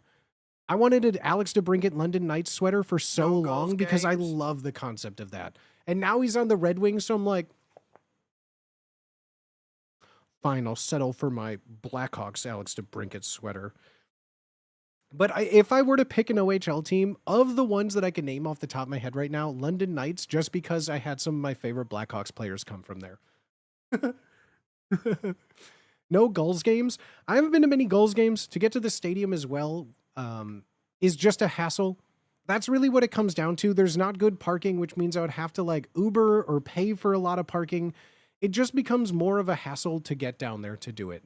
I know the Gulls exist. I know where their stadium is. It's not easy to get to. It's not that convenient of a day trip as there's no good public transportation in San Diego. There just isn't. It's not good or not easy, not accessible it's a driving city, and to drive through downtown San Diego at like rush hour to get to a Gulls game, every time I've looked into it, it would be like anywhere from like 35 minutes to an hour with traffic to get down to it, which is just frustrating. And it's not that cheap either. You would think it'd be cheaper for an AHL game. Whatever. But like the thing that always drives me crazy too is like, you can't even go skating at that rink. Why? Again, the closest rink that I could get to is 35 to an hour away, depending on traffic. And they don't even have free skate. They have free skate from like 10:30 to noon, 5 out of the 7 days a week. But from like 8 a.m. to 9 p.m., all of the one ice rink in San Diego is booked out. So it's like, I can't even play like, sure, I can go to an open skate and skate in a circle with my hockey skates with 70,000 people and children around me for an hour, but like, I really just want to put on some gloves and slap some stick around, dog. On the EHL shop, there's a section called EHL Team Stores. You get jerseys from teams from there. Team Stores. We got the Adirondack Thunder. Love that name. The Americans. How dare you? What is this? Atlanta Gladiators, Bloomington Bison, the Cyclones. Florida has 1 million teams. God, why does Florida get 1 million fucking hockey teams, bro? God damn it. The Comets, the Gargoyles. That's a pretty sick logo, though. Use them for cross-check The Swamp practice. Rabbits. Okay, I'm just saying the Swamp Rabbits may be my favorite team name right now. That's kind of up there. I don't even know where are the Swamp Rabbits from, dog. Please tell me their sweater goes hard. Oh wait, it's South Carolina. South Carolina Swamp Rabbits, and it's camo. Well, I don't fit camo. Oh, are they an LA Kings subsidiary? Oh, obviously. I was like, why does the rabbit have a crown? God, I can't wear this then. Fucking hate LA. Okay, but these sweaters are kind of sick, though. I love this. I don't like the LA Kings one. I don't like the LA Kings one, but Swamp Rabbits, this is awesome, dude. I love this logo. The stick is a carrot. Like, this is fucking sick. Really love cool that. themed jersey Love nights. Gargoyles. I mean, are they Solid black name. and purple? Because I love that. I love that combo. Looks like it. Greensboro. Greensboro. Where's Greensboro? That sounds like it would be in like Alabama. But I'm pretty sure that's Greenbow, Alabama, where Forrest Gump is from. So I don't think that it's. Oh yeah, see, this is usually, if I'm not lying, if I usually make like create a team in a sports game, like football, hockey, whatever I'm creating a team, this is usually the color combo I go to. It's like black, white, purple, and gold. Those are like the four major. Anytime I create a team, this is usually what we're going with here. Albuquerque Like that's Icy Wolves basically have my vibrant go-to colours, too. color combo. I love it. Pizza, Atlanta Gargoyles, that's pretty sick. The Icemen, stop. The Wings, PC Mavericks, the Mariners, Norfolk Admirals, the Solar Bears. Also, the name Solar Bears is so funny to me, but god damn it, Florida. Look. Oh, here they are, the Savannah Ghost Pirates. Okay, this is kind of fun though. Where is this? What is this an affiliate of? This neon color. It looks like they're in the fucking Seattle. Like this is a Seattle Seahawks subsidiary in the wrong sport.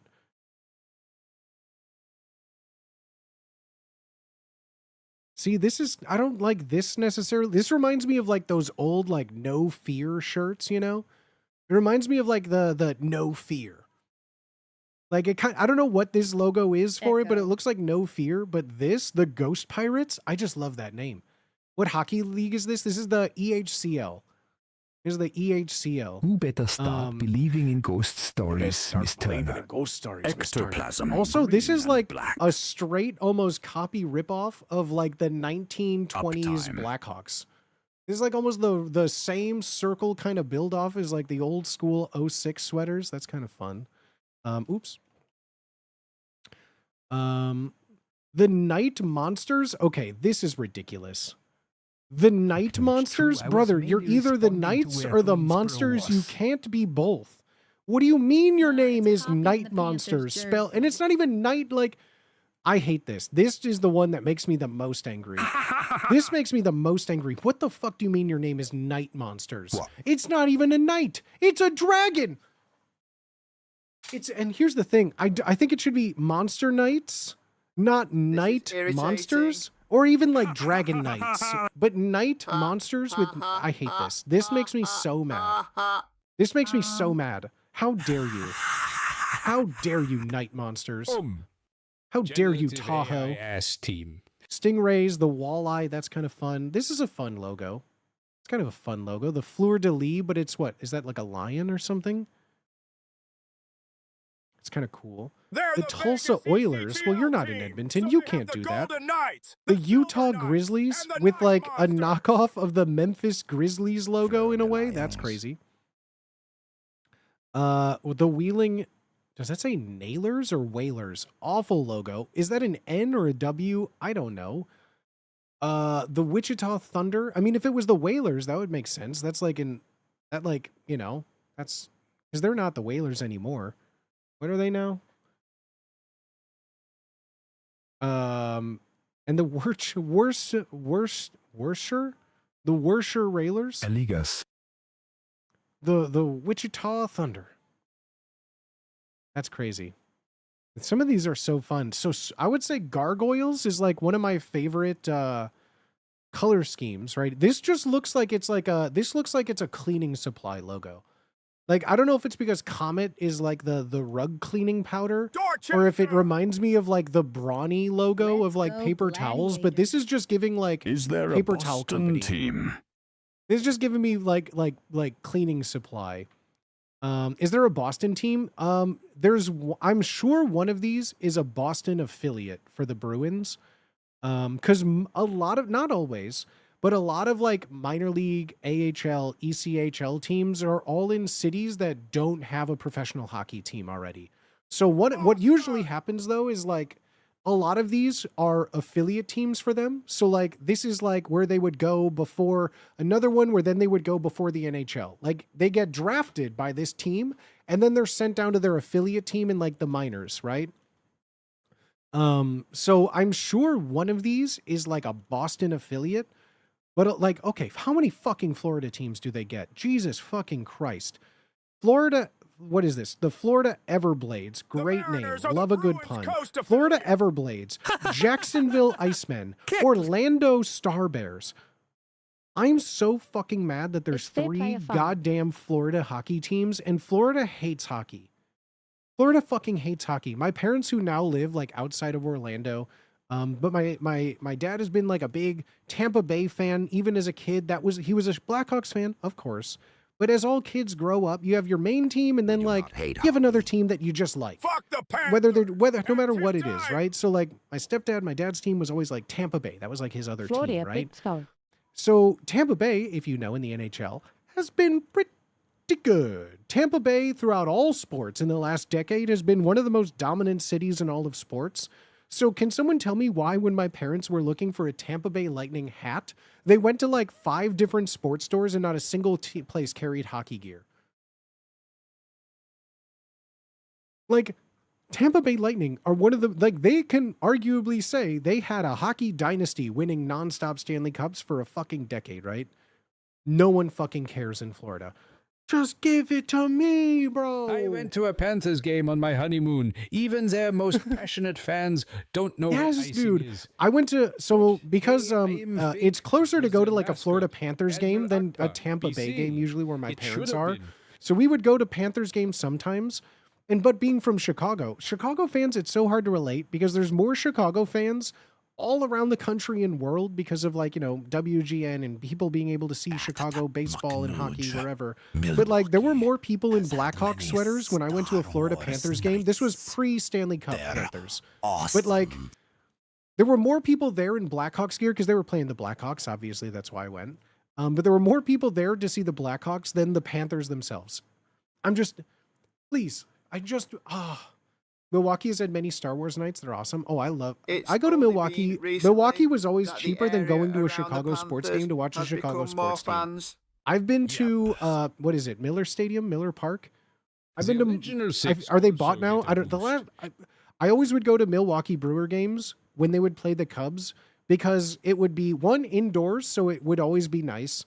The beer was incredibly cheap. The seats would be incredibly cheap. The Cubs would usually lose, which sucked, but like 40-minute drive, stop at the Cheese Castle, go to a baseball game. It would be less than one ticket at Wrigley. Ever go to Wolves games? I did back in the day, but growing up and getting older, Rosemont is just so fucking far that I just never really cared. And then the Wolves then became an affiliate for like the Blues for a good long while, and fuck the Blues, fuck St. Louis. So it was like, you'd go to a Wolves game as a Blackhawks fan and you would just see a bunch of Blues sweaters and things because all the players would then maybe go up and play for the Blues. So it was always like, I'm a big Ice Hogs fan. I'm a big Rockford Ice Hogs fan myself. I've only been to one of their games. But of all the AHL teams, I'm an Ice Hogs guy. I'm an Ice Hogs guy. What can I say? It's the Blackhawks season ticket. What can I say? I'm a simple man. Went to my first Blackhawks game 2 weeks ago. Great atmosphere, even though they lost. The United Center is one of the greatest sporting complexes in the entire fucking world. I don't care about it, what anyone says. No questions. Chicago sports atmospheres are among the best. And you got to see Jim Cornelison sing, which is the greatest move over Mariah Carey. Jim Cornelison is hands down the greatest anthem singer of any American sport. You could put anyone up singing the national anthem. Jim Cornelison every day of the week wins. Every day of the week. I've heard Jim sing the national anthem. I would venture to say 100+ times. It never gets old. Never gets old. Never gets old. You can show someone who is a staunch, avid hater of Chicago sports, and I guarantee they will never say anything negative. They'll be like, damn, that's an anthem. My favorite part of when Jim Cornelison sings at outside of hockey events, he's sung at Bears games. He's sung at so many big national sports, a lot of stuff, right? And I love when the camera pans just to like the players who've never heard Jim sing before, because every single time when my boy hits his grand, big, belting, booming, beautiful, gorgeous voice, every single time players are like, it is impossible to not get goosebumps when that man sings. It's so fun. So fun.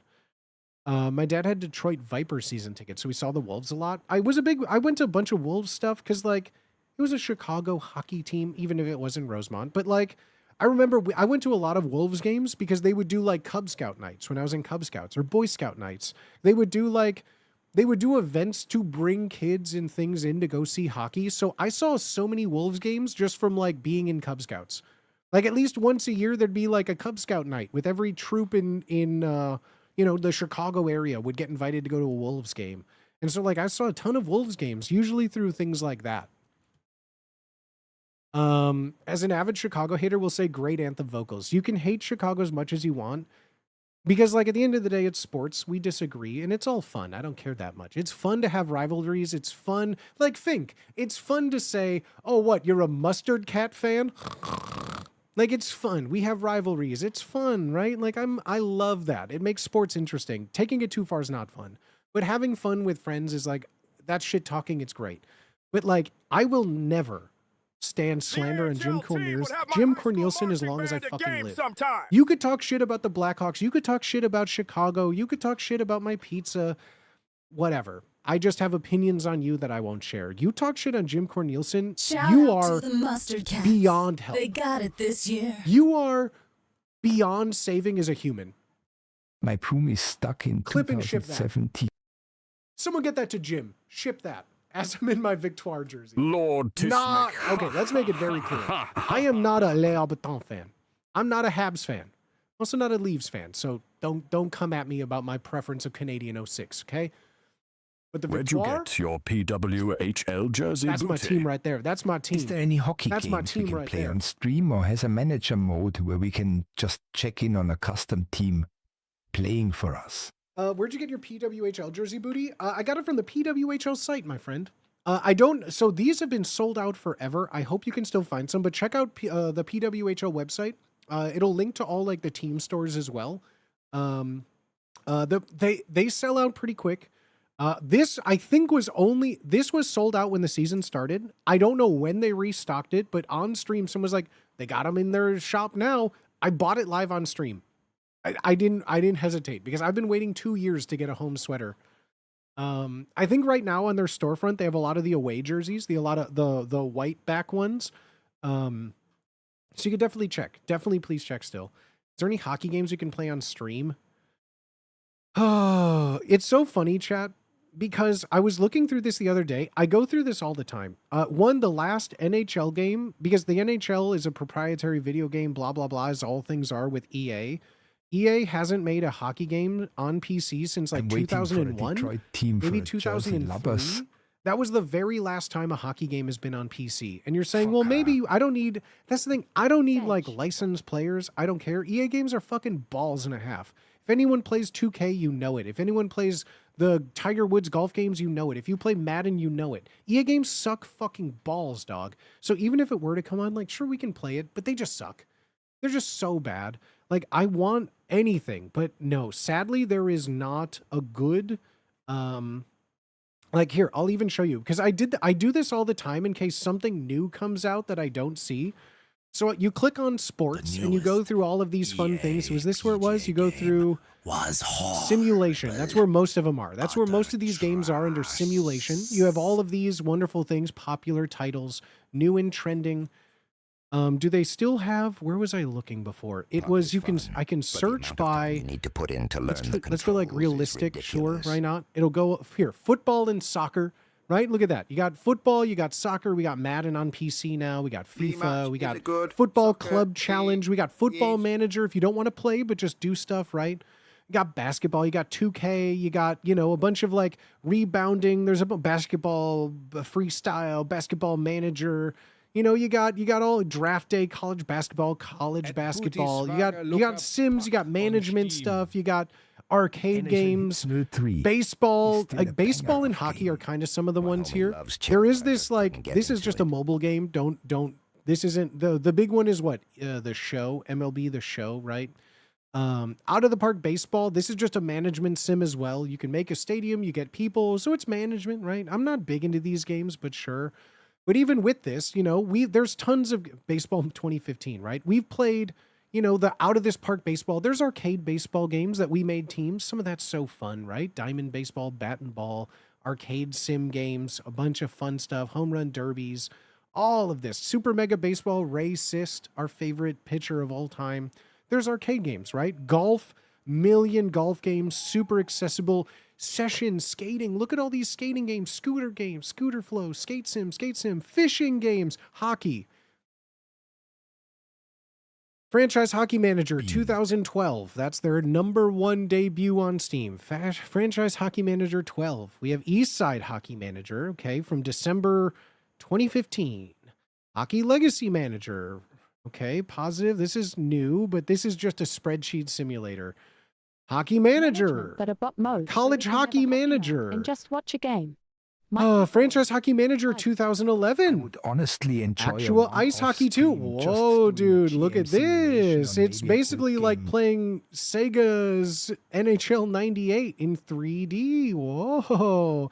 Hockey Manager 4, Hockey Manager 4, Hockey Manager. Oh, Oh, air hockey. Swing and a miss.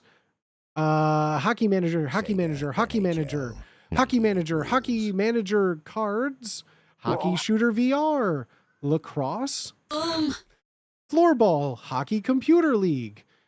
There's just hot dangle. Stop.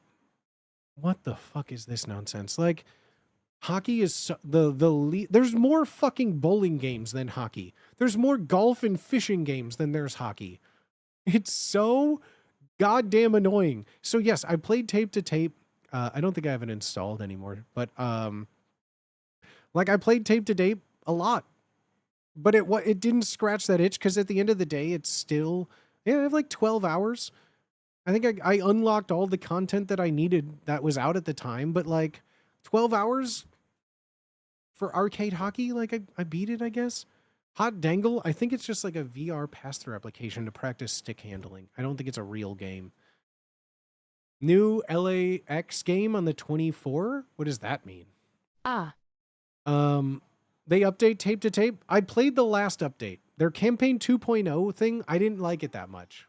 I just wanted like I can make a franchise and make my own hockey, kind of like the Super Mega Baseball, you know, like the I didn't care for them, but like the last fun games like that, you know, NHL Hits, NFL Blitz, the NBA Jams. There's not like EA stole all the licensing for all these. Now no one can make real hockey games anymore because what people learned is people just pay for the rosters. They don't care if it's good. They just want to play the new roster. They don't want made up teams because that's what I think NFL tried to do after Blitz. Unreal. Like they tried to make like, you know, the extreme sport ones, the NBA Streets, the NHL Hits.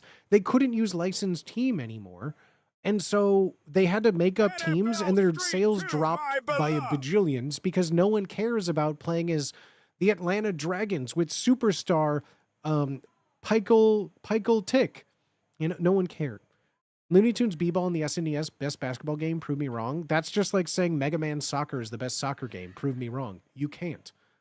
What do you mean I could play as Wile E. Coyote throwing a cream pie in Bugs Bunny's face to slam dunk over Foghorn Leghorn? It's a success. Marvin the Martian does a little and flies up in the air. What do you mean? How are you going to compete with that?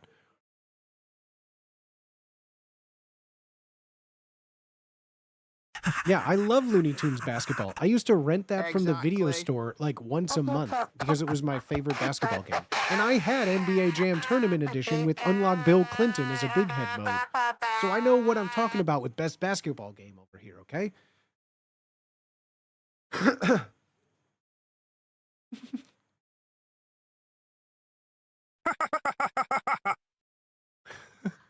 I like making my own team so I can have the poop farts. That's all I need in a custom logo and uniform, right? I just need to make a custom, like that's why I loved Super Mega Baseball when we played it. Because even if the game was silly, I like making characters with chat. I wish there was more stuff like that. Ever play NFL Street? Yeah, like 20 years ago. Womp, womp, womp, womp. Yeah, I used to play NBA Street Volume 3 on my GameCube for the Slam Dunk Contest mode because that was like one of the best mini games in a sports game of all time, The dog. Pink Sox rocked. NBA Street Volume 3, NFL Street, NHL Hits were like some of my favorite fucking games, dog. Yeah, I just miss it. Hi from Vermont, Fitzy! Hi! Say hi to Vermont for me, please. Look up Puck. Puck? Puck? What's Puck? Sounds like a hockey game. Sounds like a hockey game. You mean this Puck? I've played Puck. I played Puck. The problem with see, I don't like games like this because I don't have enough time in my life to dedicate getting something like this good. I just want to play a computer. I'm not trying to play super all-star professional mode, super hardcore sweat. If I play Madden, I'm not playing online. I'm not playing Ultimate Team. I'm playing on arcade mode, not simulation. I'm playing at pro level, and I just want to have casual fun. I've played Puck for 2 hours, and in those 2 hours, I learned that I don't have enough time in my day to dedicate how to play this game. It's okay. I don't want to be one person on a team with 9 other people playing. It's okay. I didn't want to. I tried it. I did it for a bit. It was okay.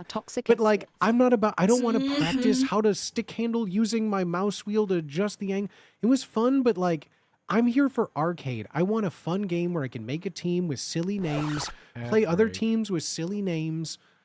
Like, like that's what I want, dog. That's what I fucking want, dog. Custom team franchise on NHL Hits would go hard. I just think like, it's not that like the graphics are bad. You get graphic overhauls on it. I just want something new. I've played NHL Hits 2001 and 2003. Because like the big difference, NHL Hits 2001 is what, 4-on-4 arcade sim. NHL Hits 2000, or no, it's 3-on-3. NHL Hits 2003 incorporated 5-on-5, which is different. It's not as arcadey. My ideal hockey game was always like Wayne Gretzky's 3D hockey on the Nintendo 64. That was infinitely more entertaining than any NHL game that's come out in the last decade and a half, right? Like something about just arcade, like hitting someone so a little ambulance slides across the screen and like huge hit. Oh my God, he is on fire. Oh, that goalie's a brick wall. Like stuff like that is so much more fun to me than like sweating, practicing my deeks in training mode and learning how to skate for real. Like I'm here to immerse myself in some cartoon bullshit, dog. I miss the old NFLs. They were arcadey fun. Yeah, like growing up on like Madden 2004, whatever it was. Madden 2001, like before all of the crazy innovations with technology, I just like tapping a button, hitting a button, hovering over a receiver and making a catch. Like God. Hits today will never be replicated, so no game developer would ever pay money for Rolling by Limp Bizkit to be the theme song. Hot topic, anytime I play a sports game, the first thing I do before anything else is turn off every single music. I need it to be quiet. I don't want it. I don't want it. No.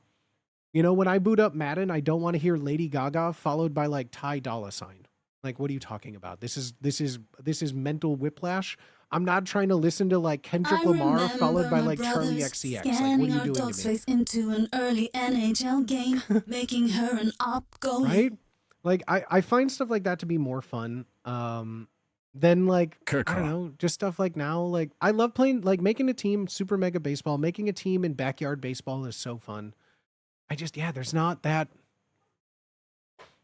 that. It's licensed products that are focused on realism as opposed to fun. Or what I take that all back. They're not interested in it because it's all about Ultimate Teams. It's about microtransaction. It's about building Ultimate Teams every year, ripping packs, spending coins.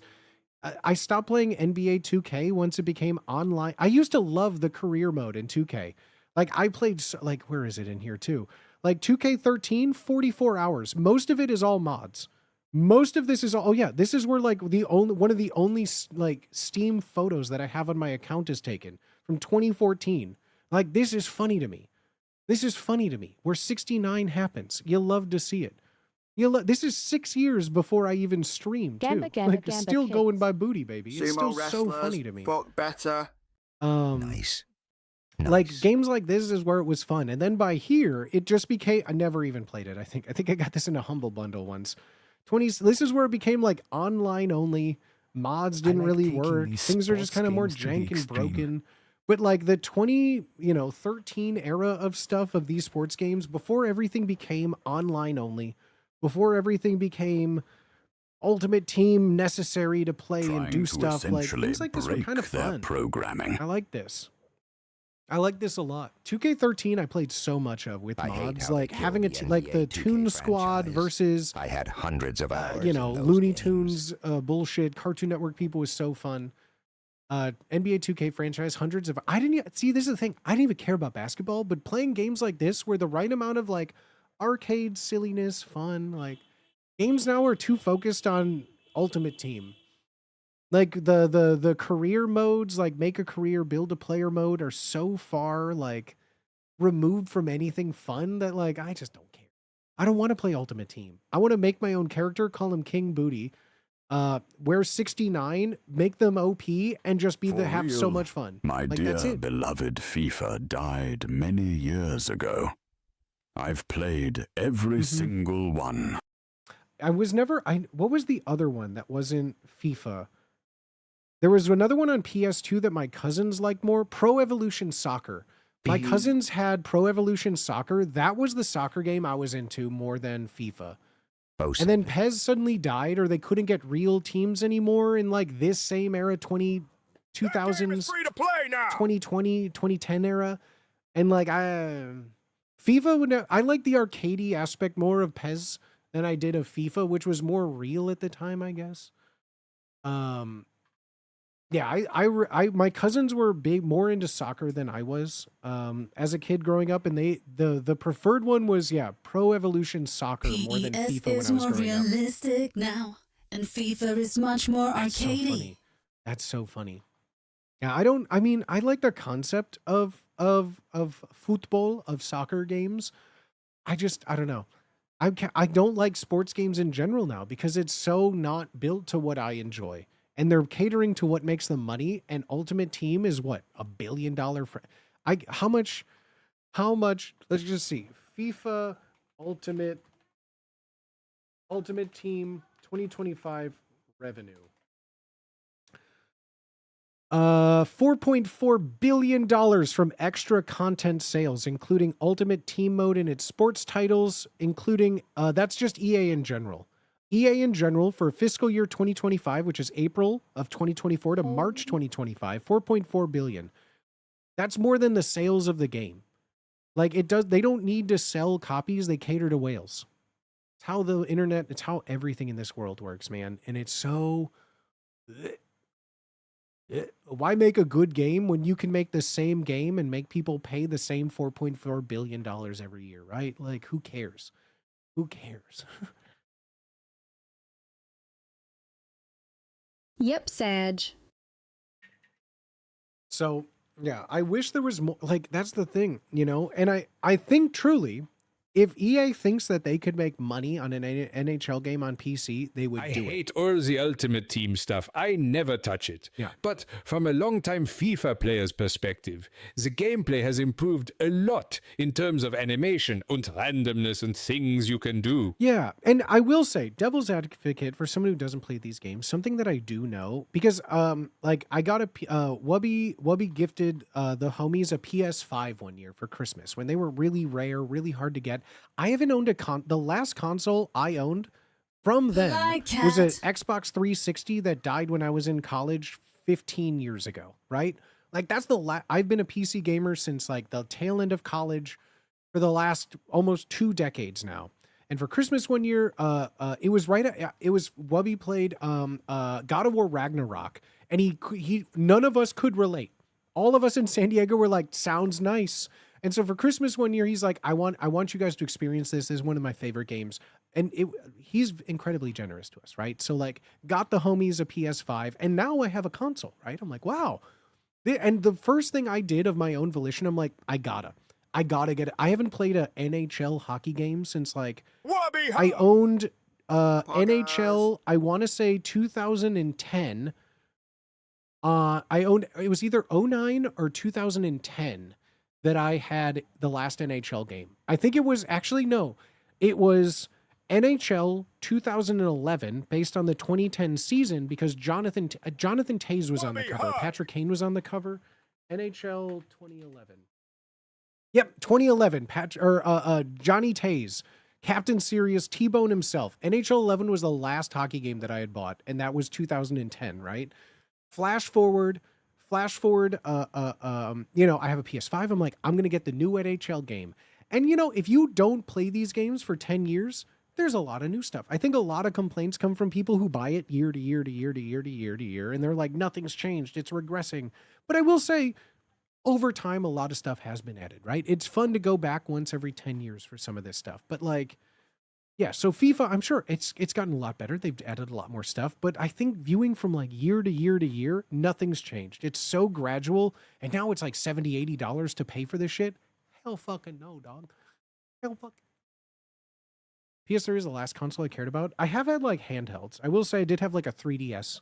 I had a Switch, but like I would incorporate like, Nintendo in its own platform. On Xbox 360 Marketplace? No. The best NHL 3v3 was NHL Hits 2001. maybe NHL Hits 2001 a little bit more than Wayne Gretzky's 3D hockey. But Wayne Gretzky's 3D hockey is like one of the greatest hockey games of all time. One of the best sports games of all time. It's just so much fun. No, I never played arcade NHL. Mutant League Hockey is my number one. I think there's a... I wish I could get more into the Mutant League games. I think I don't... It's kind of how I feel with like Mario Kart. Like, it's not... Like Mario Kart on its own, no items. It's not that... It's kind of a bad kart racer. It's so... The items and like using things make it so much... I don't really care for the Mutant League... I appreciate it. I wish there were more arcade style things like that, but both football and the hockey I've tried to play, but like, they just don't do it for me personally. I don't like items in sports games. I don't like that kind of thing with them. That's like a little too much. I know that my tastes are incredibly delicate and these are mine, right? Like I'm not asking for everything, but like a little bit too arcadey. Where it's not hockey. Like, I want a hockey game. I want a hockey game that I can play and make a team, do some stuff. I don't want, like, power-ups or, like, you know, killing things or, like, stuff. I don't know. It's just not exactly all my speed. Like, that's why, like, I think a perfect example, too, is, like, with all the Mario sports games, right? Like, I love Mario Super Strikers. I love Mario Sluggers. I love Mario Tennis. I love Mario Golf. But, like, I wouldn't consider them like my favorite of those sports. They're in their own bubble. They're in like the super arcade bubble of them all, which is like, it's good. It's like snack food. I can enjoy a snack once in a while, but it's not a main course. I want to make a team. I want to make a career. I want to have a team play other teams, like, but modern. I don't want to play Sega Genesis with updated rosters. I don't want to play Backyard Hockey 2002. That's a great way to describe it. They're fun snacks, but yeah, I need sustenance. I want like a fun, big game that's cared about that I could play.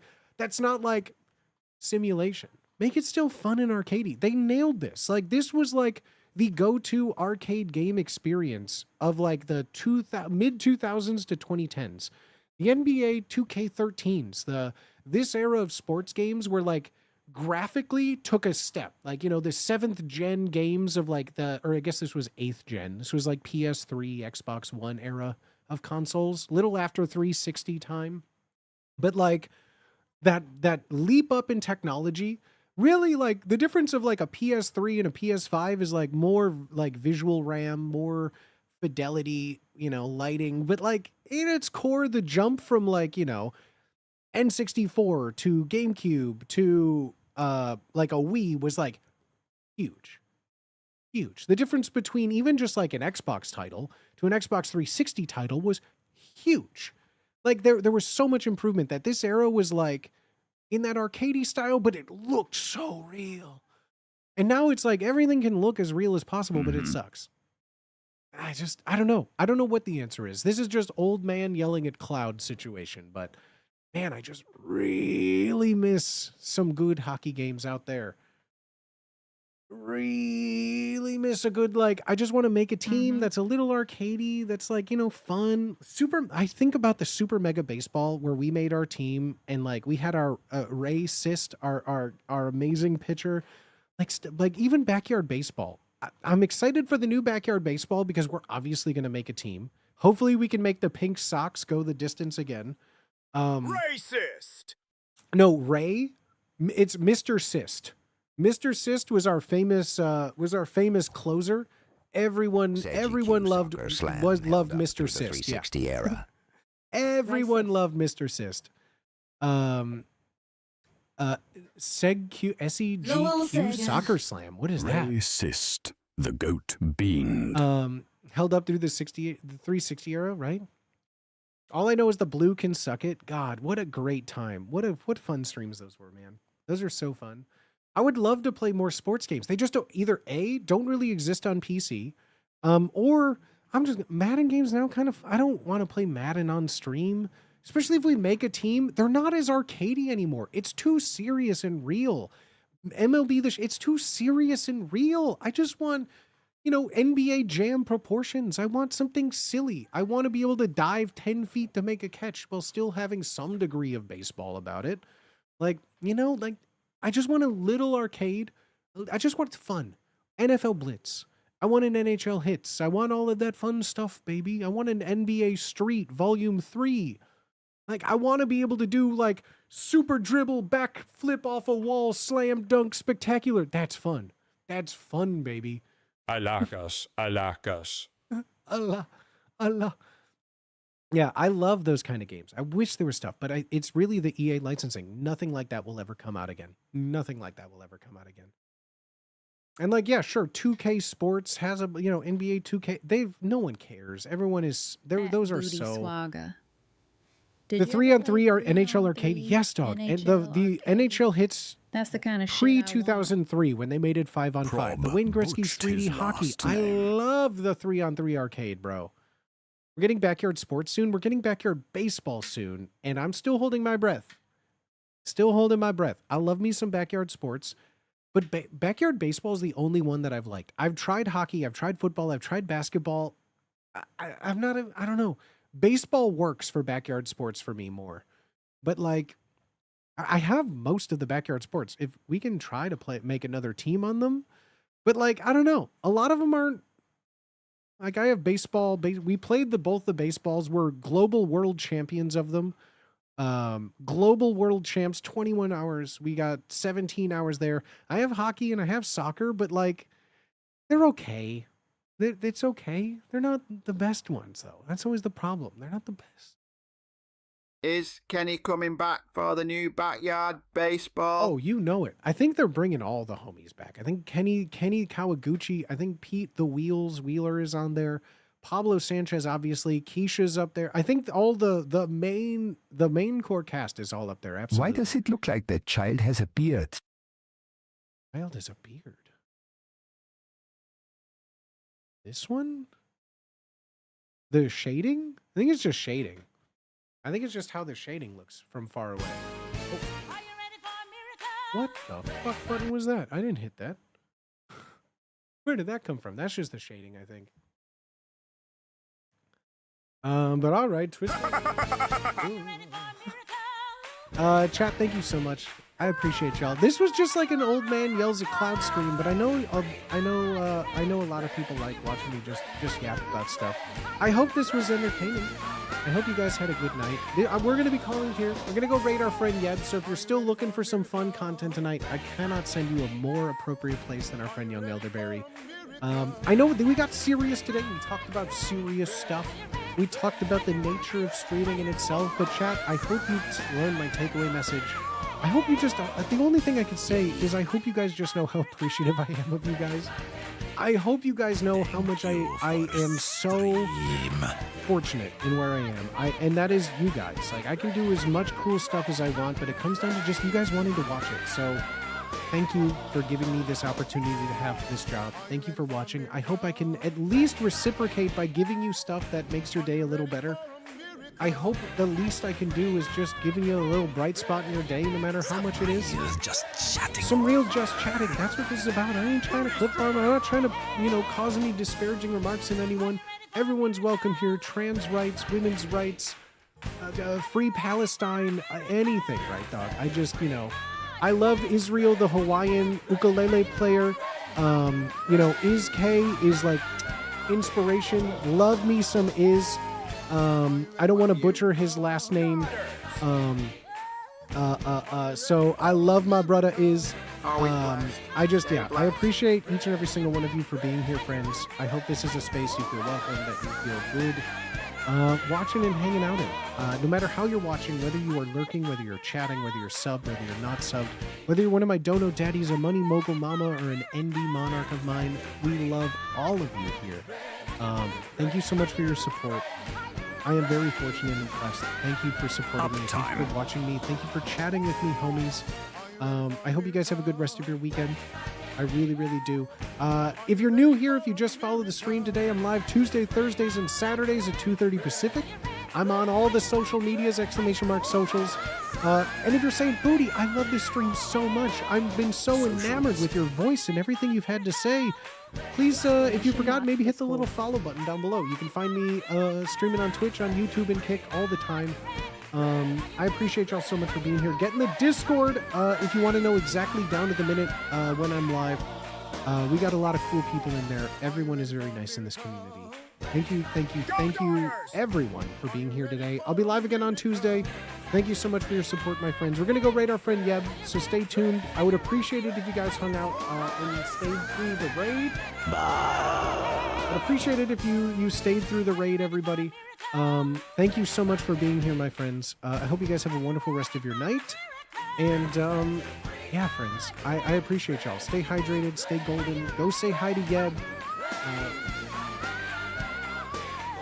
Support creators that make you happy. Support people that bring joy into this world.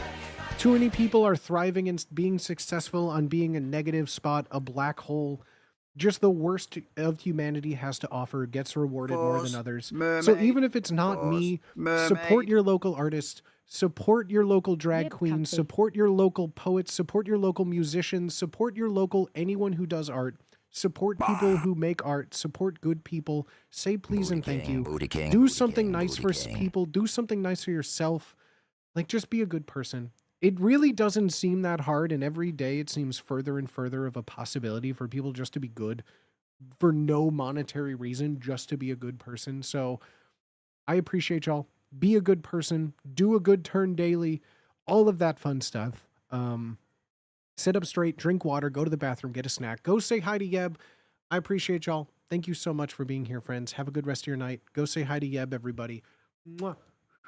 Thank you for being here, friends. I had a good day streaming. I appreciate y'all. Thank you so much. Thank you. Thank you. Thank you. Thank you. Thank you. Thank you. Thank you. Thank you. Thank you. Thank you. Thank you.